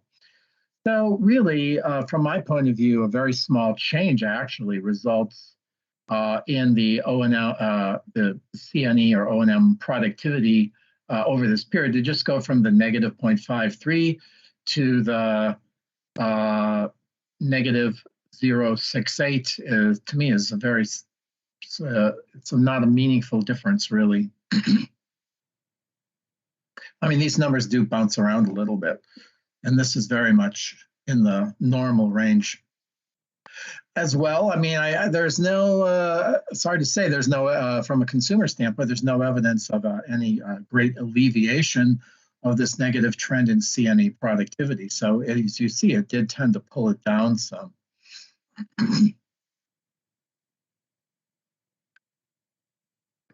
Okay, thank you for your answer. If we can now move on to your presentation of this morning. Going to page 7. Sorry, I don't recall the exhibit number. CXCCFQ 0072. 0072. Thank you, Maître Lanois. I appreciate that. So we can move to page 7 when we get the chance to do so. I'm ready. And we're talking about buying transportation from another utility. And that's in that slide. That was the general discussion. If I go all the way down to the end of the bullets, after the bullets, we have the arrows, and the arrows we're talking about other transport utilities. When we're saying on one transporter or one utility that does transport buys from another utility that has transport in itself. So I was wondering, how do you count without double counting these costs that are incurred by utility A buying from utility B, because both of them will have their costs, one buying from the other. But at the end, as far as what we're talking about, it seems to me we're double counting. Or maybe you can expand a little bit on this, or. Well, I guess I hadn't thought of that. That there could be double counting with these transmission by other expenses. We remove those expenses. So the issue is this another reason to remove them, that there could be some double counting involved? I haven't thought of it, so I don't want to. It'd be tempting to say, yes, you're absolutely right, but I just hadn't thought of that. But we run into this in the past when we were trying to do benchmarking or product, more to say productivity research using the different using vertically integrated electric utilities. Remember, I said this morning, I've been doing this work since the late 1980s. Well, in the early 1990s, there were, when we first started doing these studies, they were for vertically integrated electric utilities. And yes, we had this problem with double counting that we had to come up with some solution for. So I'm not sure if it's a problem here, but it could be. I understand you don't take into consideration those costs or those expenses. You've put them out. Yeah. And this is why I was asking the question, because it was not done by the other expert in this file, Dr. Ross. So when we discussed about that prior to your testimony today, and this is why I was asking you what your thoughts were on this, because it seems to me that the same expense is treated twice. Once for utility A and one for utility B. So it's one cost, but it's on both sides of the line, if you like. So this is why I wanted to have your impressions on that and see what was discussed before with Dr. Ross about that. What you think about that too. As you said, maybe I'm absolutely right. So I like that when you say that. But then again, this is not just the answer I need. This is why would it be a problem, or why would it not be a problem, or additional problem? Well, it would be a problem if there was double counting involved.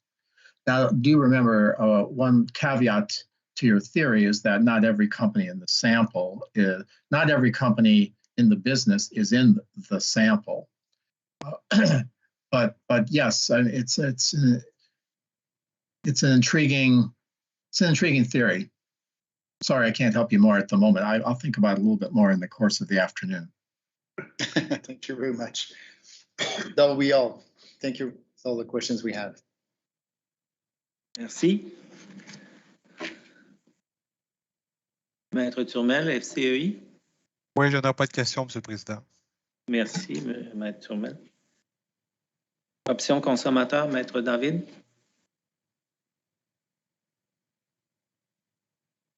Je vais juste aller mettre mon veston.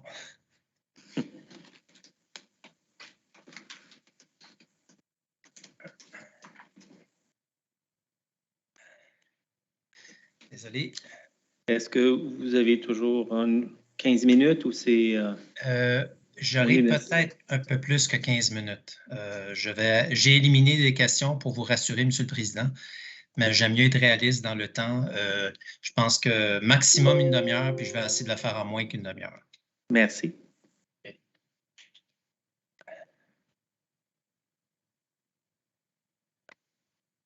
Monsieur le greffier, si vous pouvez préparer 2 pièces.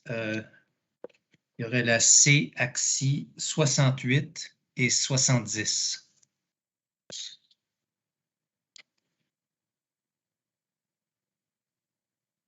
Good morning, Dr. Laurie.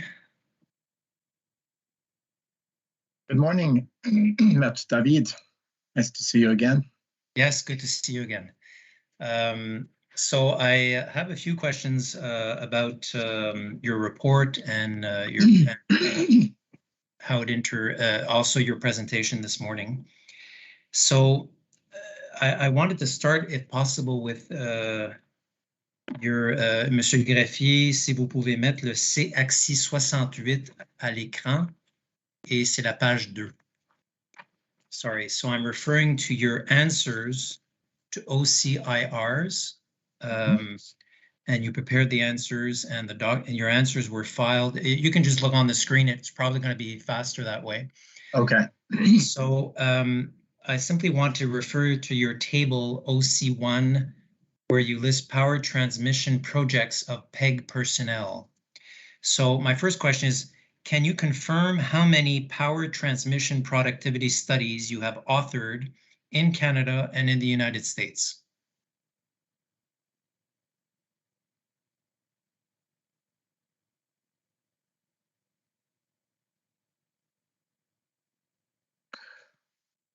I think,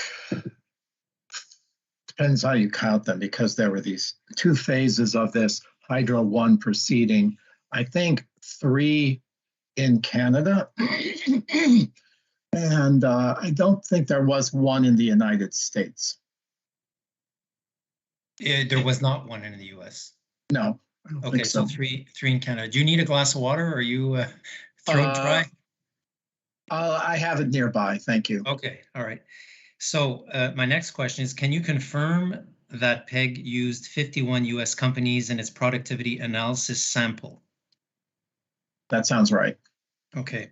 How did PEG determine which out of many US companies to include in the sample? What were their criteria for the choice? Well, we agree with Brattle that generally speaking, we'd like to have as many with good data as possible. The data requirements are a little different for the productivity than they are for the benchmarking. And so sometimes you could have different samples for the two. But generally speaking, we want the good quality data. And there is a special concern in the transmission data because of these changes in the structure of the U.S. power and transmission services markets, of which I mentioned in my presentation, that causes us to be particularly concerned about some of the companies that might be excluded. Now, all that being said, when we started out doing this, the recent medley of these studies, we were originally responding to a study by Hydro 1. And the Hydro 1 had thrown out a lot of companies, and we kind of went along with that, didn't question that too much. I mean, they did have stated reasons for all of their exclusions. And so we kind of start with that, and then we look for further problems. I mean, lots of times a consultant will forget about a merger, or there could be, and as I mentioned, we are particularly sensitive to this issue about the CNE data, so that caused us to reduce our sample a little further. So when this project started, you know, we knew we didn't have an unlimited budget, and we didn't think it would matter that much to add another 10 or 15 companies to the sample.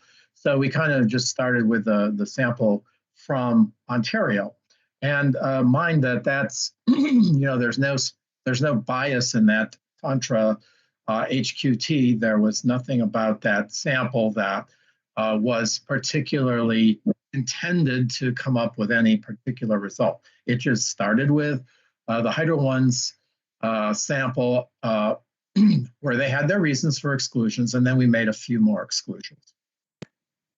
Okay, thank you. Monsieur le greffier, vous gardez la pièce pour l'instant. So we'd like to understand better how PEG determined which costs from the FERC accounts to include or exclude in order to be comparable to the cost profile of Hydro-Québec Transport. And if you could list the main exclusions. So how you determine these costs, and if you could tell us what the main exclusions were. Yes, well, of course, we're starting from, you might say, the universe or all of the potential transmission costs.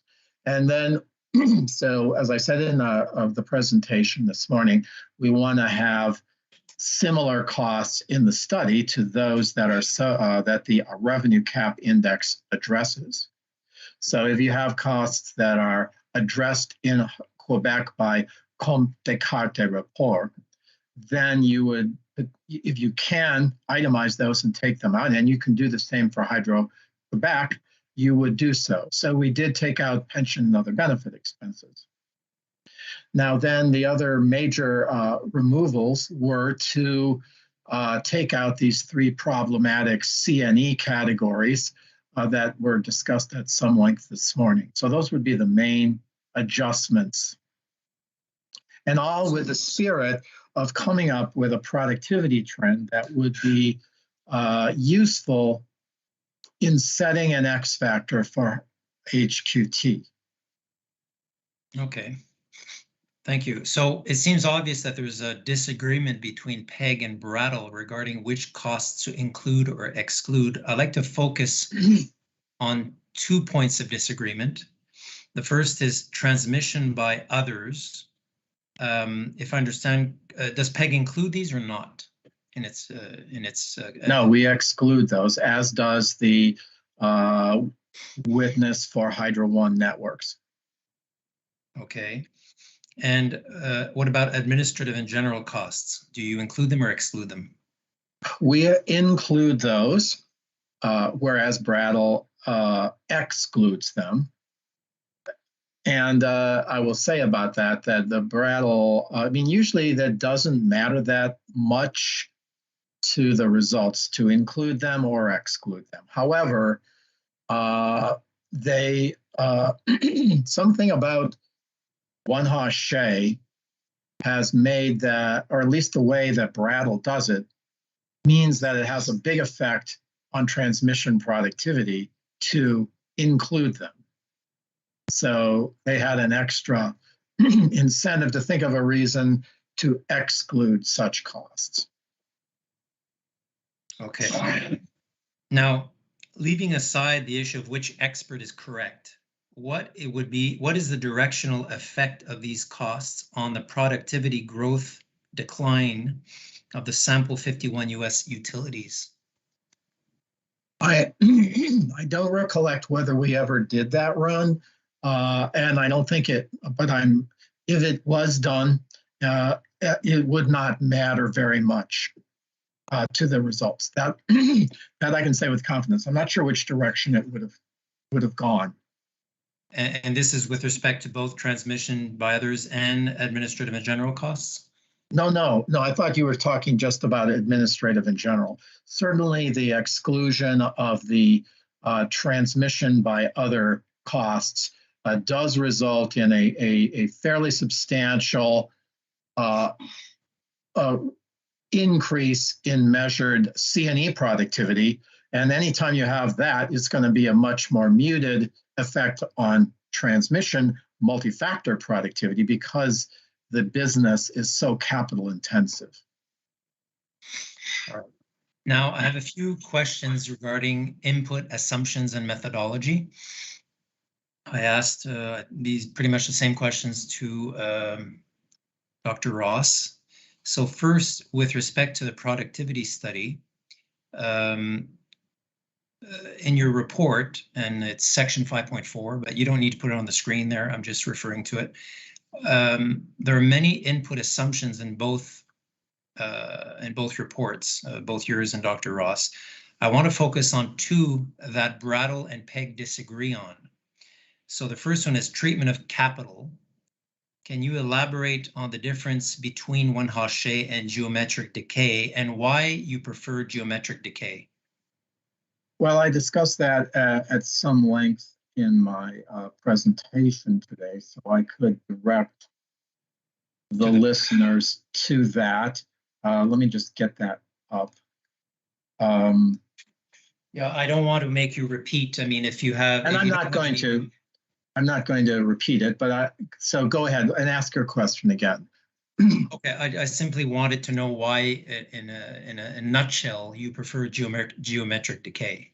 But you did go over that in your presentation, I believe. It's a fairly long laundry list of reasons, and I will add to the record that if I was to do things differently, I wouldn't consider one-hoss. I might try to develop a hyperbolic decay if the goal was to come up with the best estimate of the service flow of capital coming from a power transmission operation. But another way you could go is in the direction of what we sometimes call a cost of service approach to measuring capital cost. And that's the approach that was implicit in those Kahn method studies that were done earlier in this proceeding, in the earlier proceedings that, on which this MRI is based. So there's an attempt to better mimic the way that capital cost is measured in cost of service regulation. If I did it that way, the capital productivity would probably be a little less sensitive to the recent surge in the capital expenditures of these U.S. utilities, which, as I've said before, a lot of it has to do with reaching out to get these remote renewable resources. Okay, thank you. And the second input assumption I wanted to ask you a question about was capital benchmark year. Can you explain to us the significance of this assumption and how PEG approached it?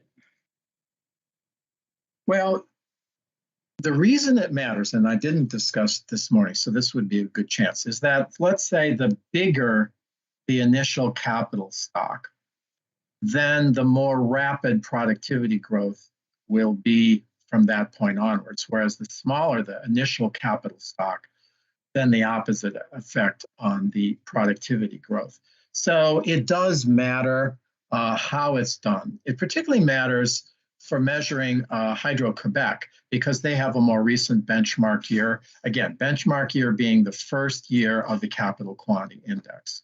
And by the way, why does the capital quantity index matter?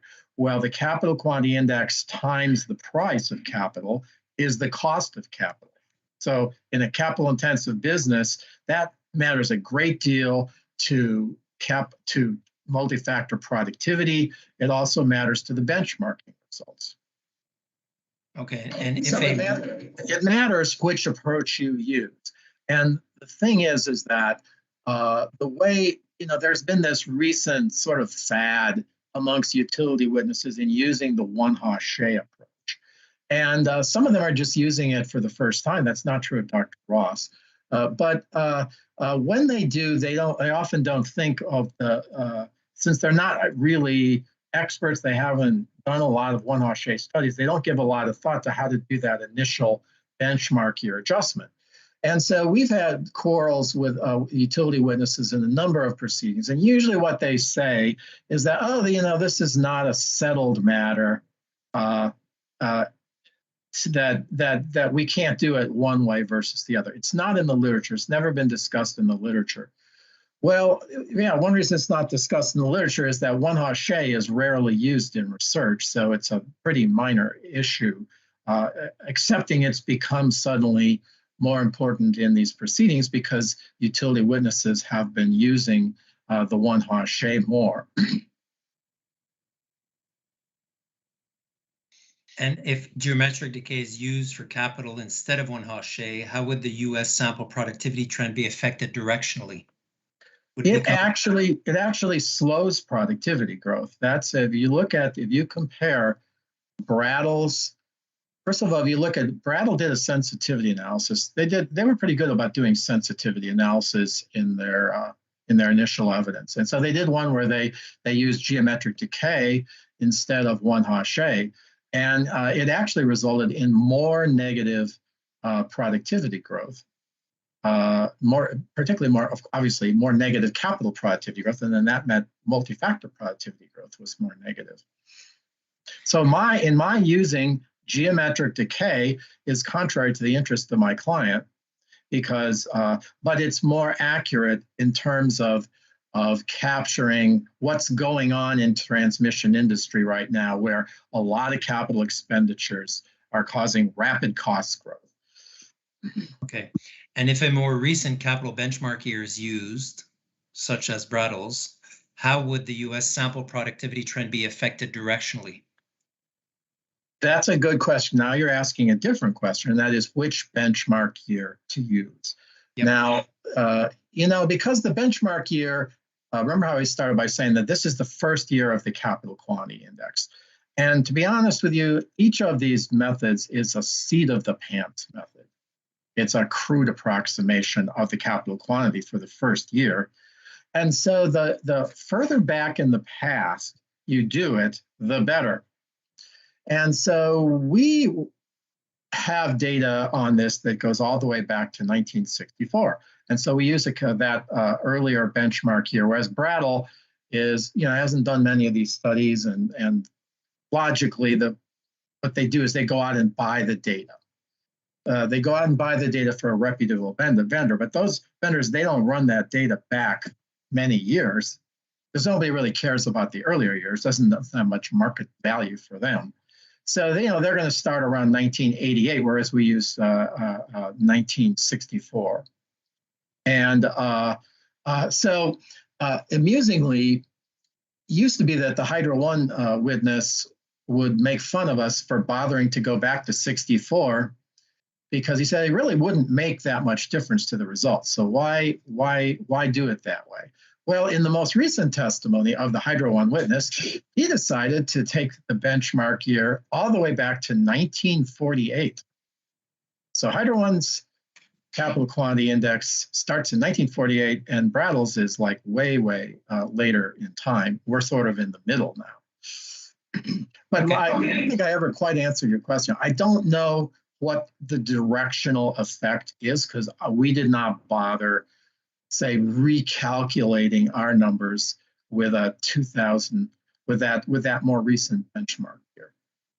Okay. So we don't really know. It probably is not a large effect.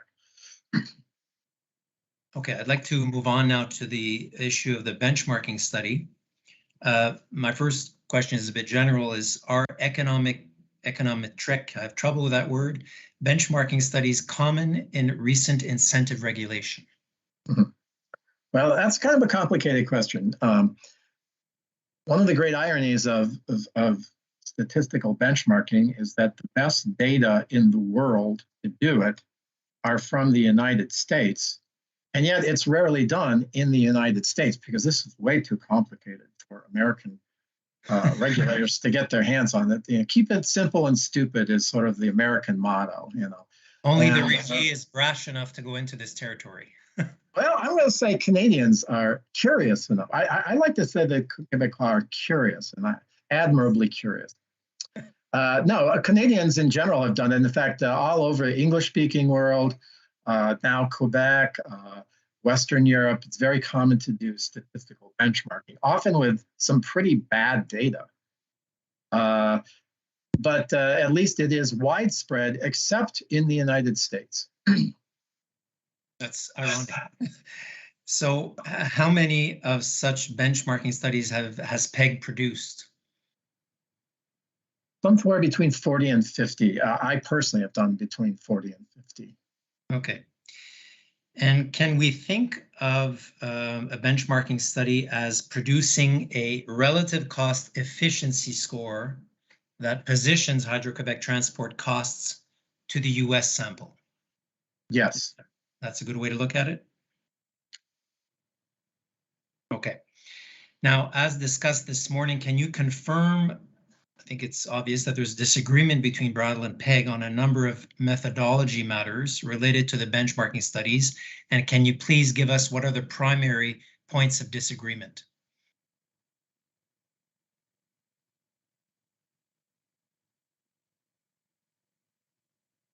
Well, I think there are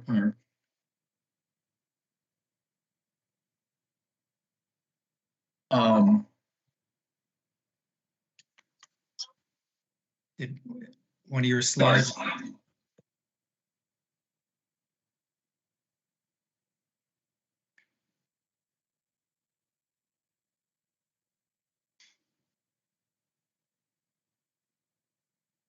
Okay, I had a phone that was ringing here. I couldn't stop it. All right, so I would say there are four main areas of disagreement. Two of them are econometric in nature. And one of the econometric issues is the choice of the procedure for estimating the parameters of the econometric model. Remember, though, there are those beta terms in the presentation. Sometimes economists will call the estimation procedure an estimator. So we have different estimators. And the other is then once you have those parameters estimated, how do you use them to come up with a benchmark? So there's two, that's a separate issue, which I felt that Brattle had kind of obscured the difference between those two issues in their various comments. All right, so there's those issues. And then, of course, the CNE and exclusions are certainly important. There is the peak load, the choice of a peak load variable. They use a variable that makes Hydro-Quebec look a little better, but it's not really appropriate for transmission benchmarking. I would say those are the biggest issues, the four biggest issues. OK, thanks. Monsieur le graphier, si c'est possible de remettre la pièce C, axis 68 à l'écran à la page 8.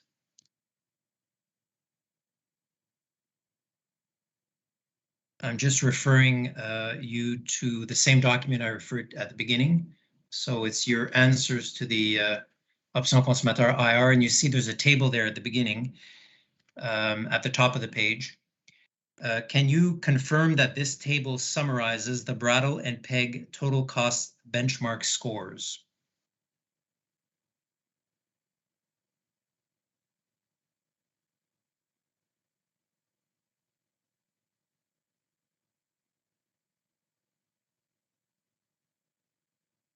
Yes, I believe it does. Okay. Can you once again explain in simple terms what the PEG score indicates regarding the score of Hydro-Quebec Transport relative to the US sample? Well, in these comparisons, a plus is bad because it means your cost is higher than the benchmark. Whereas a negative is good, means your cost is lower than the benchmark. And so, you know, the results of our study for the most recent years of the sample period that usually matter for stretch factors is really bad for Hydro-Quebec, 67% over cost. I mean, that's a very high number. We're not accustomed to seeing such unfavorable benchmarking scores. Brattle, of course, has a much, you could look at that, say, -6 there, and just interpret that as being close to zero, very similar to the cost of the benchmark.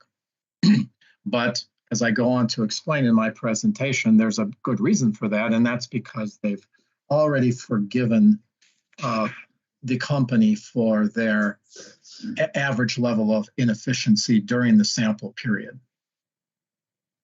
Okay, thank you.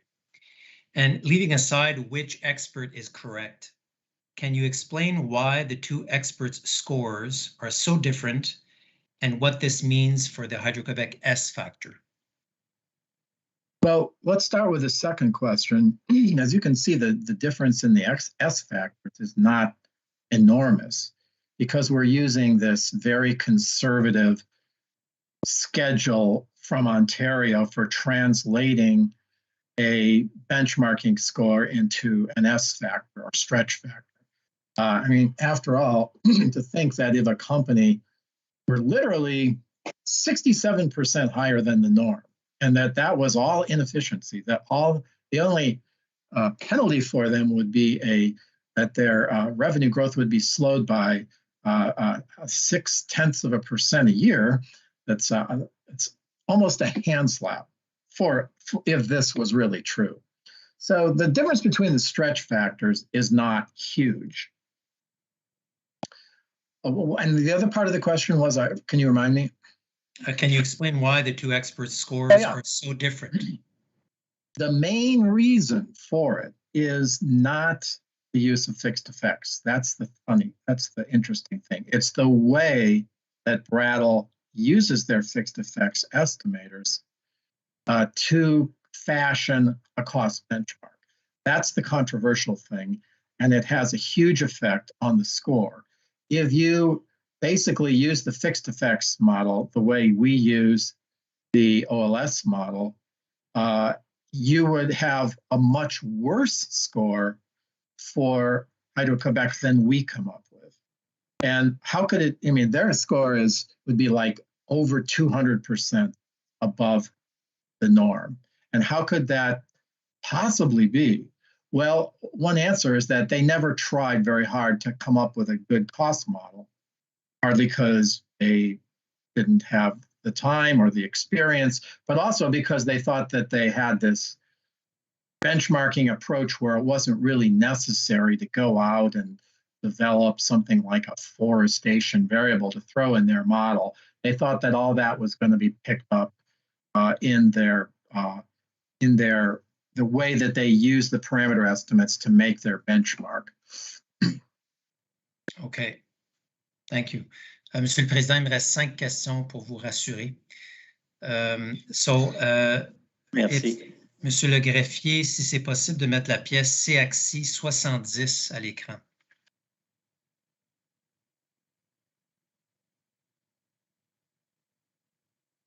Est-ce que c'est bien celle-ci? Oui.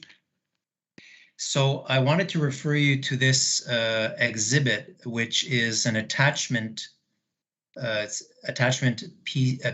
OC7. So I think it was an attachment to your answers to the IRs that were filed by Option Consommateur. Summary of base productivity trends, stretch factor, and X factor decisions in North American PBR proceedings. So this table obviously includes X and S factor decisions in other jurisdictions. My first question, can you confirm that these are for power distributors and not for transmitters? Well, not exactly, because the left-hand column says what the business is, and they're not all power distributors. Some of them are bundled power service, and some are oil pipelines, gas distributors. I believe it is the case that there isn't a power transmitter on this list. Okay, so there are no power transmitters on this list. I believe not.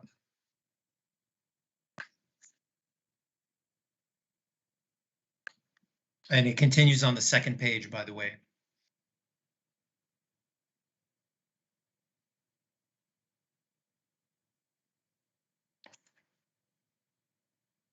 Yes. Okay. And what about Hydro 1 Sault Ste. Marie, the Sault Ste. Marie decision? The OEB, it's on this list, I believe. The OEB approved an S factor that was 0.3%, I believe. Yes. Okay, and is that a transmitter or a distributor? That is a small transmitter. I think it may have been absorbed by the main company, but I think it was the transmission. I think it was the former transmission system of Great Lakes Power, maybe, but around the Sault Ste. Marie area. I'm not sure. Yeah, that was the first power transmission PBR proceeding or MRI proceeding in Ontario. It was just for that little company, and then they went on to do it for the main company. Okay, my final topic has to do with your overall recommendations that are contained in your report. So can you please confirm that PEG recommends for 2022, based on the full sample period, an X factor of minus 0.68% and an S factor of plus 0.6%? And this is on page 95 of your report if you need to refer to it. Well, are you referring to the CNE or are you referring to a potential multi-factor? Well, let's start with the CNE. Okay.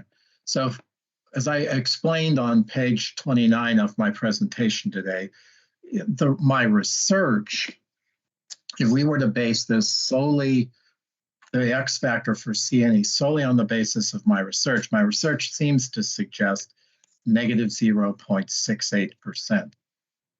But it would be, I allow as how that, and I've said so many times that the relevance of U.S. experience to Hydro-Quebec in the next few years is hard to get your arms around, because there have been so many changes in the U.S. and it's not clear how many of them are relevant to Quebec. So I, acknowledge in this presentation that there are some other numbers that the Commission might want to look at, everything from the negative 1% productivity trend that Brattle comes up with, if its numbers are corrected, to the 0% that the Ontario Energy Board uses, the current 0.57% X factor could continue for 1 year. And I also mentioned in today's presentation how there's a new estimate out of Australia of CNE productivity trend of 0.8% positive. So there are a number of numbers that the regime may wish to consider, but the one that would be based on my research would be this negative 0.68. Okay. And then on the next page, you have your recommendations if capital is included. Yes, now if capital is included, it's a similar trend if it's just based on my research. But again, there are some other numbers that the regime might want to consider. And one is the 0% that the Ontario Energy Board uses, or the 0.19% that you would get if you cleaned up the Brattle numbers. Now, I do warn, though, that when it comes to multi-factor productivity that has to finance capital, that the more positive the number, the more that the utility is going to come back to you once in a while and say, well, we need more money for capital in the short term because we have this big project to do, and this isn't going to pay for it. So this is the problem that the Ontario Energy Board comes up with. They'll put a lower bound on the X factor at 0, but then they're always agreeing to a considerable amount of additional money for capital cost for some of the utilities. It tends to be the larger ones. A lot of the smaller utilities make do with the X factor that comes out of the productivity research. But bigger utilities are always claiming they need extra money for capital. Okay, and a final question. Are you able to confirm that based on PEG's recommendation that we just saw, with an inflation factor at 2.2%, the MRI revenue cap index would result in an increase in the 2022 HQT OM&A revenue requirement of 2.3% over 2021, without including the growth factor nor the impact of capital on the revenue requirement?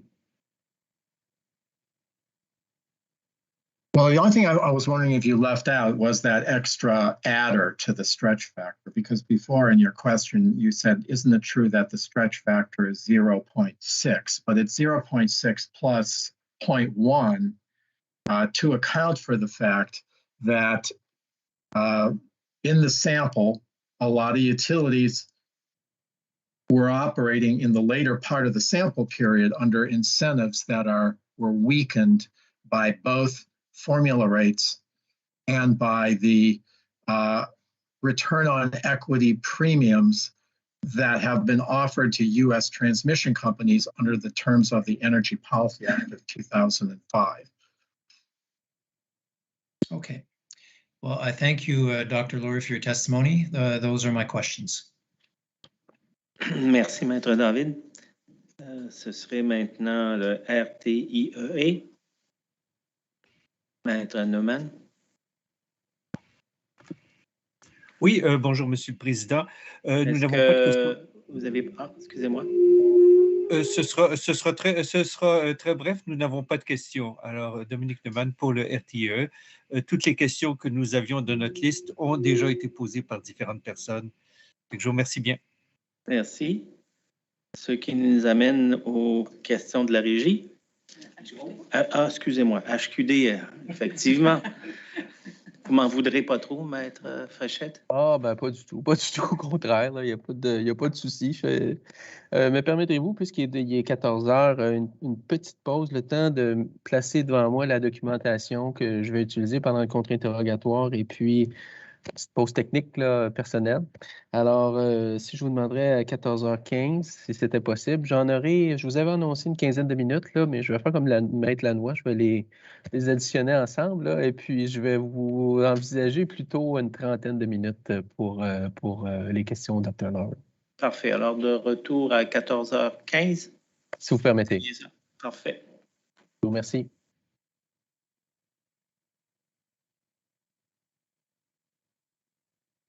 Parfait. Alors, à vous. Merci, Monsieur le Président. Alors, good morning, Mr. Laurie. My name is Efrichet. I'm the lawyer for the Agility Hydro-Québec here.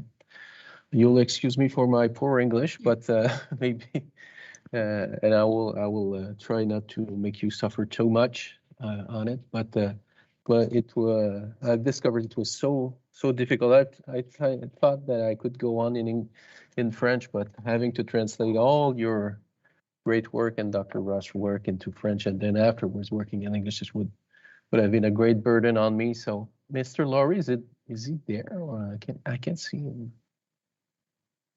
I don't know if it's the. Désolé.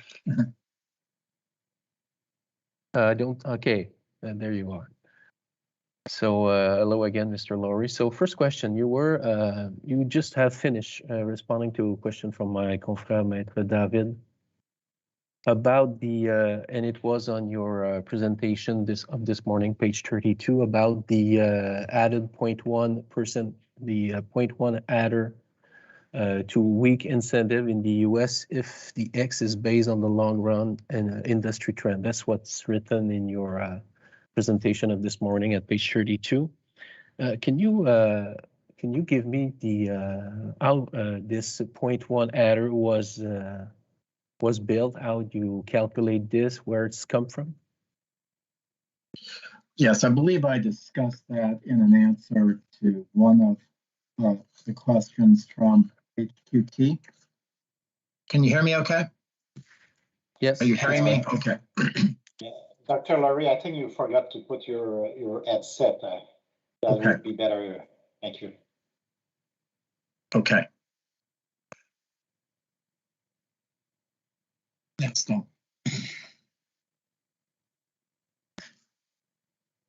So we use for that purpose, well, it's a two-step process because first of all, we try to ascertain how many of the companies in the sample are on formula rate plans at the FERC. And then we use our incentive power model that we developed in work over the years for many clients, and that was published in a recent white paper for Lawrence Berkeley National Laboratory. We use our estimates of the number of companies operating under formula rates to calculate the decline in efficiency that would result from not having the same type of regulatory system as HQT.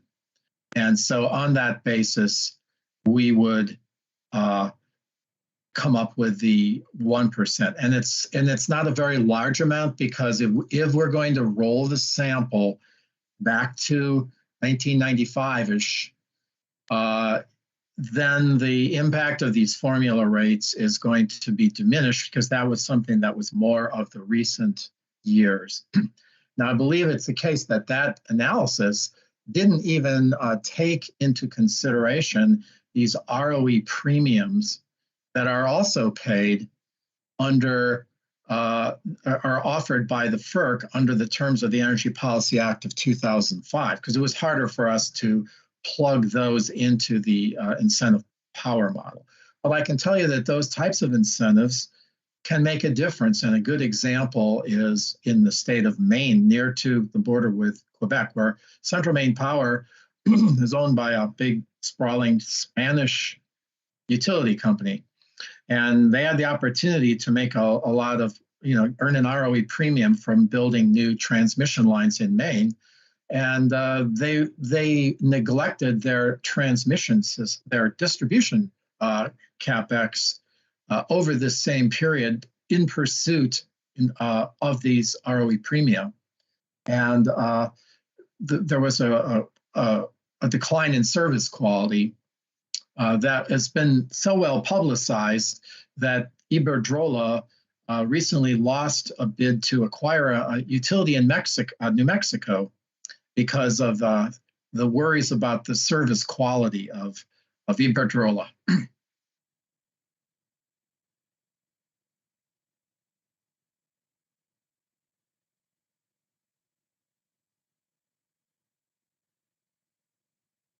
I opened my mic. I'm sorry, Mr. Laurie. About this question that you, I think that this 0.1 adder, I didn't saw it in your initial report or either in your rebuttal. Can you please provide their calculation for the help of Vigie and for us, the calculation that you did and the... Yes, that would have to be taken as a record request, I assume. Yes, but well, if you can take it as an undertaking with Mr. Lanois, your lawyer, he will, do you need for me to rephrase it, or you understand that you please provide your calculation that are behind the 0.1 adder for that is suggested on the page 32 of your presentation of this morning. Is it fair? Of course. Ça va, Maître Lanois? Now, regarding this this adder again, can you tell me if ROE premiums were for 2005 and so on were used in your previous Ontario participation in there with along with Mr. Fenrick, who you refer often? I don't recall. If I suggest you that you didn't add it to your presentation, that was not part of your report in Ontario, is that a possibility?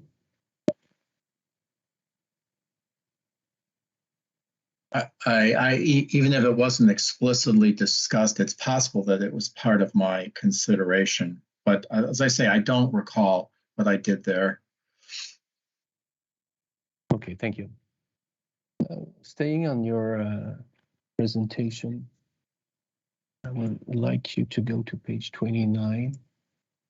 If you, but I'm sure you of course you know by heart your presentation, so it's more and foremost for me to be helping myself to be able to be understandable for you, Mr. Laurie.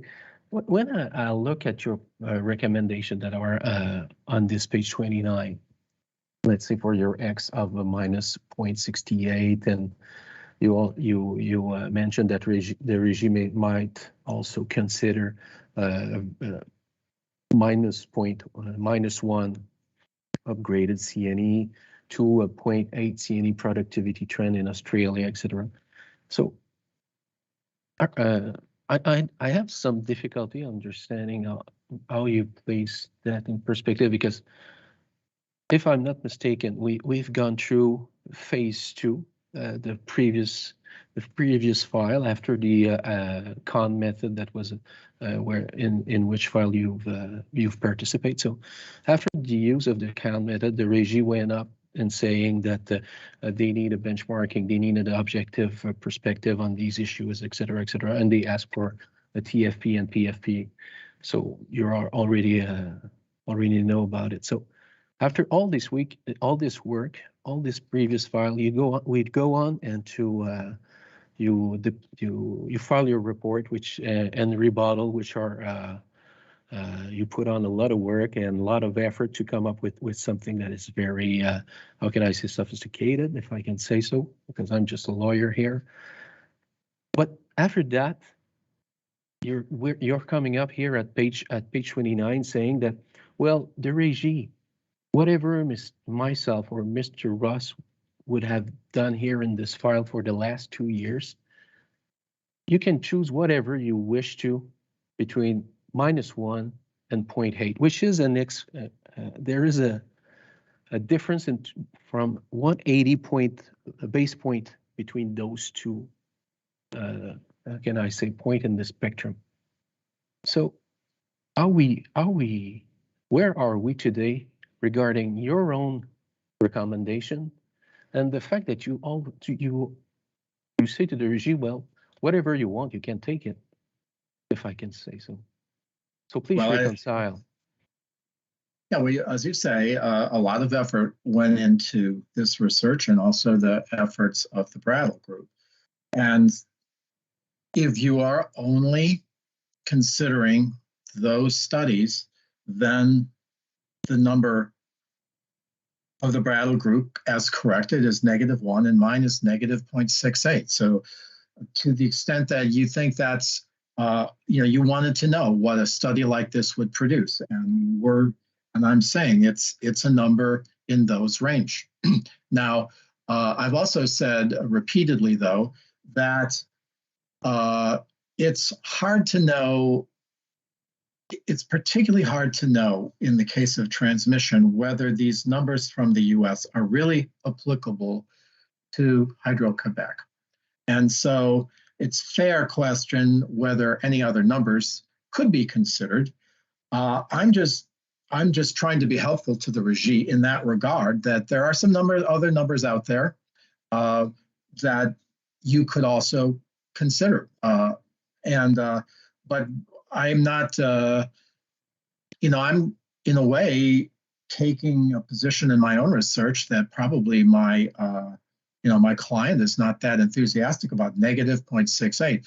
In the Hydro 1 proceeding that you describe, I believe I advocated a modestly negative X factor in that proceeding. So I'm doing the best to come up with my numbers. But I can see why the regime might be interested in some other data points to consider. So yes, we could agree on that. Is that at the end of all of this, it will be under regie discretions, that's for sure, to decide which will be the good factor to apply. Is that fair to say that on the end is the regie to decide? And there's a large spectrum, right? It's fair. Is that right? Even after all this work. Well, the work wasn't intended to come up with those two numbers. That isn't to say that other numbers couldn't be considered. I mean, look at the Ontario Energy Board. They've been presented on a number of occasions with negative productivity results, and they decide they're not going to go there. Well, it's a policy issue. Yeah, it's a policy issue they decided, but the result of an expertise like yours and Mr. Ross, well, it's number, isn't it? But anyway, I'll switch to another question, and thank you for your response on this. I will go to sensitivity analysis, and if you, I'm sure if you wish to have it in front of you, you can. I don't have any problem. It might be helpful for you if you have the Brattle Group first report in front of you or near you. It's at page 50, at page 54, if you have it. Avez-vous le numéro de la pièce? Oh, je vais peut-être me fier à une collègue ou à un collègue là, qui peut me donner le... B12, il peut l'afficher. B012, oui. Bon, ben merci. B12, c'est ça? Oui, il y a toujours une main secourable pour Monsieur Steck pourrait l'afficher pour le bénéfice de tous. Well, I don't B12, think quelle page déjà? Oui, c'est la page 54, Monsieur le Président. Page 54, Monsieur Speck. It's page 54. It's regarding the table 12 annual growth of TFP for U.S. sample. We'll look at this, Mr. Laurie, table list.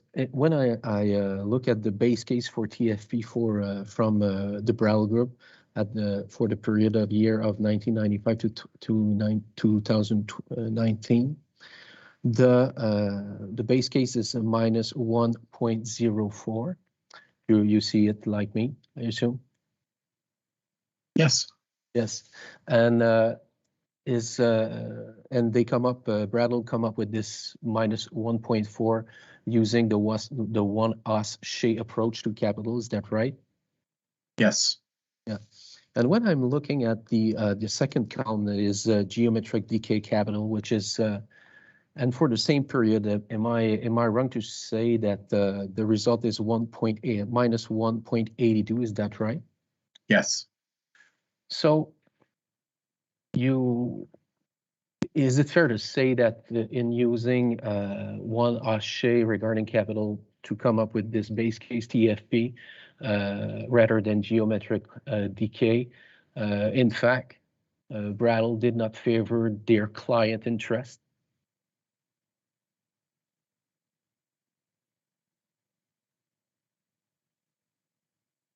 Yes, that is true. But if you go back, and that, well, let's just give credit where credit's due. It is true that they would have had a more favorable result for their client using geometric decay. However, perhaps you don't realize the degree to which utility witnesses are somewhat constrained these days by the fact that it's become very popular for utility witnesses to use one-Haas Shea. And I explained in the report why that's true. And that is that back in the proceeding that Dr. Ross was involved with in Alberta, there was an opportunity, he presented a productivity trend over a very long sample period. Je crois que ce n'est pas la bonne page qui est affichée, M. Speck. Ce serait la page 63 du PDF, c'est ça? Well, I'm sorry, Mr. Laurie, you'll maybe. Is it the right page now? Yes, that's right. Yeah, that's right. It's table Sorry for that. 12. It's table 12. So you're okay, Mr. Laurie, can go on. Yes. So I was explaining that in this proceeding that Dr. Ross worked for NERA, they used a very long sample period. Remember, he said earlier in this testimony that he believes in using long sample periods. But the utility witnesses in that proceeding saw an opportunity to advocate for just using the more recent years of the sample period, doing something that Dr. Ross and Dr. Macholm did not agree to, but that's what they did. But when they did that, they didn't adjust some of the calculations to properly measure the trend over the more recent 15 years. So they got this negative productivity trend for distribution, power distribution, and ever since they came up with that result, every utility witness has had to use one-Haas Shea.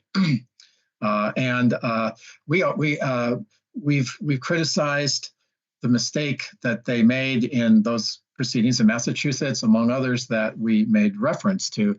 So, and Brattle, by the way, was one of the companies who did that gambit of embracing the latter part of the sample period using one-Haas Shea. So I would say there's a little bit of that maybe Dr. Ross is conflicted on this, but I could be wrong. Yeah, but I'm not sure if I heard you correctly. You know, my English is not that good, Mr. Laurie. But my question was, since Brattle recommendation use one-Haas Shea, whatever the controversy about using it or not, since Brattle recommendation was to use one-Haas Shea rather than geometric decay, this fact did not favor their client interest. Can you? Yes, I already said that. That is duly noted. Okay, thank you. Now I want you to, on the same table, if you don't mind, if we look at the base case also regarding TFP again. When we look at the recommendation for the period of the base case TFP for 1995 to 2019, the base case is minus 1.04. Oh, first of all, just to, and I'm sure you recognize that and you remember that.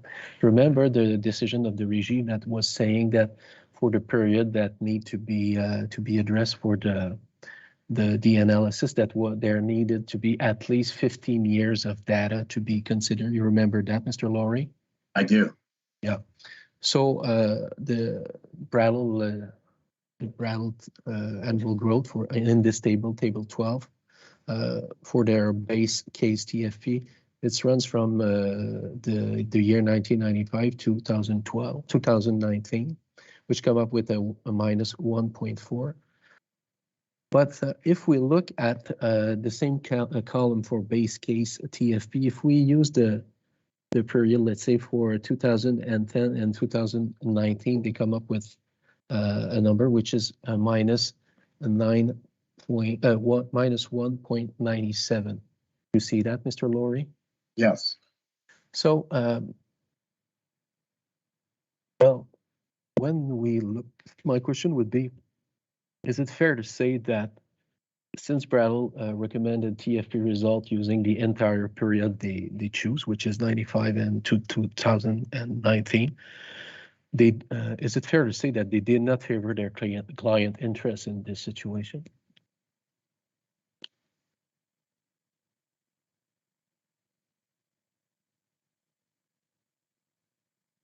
It has certainly been noted that they didn't choose the sample period that favored the client in this situation, and that is why Maître Sylvain asked Dr. Ross about this very issue, of that did he believe in a longer sample period, to which he said yes.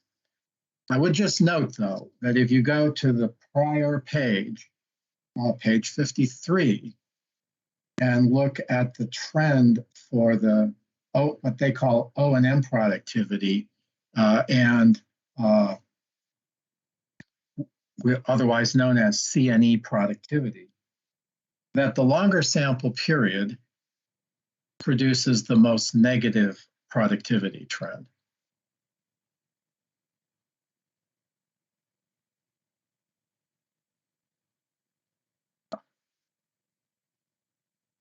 I'm sorry, I missed the button and I quit the TV for a minute. Yes, we can't argue about on table 11 results. These are the results that you just discussed in your response, but it is fair to say, but because each and everywhere in your report, and even in this morning in your testimony, Mr. Laurie, it's fair to say that you come with this oftentimes to saying that Brattle approach was most of the time in favor of the client, but with this TFP and table 12 that we've looked together, it's fair to say that it's not always the case. You cannot. It's unfair to say that they favor the client on all of these aspects of their study. Can you agree with me on that? I certainly agree that you have come up with two counterexamples. Yes. Thank you. And not insignificant ones. Thank you. Now I will go to these tree accounts, the famous tree accounts that everybody talk about, and my first question would relate to the presentation you had this morning, which is on page 5 and 6, if I'm not mistaken. Give me 1 second, please. It's on page 5. On page 5 and 6. On page 5, I'm sure you know all of this by heart, Mr. Laurie, but just for me to help myself. In an X factor study, you say on the second line, in an X factor study, methods should be relevant to the design of a revenue cap index between demande tarifaire. This part I have difficulty to read. And the first bullet is exclude costs that won't be addressed by revenue cap index. And if I go to the other page, you list the 3 accounts that you excluded. Regarding these 3 aspects, do you know that? Do you know if these 3 aspects, which are dispatching, transmission, electricity by others, and miscellaneous transmission expenses, you know that if these 3 aspects are within the formula that is applied to HQT? for their first MRI? I am certain that the first and the third of them are covered by the revenue cap index. I'm not sure about the second.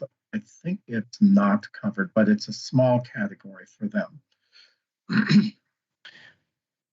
Well, if if you take me for, you're not obliged, but if I tell you that all these three aspects are covered within the formula that the regime put in place for HQT for their first MRI, how can you reconcile with the first bullet that we just saw on page 5, that it's better to exclude costs that won't be addressed by revenue cap index, since these three, at least two, if I follow you, but you can, if you rely on what I'm saying to you, is that all the three aspects are covered within the formula of HQT. So how can you reconcile the first bullet that you say on page 5 and the fact that these three aspects of these three FERC accounts are within the HQT formula?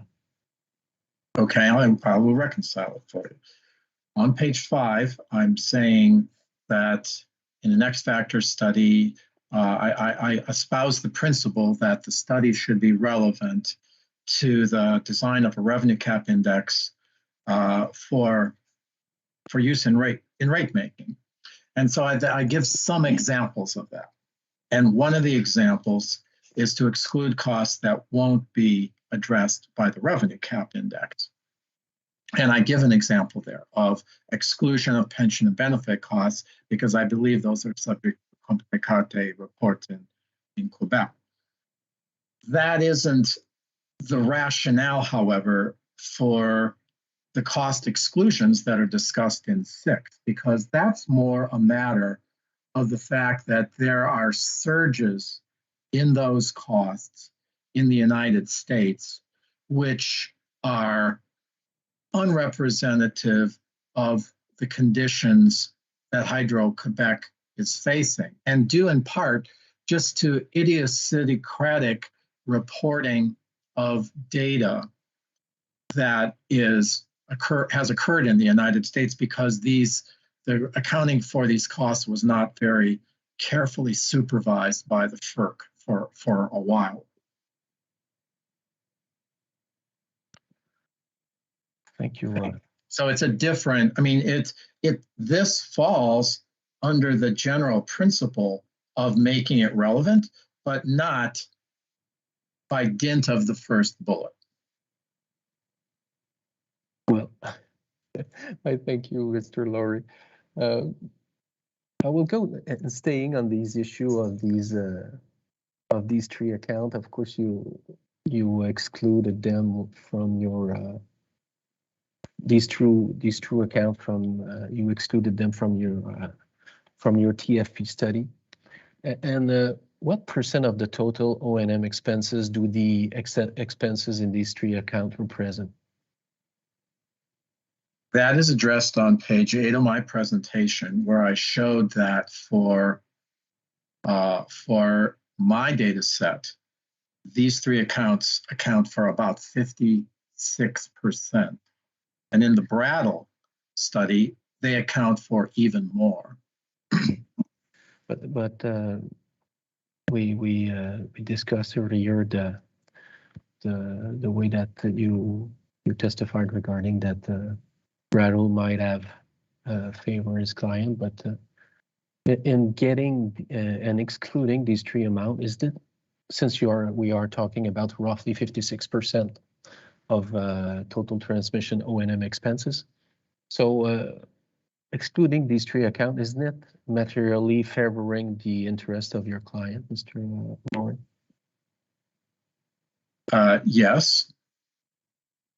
So I mean, if the one action which is contrary to what even the Hydro 1 witness did helps Hydro-Quebec, then needless to say, its reversal is going to help my client. Correct me if I'm wrong. You're referring a lot to Mr. Fenrick and the in the Ontario file that you've worked along with. And if I counted them, but I think there is in your report around 40 references to Mr. Fenrick Ward. But you remember if Mr. Fenrick also removed all these 3 accounts from his TFP study before the Ontario Energy Board? Yes, I remember that he didn't remove all 3. He removed only the transmission by others. The other 2 he left in. Okay. So at the time, did you have the same comments about Mr. Fenrick's work regarding the fact that he might materially favor his client? I can't remember what I might have said. I mean, he has his own bag of tricks that he uses to favor his client. The usual, we were talking before about the length of the sample period being an admirable thing about Dr. Ross's work. Well, he's one of these ones that thinks they should use a 15-year sample period that, as we've already noticed in our conversation, would produce a more negative trend. Well, if I encounter Mr. Fenrick, I will discuss with him the bag of tricks. He might find it funny. So, let's turn back to page 54 and table 12 that we've seen earlier in the Brown direct report. And est-ce que vous voulez que ça soit affiché? Oh, c'est pas nécessaire. I think Mr. Laurie has it. And my question, as you can see, always tend to have some kind of an exchange with you, Mr. Laurie. I don't want to. It's not a necessity to. So, and there's this sensitivities that Brattle did in their initial report. And on page 12 of your reply evidence, you remember surely, Mr. Laurie, that this time you complimented Brattle about their sensitivity analysts, etc. Yeah. And I think, I don't quote you, but I'm quite sure it's fair to say that you said that Brattle could be credited for presenting result of several sensitivity analysis in their report, etc. So is it fair to say that you, on this part, you complimented Brattle? Is that right? I did indeed, and I would repeat the compliment. I will also be gracious to myself, however, in saying that, remember, there was a sort of preliminary hearing in this proceeding to decide on the rules for the proceeding. And one of the things that I emphasized was the importance of sensitivity analysis by the parties. So hopefully that's also, I get a little credit for pushing things in this direction. Thank you for that comment. We'll take it with the bag of trick. But Mr. Laurie, now, when I look at, maybe I'm mistaken, I'm just a lawyer, but then when I look at your first report, I can't see in your direct first report any sensibility or sensitivity table or work. Is that right? I think that's fair to say that there are fewer sensitivity exercises than Braille did. I mean, I was really surprised that they would actually do geometric K, for example. There are a few. I mean, for one thing, we provide the longer sample period and the shorter sample period. That's one of the most important issues. And that's one of the things that we had a problem with in these Ontario proceedings, as I've said, is that, consultants that won't even report results back to an earlier start date that will raise the productivity trend. I think there's some other examples of sensitivity analysis in my report. I'll have to think about what they are, but I concede that Brattle did a better job on this, and that's why I wanted to say something nice about that. Well, maybe I'm wrong, but if I quote the decision 2020-28 at paragraph 92 from the Régie in a file which you participate, which were what are the criteria experts have to use for their reports. It was written very clearly in common, not in common, but in majuscule. It's in the major Capital letters. Capital letters is never. It was written in capital letters that the expert had to present their work using input-output calculation and all calculation that can significantly vary the result. So it was, I must admit that it was puzzling for me that looking into your first report without any sensitivity or even maybe for the duration period that you just mentioned, but and in the rebuttal you used the Prowl spreadsheet, if I could say so, or Excel model that they produce. So I can't understand why in your first report you didn't do that. Well, some of these, to be honest with you, I mean, wouldn't have even occurred to me. Like the one. If you want to put your microphone a little bit upward, because when you turn your head, we miss. Okay, thank you. Some of these sensitivity analysis that they did wouldn't even have occurred to me. Like, let's try taking out or putting in A and G expenses. Another one, there's several along this row here, like changing the service life by a little bit. Well, that doesn't make much difference with geometric decay. That's more of a circumstance with one Haché. It's notorious for being sensitive to the average service. This thing about the output share makes very little difference. I mean, because the trends in the two output variables are not that different. So these little exercises that don't really reveal much sensitivity, I really wouldn't necessarily have occurred to me. And we just didn't have the resources to do, say, a one Haché calculation on top of the geometric decay. Try to remember that, you know, we're working even at some risk for the recovery of our costs, and of course naturally the Régie doesn't want our study to be overly expensive. I mean, we try to keep the costs down. But on that, has it ever happened to you here in the Régie that didn't recognize all the costs that you presented before for payment? I've been lucky, and I think they did commit more to the budget for this for this exercise. But in the past, I was taking something of a risk. May I say one other thing in my defense about this, and that is, and I think that Dr. Ross acknowledged this, that when you did ask me to do some extra sensitivity analysis in the information requests, that we happily acceded to them. We didn't kind of give some double talk about how it's unreasonable to have to do these exercises. We pretty much did what you asked us to do. Thank you, Mr. Laurie. For you, Mr. Commissioner, I have two other lines of question, and after that, I will be done.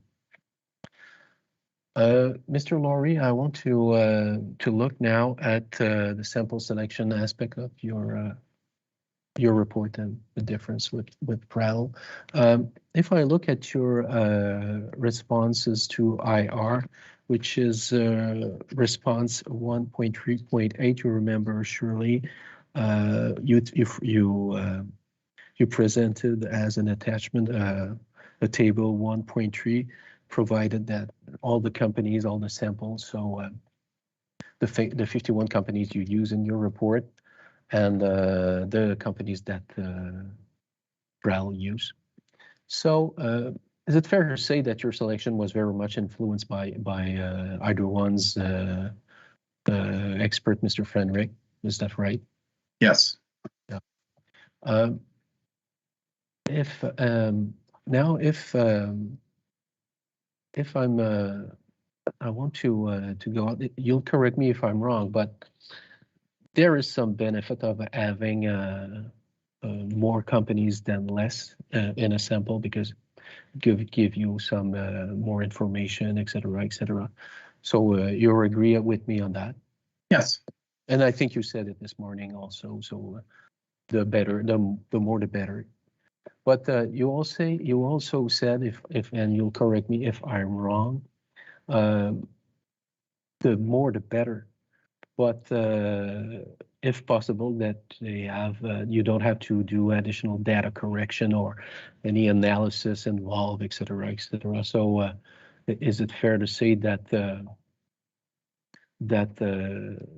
you should it would be difficult to have a large sample, but if you have a lot of work behind it to do to verify the sample, it could be counterproductive? Is that right? Can I assume that? Can we assume that? Yes.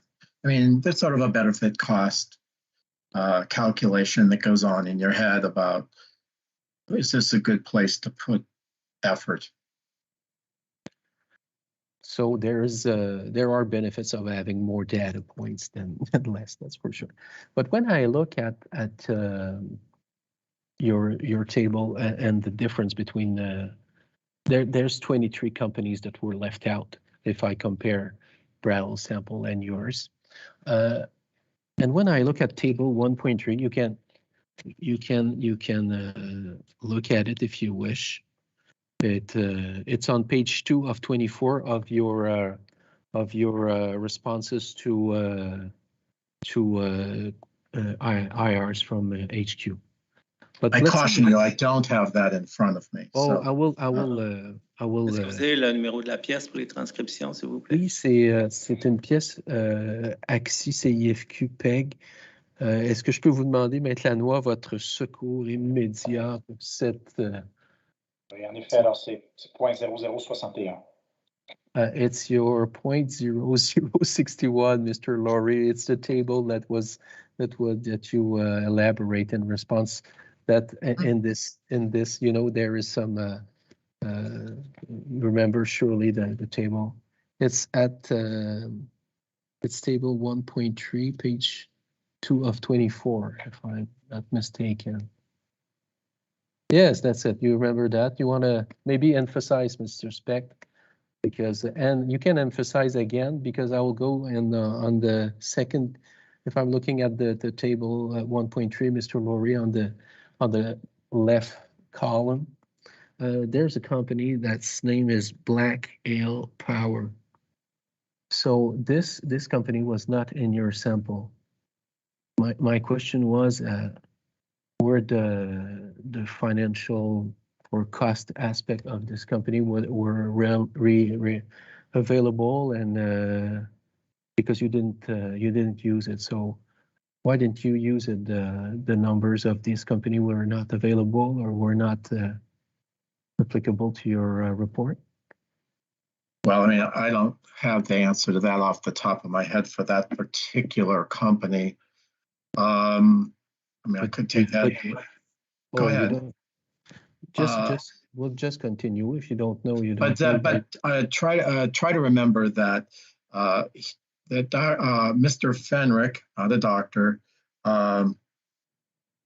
excluded a lot of companies for various reasons, and then we excluded a few more. This may very well have been one of the ones that he excluded. I can tell you that a lot of the reasons he excluded companies was due to bad substation data. I think that was in our explanation to you for this. Yeah, but I don't as for specifically the problems with Black Hills, I don't have that in front of me. Well, it's not an Ontario proceeding here, and Mr. Fenrick is not on the stand, so I'm looking at the work you've done, and do you know that what if Black Hill Power, how can I say, I'm looking for my English word because it's the end of the day, but you know that if these data were available, it would be, it would be without any additional data correction or analysis. So why not including that Black Hill Power into your sample if it was not complicated and it was, you could use the data that was readily available for anybody like Brown did. And I can go on, you know, with the same question regarding Cleveland Electric Eliminating Company, Dayton Power Light Company, Dominion Energy South Carolina, Entergy Arkansas. And if I go on the other page, Nevada Power Company, I go on Otter Trail Corporation. So let's assume that all these companies, the data were available and readily accessible. So outside of on residing on Mr. Fenrick's previous work, why didn't you consider in your own work all these companies, since the more simple it is, the more quality of your work is? Again, just because the data have been reported on FERC Form 1 does not mean that the data didn't have some problem. Yes, it's nice. That's why we have great benchmarking potential in North America, is that we have this great data from the FERC, but not all of it is without problems. I mentioned in responses to interrogatories that some of the included companies had some merger problems, and then others had problems that caused Mr. Fenrick to delete them from his sample. And I just got done saying that an example of a common problem was substation data. The data on substations is important to explaining transmission costs, but it's problematic. Brattle included a number of companies in its sample that had problematic substation data. It's one of the flaw that wasn't quite high enough for me to emphasize in the presentation this morning, but there is a lot of problems with the substation variable in the Brattle model. So just because the data are available doesn't mean that they are suitable for use. Now, is this to say that there might have been a few companies that have off this list that we could have added with the extra effort? Possibly, but it wasn't a priority. Trying to keep an eye on the budget. This was a sample that had never been questioned in 2 Ontario proceedings, and now Mr. Fenrick has done it again and filed a 3rd time using considerably smaller data set than Brattle did. So we just didn't think that this was a priority. On my side, if you don't mind, Mr. Laurie, I mind more about your own opinion on these issues. So if I take did you investigate about the list of company that I will give you if the data were available? So Black Hills Power, Cleveland Electric Eliminating Company, Dayton Power Light Company, Dominion Energy South Carolina, Entergy Arkansas, Nevada Power Company, Otter Trail Corporation. Did you investigate those companies, whether the data were available and whether additional data correction analysis would be involved? And the question is to you, not to Mr. Fenrick. Okay, so, we were asked by Brattle in response in question 1.3.1 to provide details of the companies that were excluded. And we gave a full list of the reasons for their exclusion. And so a number of these are explained. I mean, as I think of it, Black Hills Power has been out of our work, specifically has been out of our work for a long time because of problems with their reported transmission line miles, for example. And some of these companies have merger problems. Some of them have substation data problems. And some of them were excluded by Hydro One for various reasons that that we didn't go back and re-examine. So I mean, there are lots of explanations here. I mean, Dominion Energy South Carolina, good example. That's not even, that's actually just a relabeled company. And we explained in response to 1.3.1 that just used to have a different name called South Carolina Electric and Gas. So that shouldn't even be on this list because it was explained in response to 1.3.1. Yes, okay, I understand. And I ask you a question about companies that you didn't exclude here and there and PG&E for fire and stuff like that. But I understand your answer that you didn't make more inquiry to see if there was an additional data that were available for the company that I've just listed to you. Is that fair statement? You relied on the FENRIC sample. You reduce it by 2 companies, and then a subset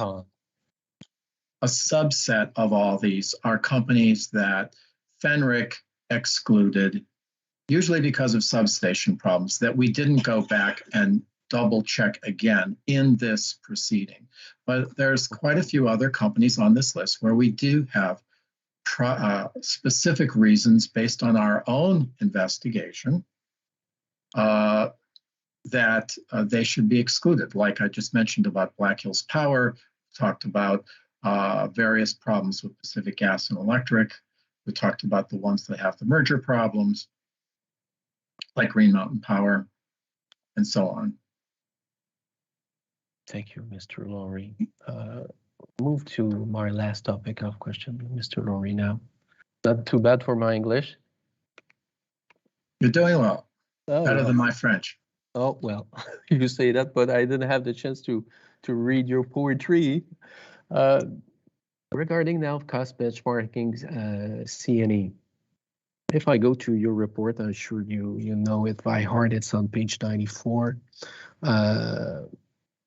There you have a lot of dots there that and it's oh, I don't know if you can take the time to look at it. It's on page 94 of your direct evidence that was filed before. It's on C&E. It's on the topic of course, econometric benchmarking results. When you're ready, you wave me, Mr. Laurie. Okay. Ready. Okay.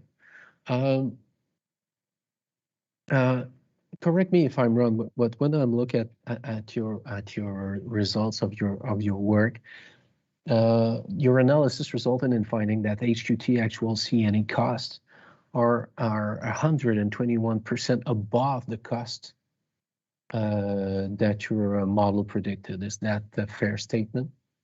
Yes. And for me, since I'm just a small town lawyer, just for me to understand conceptually, let's assume that the model predicted cost for HQT was $1, and being 121% above the buck made it that it actually cost $2.21. Is that right? Is that a fair statement? Yes. Yeah. So with this one, 121% finding, it means that HQT is a very poor cost performer according to your model. You're correct again saying that, I'm sure, and it implies that HQT has the potential to reduce costs significantly if it operated more efficiently. Is that correct? That's the implication of the results, and yet all that I've proposed is a modest 0.6 stretch factor plus a small adder for formula rates. Yeah. That's for sure. But from my example of a buck versus $2.21, what the approximate percentage reduction that would HQT needed to go from being a 121% above the model predicted cost to just equal the model predicted cost? I'm not sure. Well, if I might suggest you to at least 50%. Yes. At least 50%. It's in the ballpark of that, yes. It's a fair statement, isn't it? Mhm. Well, can we agree that if I take my $2.21, reducing the cost of this of 50% would be very substantial? Is that right? Are you okay with this statement that it would be very substantial to reduce by 50% the value? Yes, yeah. It would be. Yeah. Yeah, I would like to direct the panel's attention, however, to the prior page, page 92, which is showing as a table entitled HQ2's recent costs and business conditions compare the 2019 sample norms. Mr. Laurie, would you turn your head to the right? I didn't hear what he said. The stenographer adds difficulty to hear I'm you sorry. when you move your head. Yes. To the right. All right, I'll try it again. I would like to direct the panel's attention to the table on page 92, which is entitled How HQT's Recent Costs and Business Conditions Compare to 2019 Sample Norms. Do you have the number? It's just a previous page, Mr. President. Okay. Not on the screen. Is it preferable to have it on the screen for the panel? Yes, we would like to have it on the screen. So, Mr. Speck, let's just. And then the exhibit number is B something. No, it's a AXI. It's a C. AXI. It's a C. 009. 0009. Exactly. That's the direct report. Okay. Merci, Maître Lanois. And it's page 92, page of the report or page PDF? Oh, it's the page of the report, Mr. Chairman. It's the page of the report. Is that right, Mr. Laurie? You were referring to table 7. That's the table right there. Yes, that's the one. It's table 7. Or it is. Ah, bon. Is it the right table? Mm-hmm. Yes, it is. So we're all set? Okay, go ahead. All right, so before we go on, Maître Fachette, I would just like to direct the panel's attention to the second to the rightmost column. Now you have to scroll up just a bit to see the title of the column. Just scroll up. You can see, okay, see, it says HQT average over the 2019 sample mean, okay? So we have this for various things, and the one that is kind of the closer to being a benchmark would be the one for real unit cost. That's the cost per, some consideration of line miles and peak demand, but in real dollars, adjusting for the currency. So now you have to scroll down a little bit to get to that number. There it is. Okay, there it is. So see the one for CNE shows that Hydro-Quebec's real CNE is twice the norm. Now, okay, in the model, you have to come to grips with this. And if you log that, it would be 0.72. So it's in the ballpark of a pretty bad number. But this is just the numbers that we were having to grapple with. And I don't like seeing, numbers like 1.00 for a benchmarking score, but this is the kind of cost data that was going into the analysis. It really was on the order of twice. So I'm sorry, that's you can go on with your questioning, but I just wanted to bring that to the panel's attention because I thought it was germane to what you were talking about.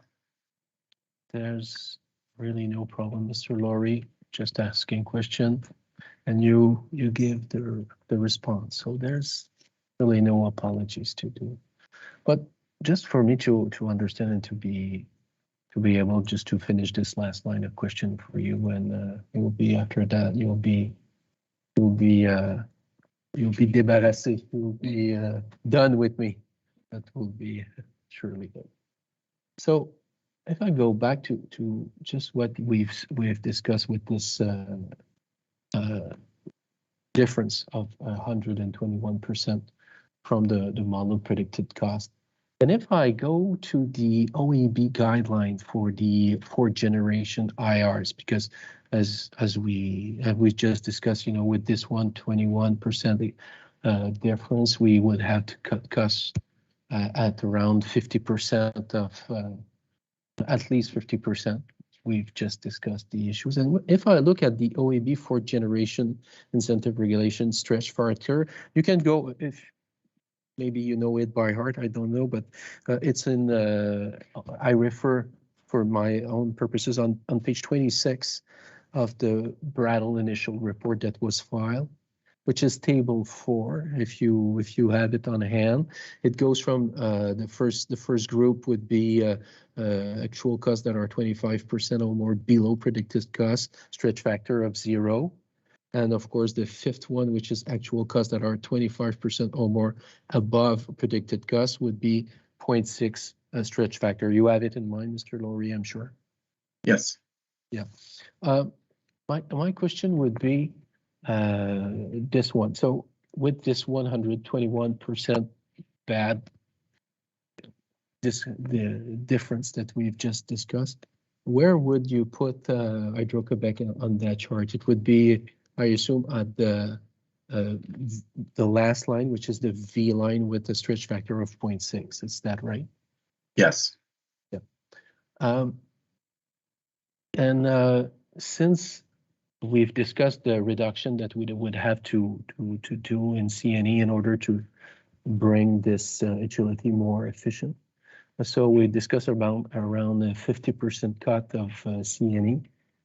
But if we cut this with around 50% of the CNE, would it be fair to say that it would become that this utility with begins with a 121% difference will be around in the third group, which is the actual costs are within plus and minus 10% of predicted costs, which would come up of a stretch factor of 0.3. Is that right? Yes, I believe that's right. Yes. So,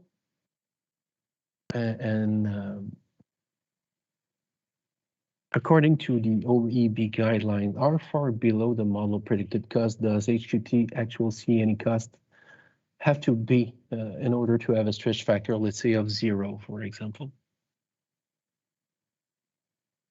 I forget the exact number, but it would be much closer to the benchmark, of course. Yes. Can I suggest that at least it would need a 25% below the model predicted cost? I'll take that subject to check.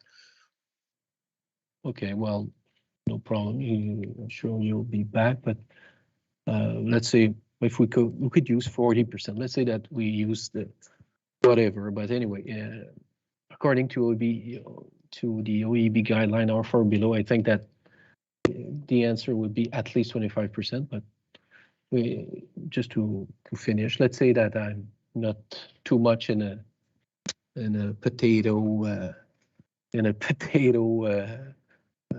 Comment on dit ça, les champs de patates? A potato farm or something like that? In a bag of chips or something like that, Mr. Laurie. But we started with this 121, and we know together that we have to correct for 50%, which is it's substantial. And with this correction, we are not, and you're sure you'll be you will be at eye with me that even with this cut, we are not at the top of the sample, even though there would be a big cut in cost for 50% that we've discussed. So we would be surely not at the first stage of this guideline. We would be at the second stage. So we would be around the third stage. So that's a fair statement. Is that right? With a cut. Well, yes. I mean, yes, they would be very large. The benchmarking does yield that outcome, and so does the Brattle numbers, unless they do this certain trick with their projection of the cost. They get even more extreme results. So do I believe that it's the company's costs are literally, their C&E is literally twice what it should be? I would be surprised if that's true, but that, these are the numbers. The Regie wanted the HQT and another consultant to come up with numbers using these kinds of methods that they use in Ontario. And the numbers just happen to be really bad for Hydro-Quebec. And what the Regie should conclude on this basis, I don't know, but it isn't to say that they should literally believe that their costs are double what they should be. But both consultants came up with this very bad. Yes, but leaving the Regie aside, I didn't ask you if 20 years of Regie regulation end up with a poor utility being. I didn't ask you that, Mr. Laurie. I just want to come back to conceptual that we've just discussed with this difference of 121%. And let's say that we tackle the issue and bring the C&E down by 50%. We would score in the third row of the OEB guideline for a stretch factor of 0.3. Is that fine? Sounds about right. Yeah. So let's say that this utility wants to go on and work again and to go a little further in excellency. Is it fair to say that it would have to cut C&E more in order to reach the first stage would be to have a stretch factor of 0? Is that fair? Yes. So it's fair to say that it would need another effort more than 50% to cut their C&E in order to reach a stretch factor of 0. Is that fine?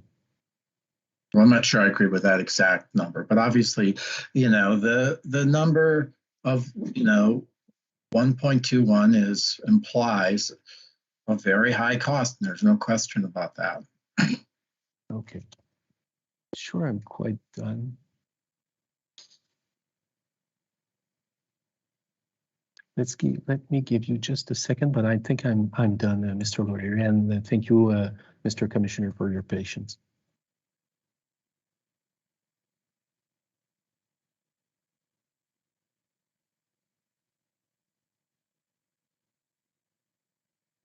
It's always better to check. There is a last one. There's something else in your bag of tricks? Oh, well. For me, it's I don't have a big degree like yours, Mr. Laurie. I'm just doing my best here. The last question, when we were going through the OEB chart, et cetera.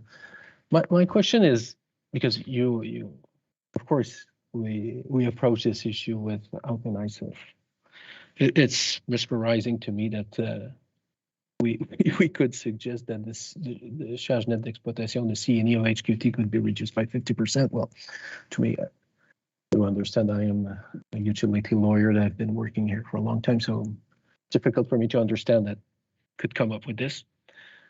But coming up with these numbers that you've just said, is it a possibility that HQT may not be a poor performer, but maybe rather there is a problem with your model? Is that something that is possible?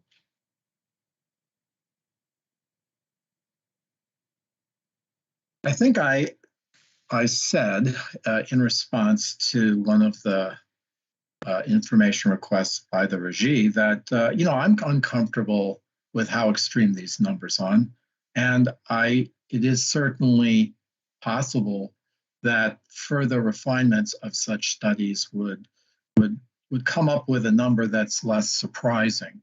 And remember that with Brattle's model, even has more extreme results unless you do this one thing. So I do think that the work that Dr. Ross did by using fixed effects does help us to think that that part of the reason for this very extreme, these very extreme numbers is there's something we're not picking up here. But based solely on the evidence that we have, you still have to think that the proper stretch factor for HQT would be 0.6. I mean, even if there was as you yourself just pointed out, you have to make quite a substantial reduction in their cost performance, according to this study, before you would even get out of the 0.6 score. And so, like, even if it was roughly cut in half, you'd still be looking at a 0.6 score. I would also point out that, and as I said this afternoon, that if there's a problem with something excluded from these studies, the way to deal with it is not what Brattle did. There is a way possibly to deal with it that I haven't mentioned, but I will now, and that is in Australia, when they do benchmarking like this, and they do CNE benchmarking, because they don't have very good data on capital cost. There's a lot of focus on the CNE. So the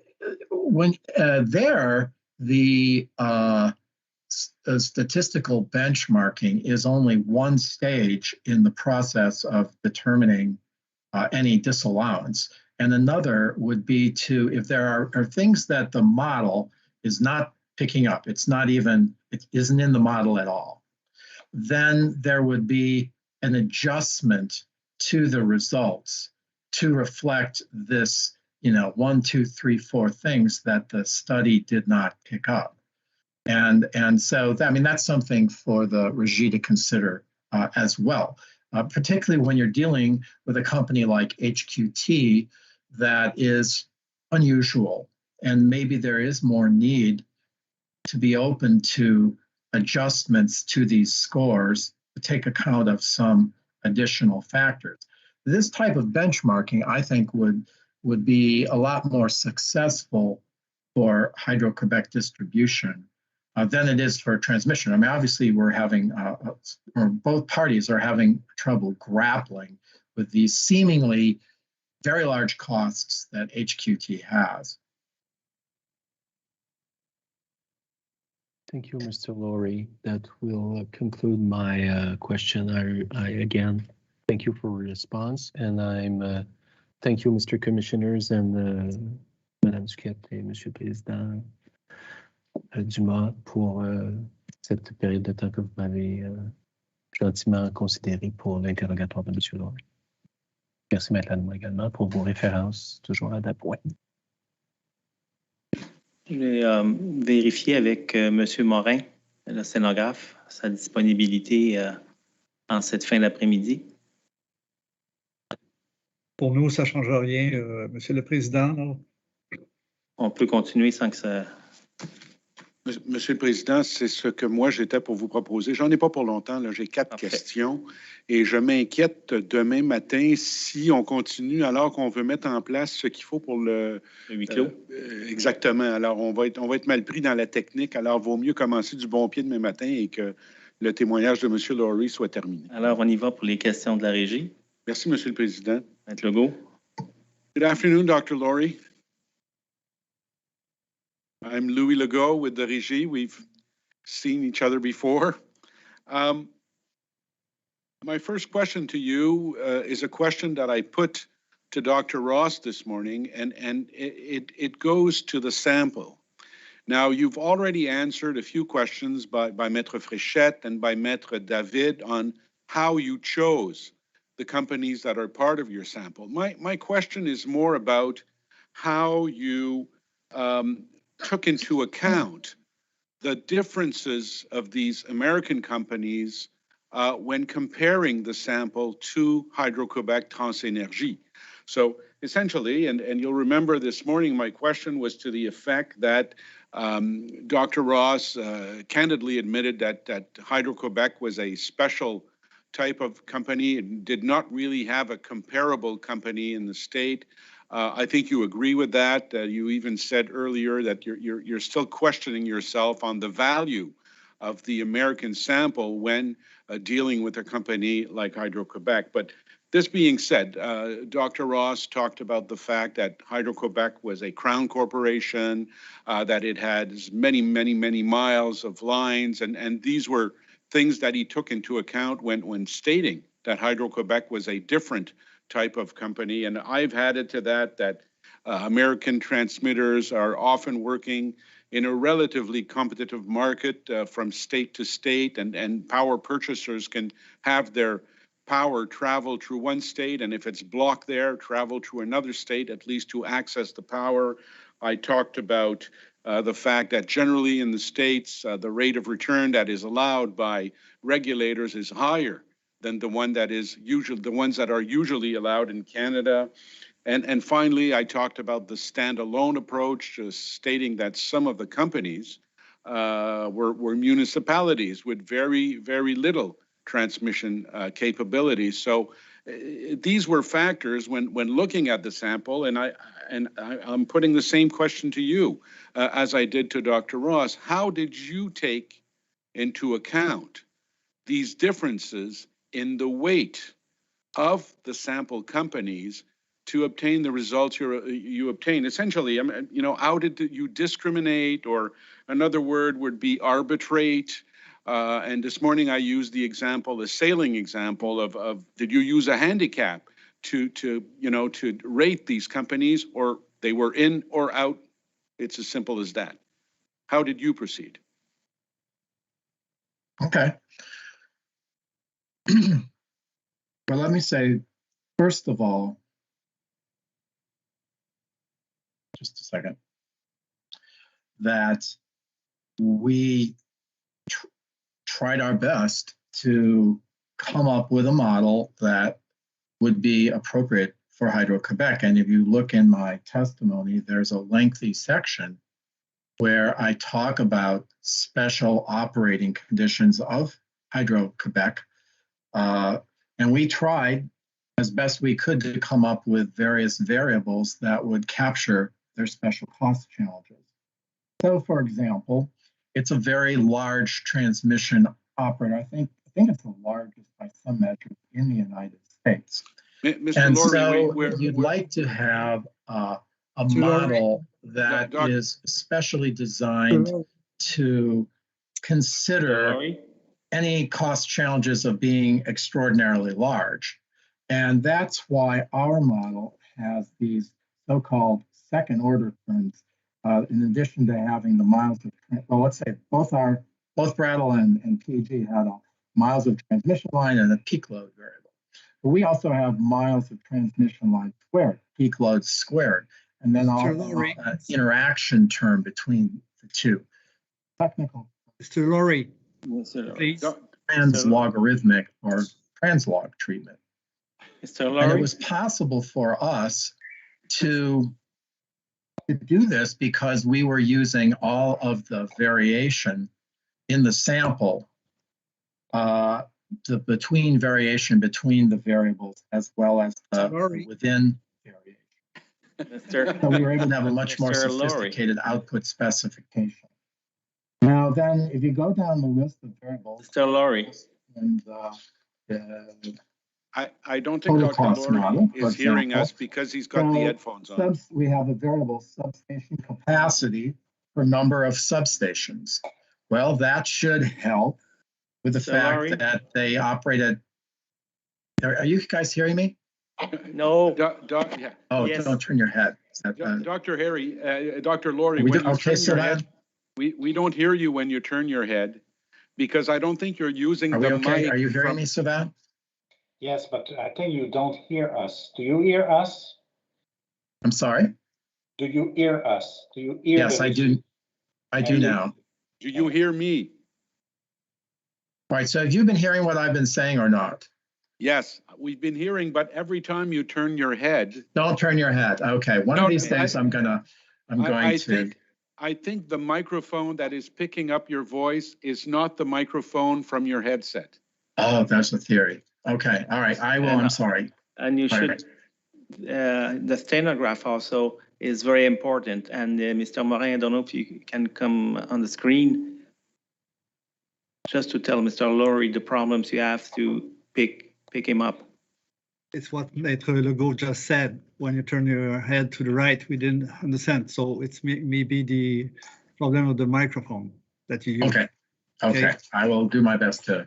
He's a very important person that listens to you, so. I don't think so, anyway.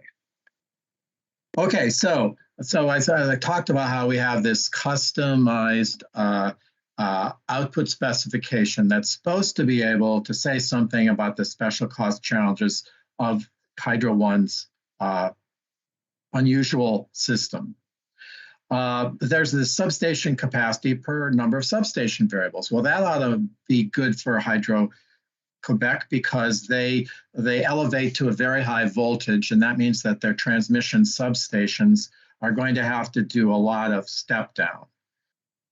Number of substations per miles of transmission line. That, again, should help Hydro-Quebec because they have a whole lot of these posts serving this enormous service territory. They have a whole lot of these posts. Now there's a variable here that Prattle doesn't have in their study called Construction Standards Index. And this is something actually that Mr. Fenrick developed in these Ontario proceedings, but it expressly deals with special weather challenges in Eastern Canada that can cause higher costs to build tower poles and towers. So, and then there's some other variables, of course, too. But I think that we really did try to have we could, if we were trying to make Hydro One look bad, when we wouldn't have put in a variable like the Construction Standards Index, because that indicates that there are special challenges to operating in Quebec. Another thing I would like to bring to the attention of Mr. Legault is that, in an econometric model, you want to have some variation in the values of the variables in the sample in order to come up with precise estimates of the model parameters. So it would be nice if Hydro-Quebec was not too different from the average utility in the sample. But at the same time, it's great to have a bunch of different kinds of utilities that kind of help to estimate the values of all these parameters. So, clearly there are some things that are different about Hydro-Quebec. We probably didn't capture all of them as much as we would like to. And as I've said, I think we could do a better job benchmarking Hydro-Quebec distribution. But that being said, it's not like this was a fool's errand. There are, this is a fairly sophisticated model of the same kind that's used to benchmark Hydro One. And Hydro One isn't that different from Hydro-Quebec, and yet the Ontario Energy Board has had it benchmarked 3 times already. Okay. My next series of questions will refer to Exhibit B0094, which is Brattle's additional report, essentially replying to your report. And Monsieur Specht, if you want to bring it to the screen, please, thank you. First, I'll direct you to page 22, where Brattle states, second, PEG seems to concede that whatever problems it believes exist with accounts 561.1, 561.8, and account 566, the problem does not affect all companies. Thus, a reasonable alternative that PEG could have done instead of excluding these legitimate transmission O&M expenses from its productivity study would have been to do the same as in the benchmarking study and remove some companies from its sample to determine whether excluding the expenses from all companies was reasonable. And a bit further at page 23, we asked PEG to rerun the TFP model, but under the same cost information used for its benchmarking. It found TFP growth of 1.01% and PFP O&M growth of minus 2.22%. Now, my question to you is, can you indicate if the exclusion of some companies from the sample, which reported uncommonly large dispatching or miscellaneous transmission expenses, and the inclusion of these expenses in the productivity study would produce more precise and information and no bias? Well, in this particular case, I was surprised that Brattle showed this evidence, because what it shows is that just from removing those 6 companies, that the productivity growth goes from negative 3.38 to negative 3.10. That's a considerable difference. And, if you look at our step-by-step analysis, the removal of all the data for miscellaneous transmission expenses, no one ever said it had an enormous effect. It just had a material effect such that it was worth doing. So I'm surprised that they used this example, which I will concede that we might have done it the other way, but I don't think the results would have been that much affected by it. So do you agree that it would produce more precision and no or less bias to go that route? No, I'm not going to agree to that, because I'm not sure that there weren't smaller companies. See, you have to remember, Mr. Legault, that we didn't have the choice of removing miscellaneous transmission expenses from the benchmarking study because you couldn't remove them from the data for Hydro 1. So if we were going to make an adjustment, what to do? Well, I just thought, let's remove the 6 worst companies, because then we don't want to take out too many, and we want to be able to do the benchmarking. So let's just focus on the 6 worst. We don't necessarily have to do that when doing the productivity trends, because we didn't have the same issue about comparability to Hydro-Quebec. Again, it's in its commentaries to your MFP study, Brattle states, and I'm at the same exhibit at page 36 now, where Brattle states, PEG's econometric methodology ignores and fails to control for each transmission company's unique unobservable features. A little further on, specifically, PEG's econometric methodology fails to control for these unobservable factors because the pooled OLS model includes all those unobservable effects in the error term of the regression. Again, a little further on, if the unobservable effects are important in determining cost and there is significant unobserved heterogeneity among the firm, then use of pooled OLS will be unreliable for cost benchmarking purposes. Using OLS not only will distort the residual error terms that are the measure of relative efficiency, but also provide biased and inconsistent parameters. And finally, later on page 37, in summary, the tree tests described in the section support the use of the fixed effect approach for the benchmarking exercise. Using PEG's own data and based upon the result of the tree statistical test, PEG's econometric models yield unreliable results for benchmarking HUT's costs. Can you please comment on Brattle's findings indicated in what I've just read to you on the methodology that PEG used in its econometric study? Yeah, well, let's start by saying that the approach that we use, which does include the net effect of excluded relevant variables in the score, is the common approach to benchmarking everywhere.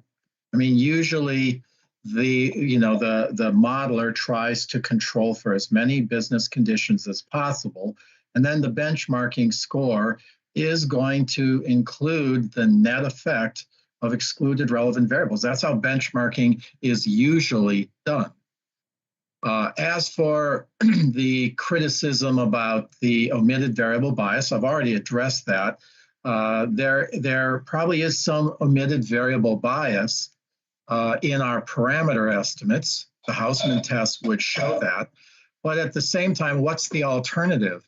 Because if the alternative is to estimate using a fixed effects estimator that ignores all of the between variation in the sample, you're going to get some very sketchy estimates of the parameters. I mean, just look at the parameters of Brattle's models compared to us. Many of them are statistically significant. I mean, when they were coming up with weights for the output index, they couldn't even use their fixed effects model. They had to do it, they had to base it on an alternative random effects estimator, because otherwise the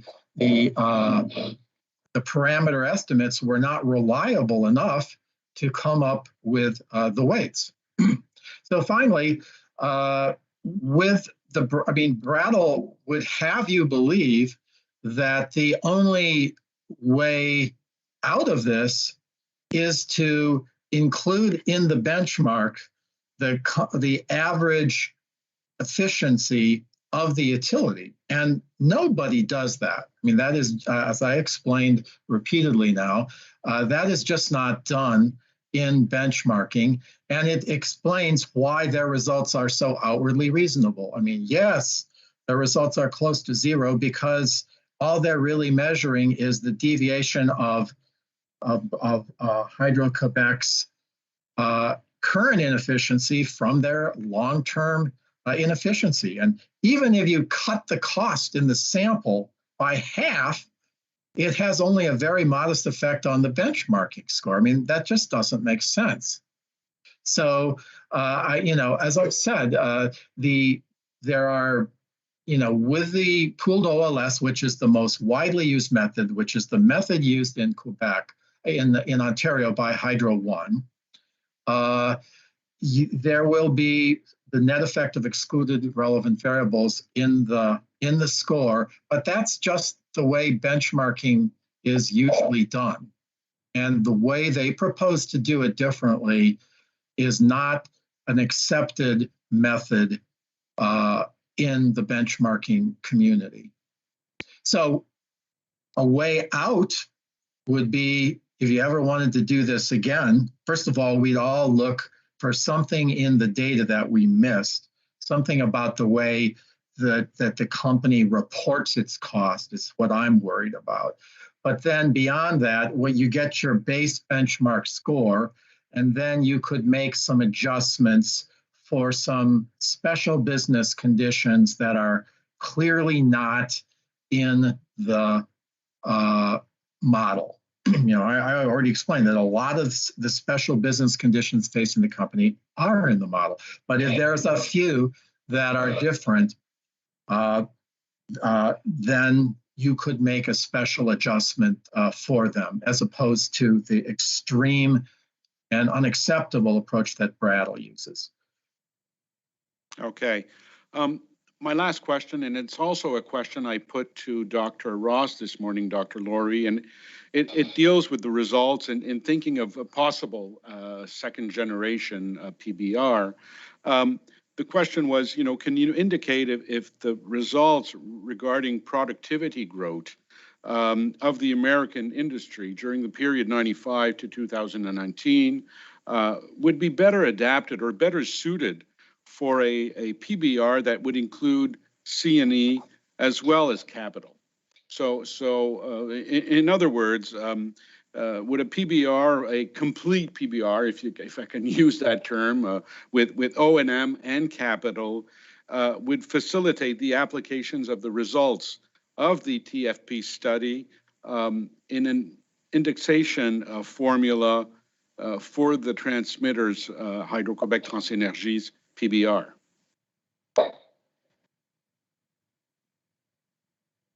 Well, I think that, for one thing, the productivity trends of both the C&E and the capital, we have this concern do the business conditions facing the U.S. utilities really, are they as challenging for productivity growth as they are for Hydro-Quebec? I mean, that's going to be true for the CNE as well as the capital. I could easily see that the Régie, in its wisdom, learned from this hearing to adjust the X factor in a way that the company can live with and that would permit the CNE part of it to go on.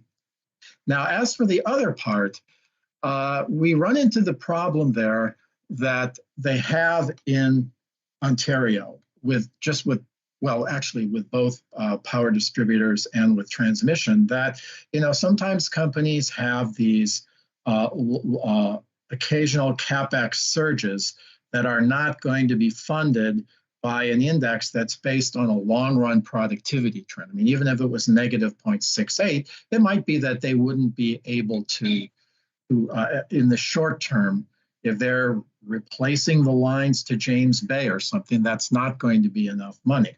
And so then you get into the realm of how much supplemental capital revenue is to be afforded. That's right there is the frontier of comprehensive regulation for power transmission and distribution alike is really a good way of trying to bring incentives to bear and at the same time permitting the funding, the occasional funding surge. And we're in this new round of Hydro One transmission work that we're just doing now, we'll be thinking about it again. I mean, that's Ontario is probably the place where they have thought the most about this. Alberta being another one. And then remember that the Ontario Energy Board has never decided to go to a fifth generation where they would just consider, well, what have we learned from MRIs and how can we do it better than that? They keep putting that off. They put this off for almost like 5 years and there's still no plan for it. So, I mean, I think it's something that can be considered for the comprehensive approach can be considered, but it probably would have to involve some ability of the company to get some occasional supplemental capital revenue. And then you have to work through a way to make it all just and reasonable and have some reasonable performance incentives. Right. Thanks for this, Dr. Laurie. That's the end for me, Mr. Chair. Merci. Maintenant, les membres de la formation, Monsieur Dumas. Non, merci, pas de questions. Maître Duquette. La formation n'a pas de questions. The panel has no question for you, Mr. Laurie. I guess Maître Lannoy. Yeah, you have any... Pas d'autres questions. Pas d'autres questions, Monsieur le Président. Okay. Est-ce que c'est le temps de libérer le témoin?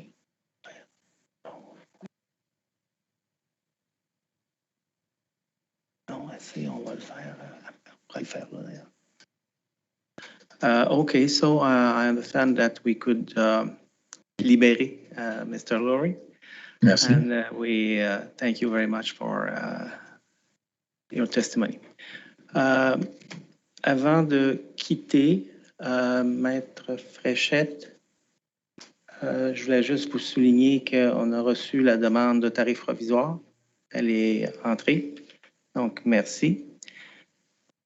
Vous devriez avoir la liste aussi des, si vous permettez, vous devriez avoir aussi la liste pour le 8 Oui, c'est ça. Je ne sais pas si monsieur, vous l'avez-vous envoyé à monsieur Specht? Oui? Oui, effectivement. Je vais juste vérifier à monsieur Specht s'il a bien reçu. Oui? Tout à fait. Parfait. Il y avait un point qu'on pourrait peut-être régler, c'est la demande de monsieur Newman, qui est d'engagement additionnel, qu'on a reporté parce que Maître Newman nous a envoyé un projet. On voulait vérifier auprès de vous et de Maître Cadrin l'engagement qui été avec AHQ-ARQ. Nous, on croit comprendre que la discussion finale que vous avez eue avec Maître Cadrin qui a été reprise, c'était simplement de valider certaines données. Ce n'est pas des commentaires, c'est juste de valider les données. C'est d'ailleurs ce que dit Maître Newman dans sa lettre, qui est C'est RITAE 0028. Je pense que si je comprends bien votre lettre, Maître Newman, c'est ça. Je voulais juste vérifier si c'était l'engagement de HQRQ est bien celui que je viens de vous... ou s'il y a des particularités que nous avons manquées.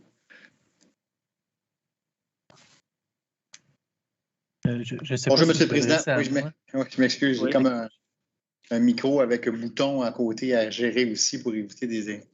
Alors donc, je ne prononcerai pas sur l'engagement que cherche M. Newman ou la façon dont il l'a rédigé. L'engagement, oui, c'est ça. Il est allé sur un autre chemin, mais je comprends un chemin similaire au mien. Alors, ce que j'ai demandé, moi, et la discussion était un petit peu plus large là, avec l'expert, le Dr. Ross, nous avons gardé certaines données qui nous apparaissaient un peu plus, que je qualifierais aberrantes ou problématiques. Et je lui ai demandé de valider si ces données-là, d'abord, étaient les mêmes que dans son database, excusez-moi l'expression en anglais, ce qu'on avait déjà vérifié nous-mêmes, et si elle ne présentait pas une problématique ou une particularité. Alors, il se peut qu'ils veuillent commenter. Ce n'est pas un exercice simplement de validation des chiffres et d'où ils viennent. On le savait, ça, nous.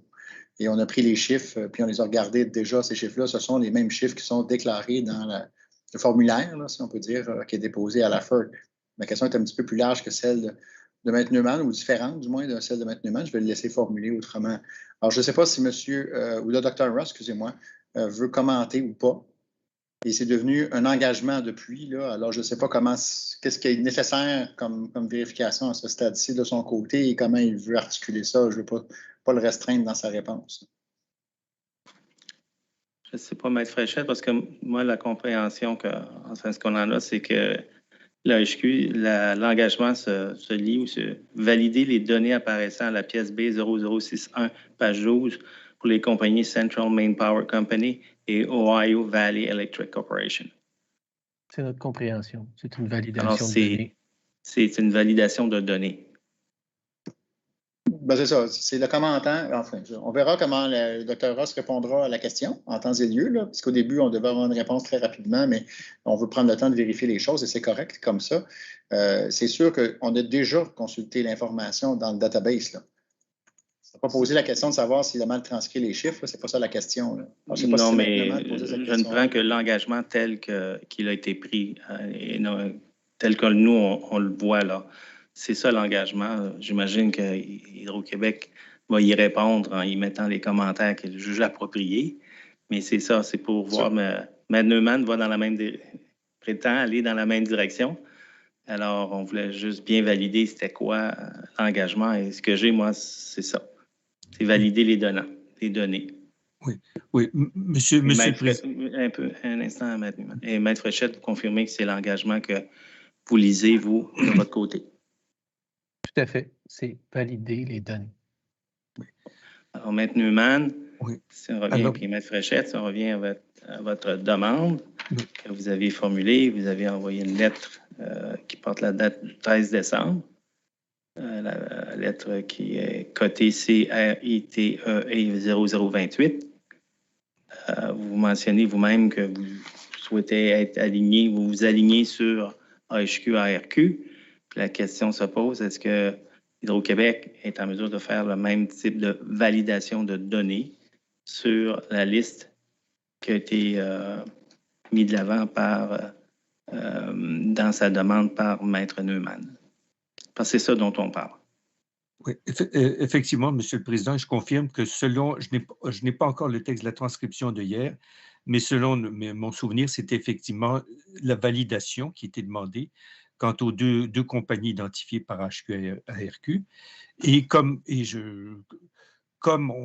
on s'y attend un peu, je pense qu'implicitement, il se peut que le témoin ne va pas simplement dire oui ou non que c'est valide. Il va sûrement avoir un commentaire à exprimer, puisque tant HQRQ que nous-mêmes, nous nous interrogeons sur le caractère, pour reprendre l'expression de M. Cadrin, aberrant de certaines des données utilisées.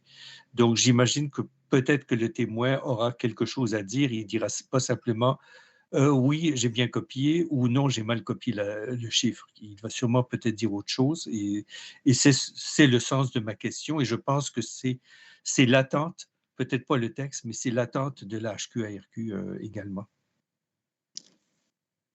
Maître Fréchette, je ne sais pas si vous avez un commentaire immédiat, là. Je ne peux pas m'exprimer pour le Dr. Ross. C'est des questions qui lui sont adressées. Une chose est certaine, c'est que la validation des données, ça, c'est tout à fait légitime.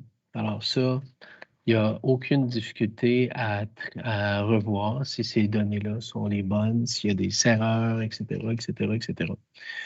Par la suite, ce que les gens voudront plaider à partir de ça, ou les démonstrations qu'ils voudront faire, ça appartient pas au Dr. Ross, puis ça appartient pas à Hydro-Québec Transénergie. Et puis, c'est pas à M. Ross ni à moi-même, en toute humilité, de paraphraser mes collègues ou de trouver des questions où il n'y en a pas ou d'essayer d'improviser des questions qu'ils pourraient poser. Valider les données, M. le Président, sur l'échantillon, il n'y a aucune difficulté avec ça. Alors, je suis convaincu que le Dr. Ross est en train d'accomplir ça. C'était l'engagement 9 pour l'AHQ-ARQ, si je m'abuse. Alors, de prendre un engagement similaire, c'est juste qu'avec vous, Maître Neumann, je n'ai pas la nomenclature des sociétés à l'égard desquelles vous aviez identifié des anomalies, selon vous.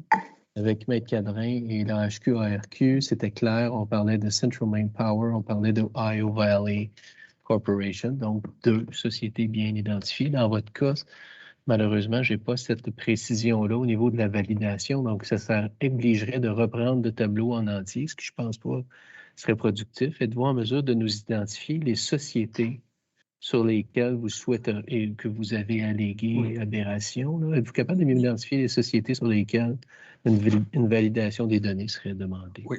Le tableau que nous avons déposé, si mon confrère allait le consulter, ce n'est pas toutes les 74 compagnies, ce sont 19 compagnies pour lesquelles les données fournies par Brattle sont aberrantes, pour prendre l'expression de Maître Cadrin.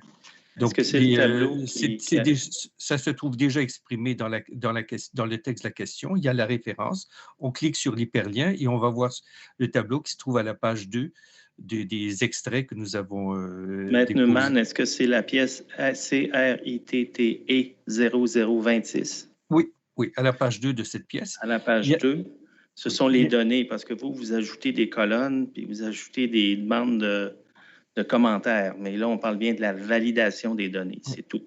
Il y a aux deux premières colonnes chiffrées, c'est les chiffres qui viennent de Brattle. Ah, donc, c'est ça qui doit être validé. C'est ça.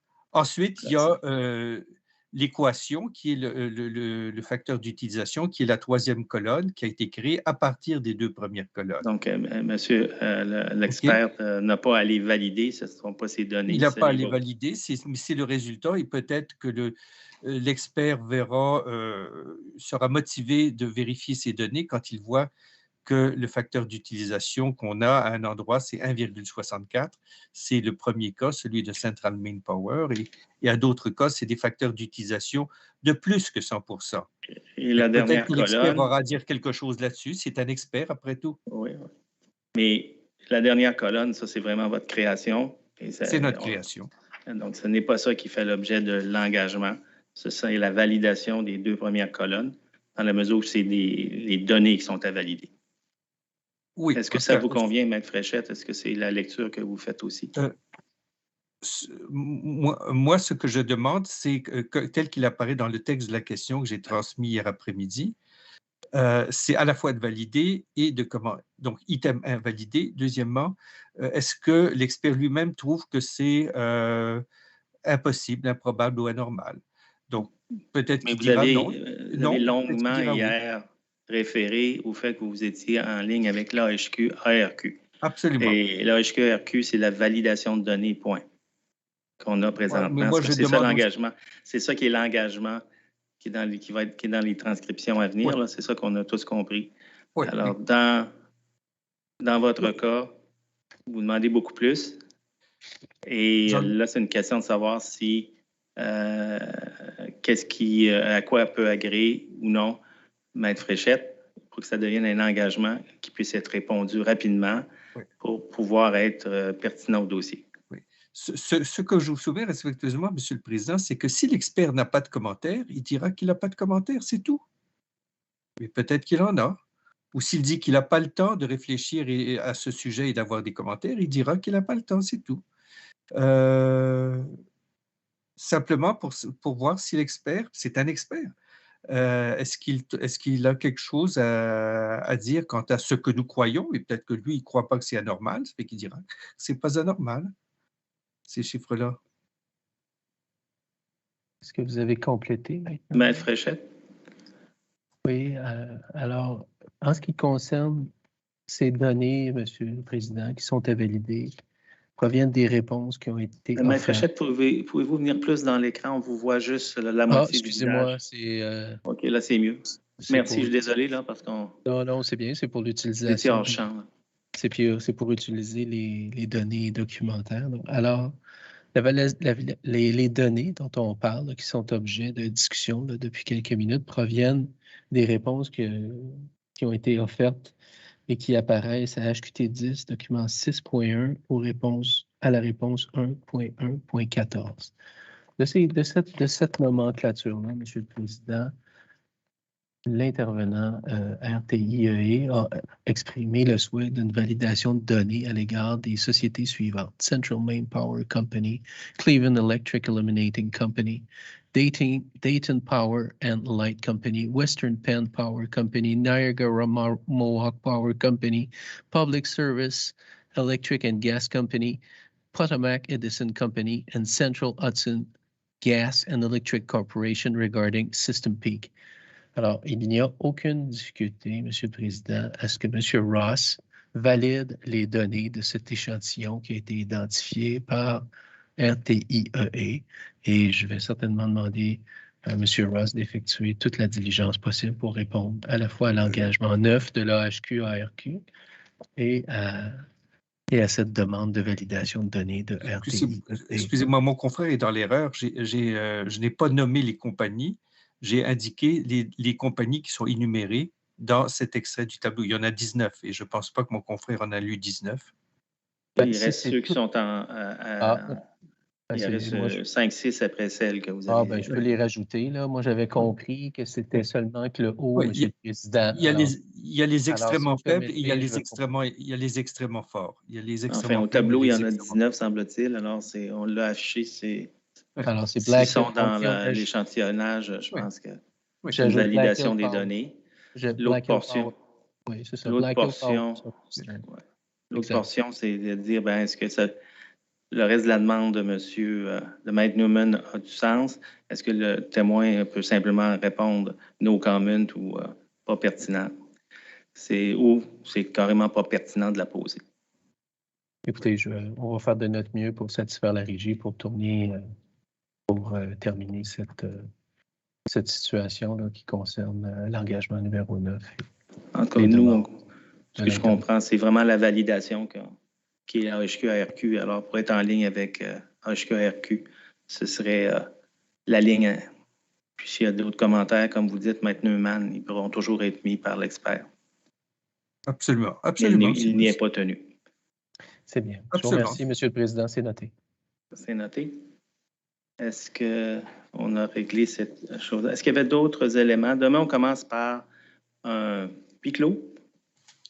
Donc,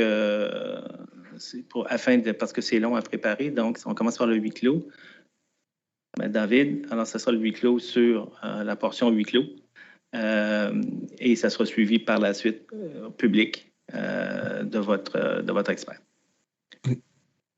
Oui, Dr. Higgins, techniquement, il n'est pas un expert dans le système. Non, excusez-moi, l'analyse, excusez-moi. Ouais. Il a déjà été qualifié d'expert, mais dans d'autres sujets, dans d'autres dossiers. Un propos inexact. Merci de me corriger. OK. Alors, ça vous convient pour demain matin? Vous êtes on va être prêt à 9 h on va commencer avec la partie huis clos. Donc, ça va être M. Cormier qui va témoigner d'abord, puis ensuite, dès qu'il a terminé, on retournera dans le forum public. Parfait. Oui. Monsieur le Président, nous souhaiterions simplement, les intervenants qui, comme nous, ne participeront pas au huis clos, nous souhaiterions simplement avoir une forme de communication, peut-être par courriel, de la régie nous disant que maintenant on peut y aller, que c'est redevenu public ou... Je pense qu'on a vos coordonnées courriels. Monsieur Speck, Oui. avez-vous les coordonnées courriels de Oui. Maître Neumann? Je fais simplement vérifier, m'assurer que c'est correct. Oui. Oui. Qu'il n'y a pas d'imbroglio demain. Oui. Et aussi, est-ce... Ça va? Ça va? Oui. Oui. Et aussi... Il vous demande de renvoyer un mail, s'il vous plaît. D'accord, pas de problème, je vais envoyer au greffe. Et également, est-ce que nous prenons par acquis que tous les intervenants qui restent vont passer demain? C'est une question fort intéressante qu'il Oui. faudra évaluer au fur et à mesure du programme de la journée. OK. Ouais. On fera le point à l'heure du midi, sans doute. D'accord, parce que nous sommes en train de finaliser notre présentation là, pour pouvoir la transmettre d'avance à tout le monde. Donc, c'est ça. En tout cas, de toute façon, pour l'instant, notre présentation est presque prête et probablement, nous n'aurons peut-être pas encore les réponses nous n'aurons pas les réponses de M. Ross. Mais en tout cas, on verra à l'audience si on les obtient. Alors, d'ailleurs, Maître Fréchet, ça rappelle qu'on peut espérer les réponses tant à l'HQ en cours de semaine pour que ça soit utile à la préparation des plaidoiries. On est toujours, je peux vous assurer qu'on fait toujours diligence et puis on fait toujours du mieux, là, Monsieur le Président, il n'y a pas de souci là-dessus. Puis effectivement, le message est bien passé, c'est reçu. Merci. Alors, à moins qu'il y ait d'autres commentaires d'autres intervenants, nous allons clore cette journée d'audience et de retour demain, huis clos, 9 h. Merci.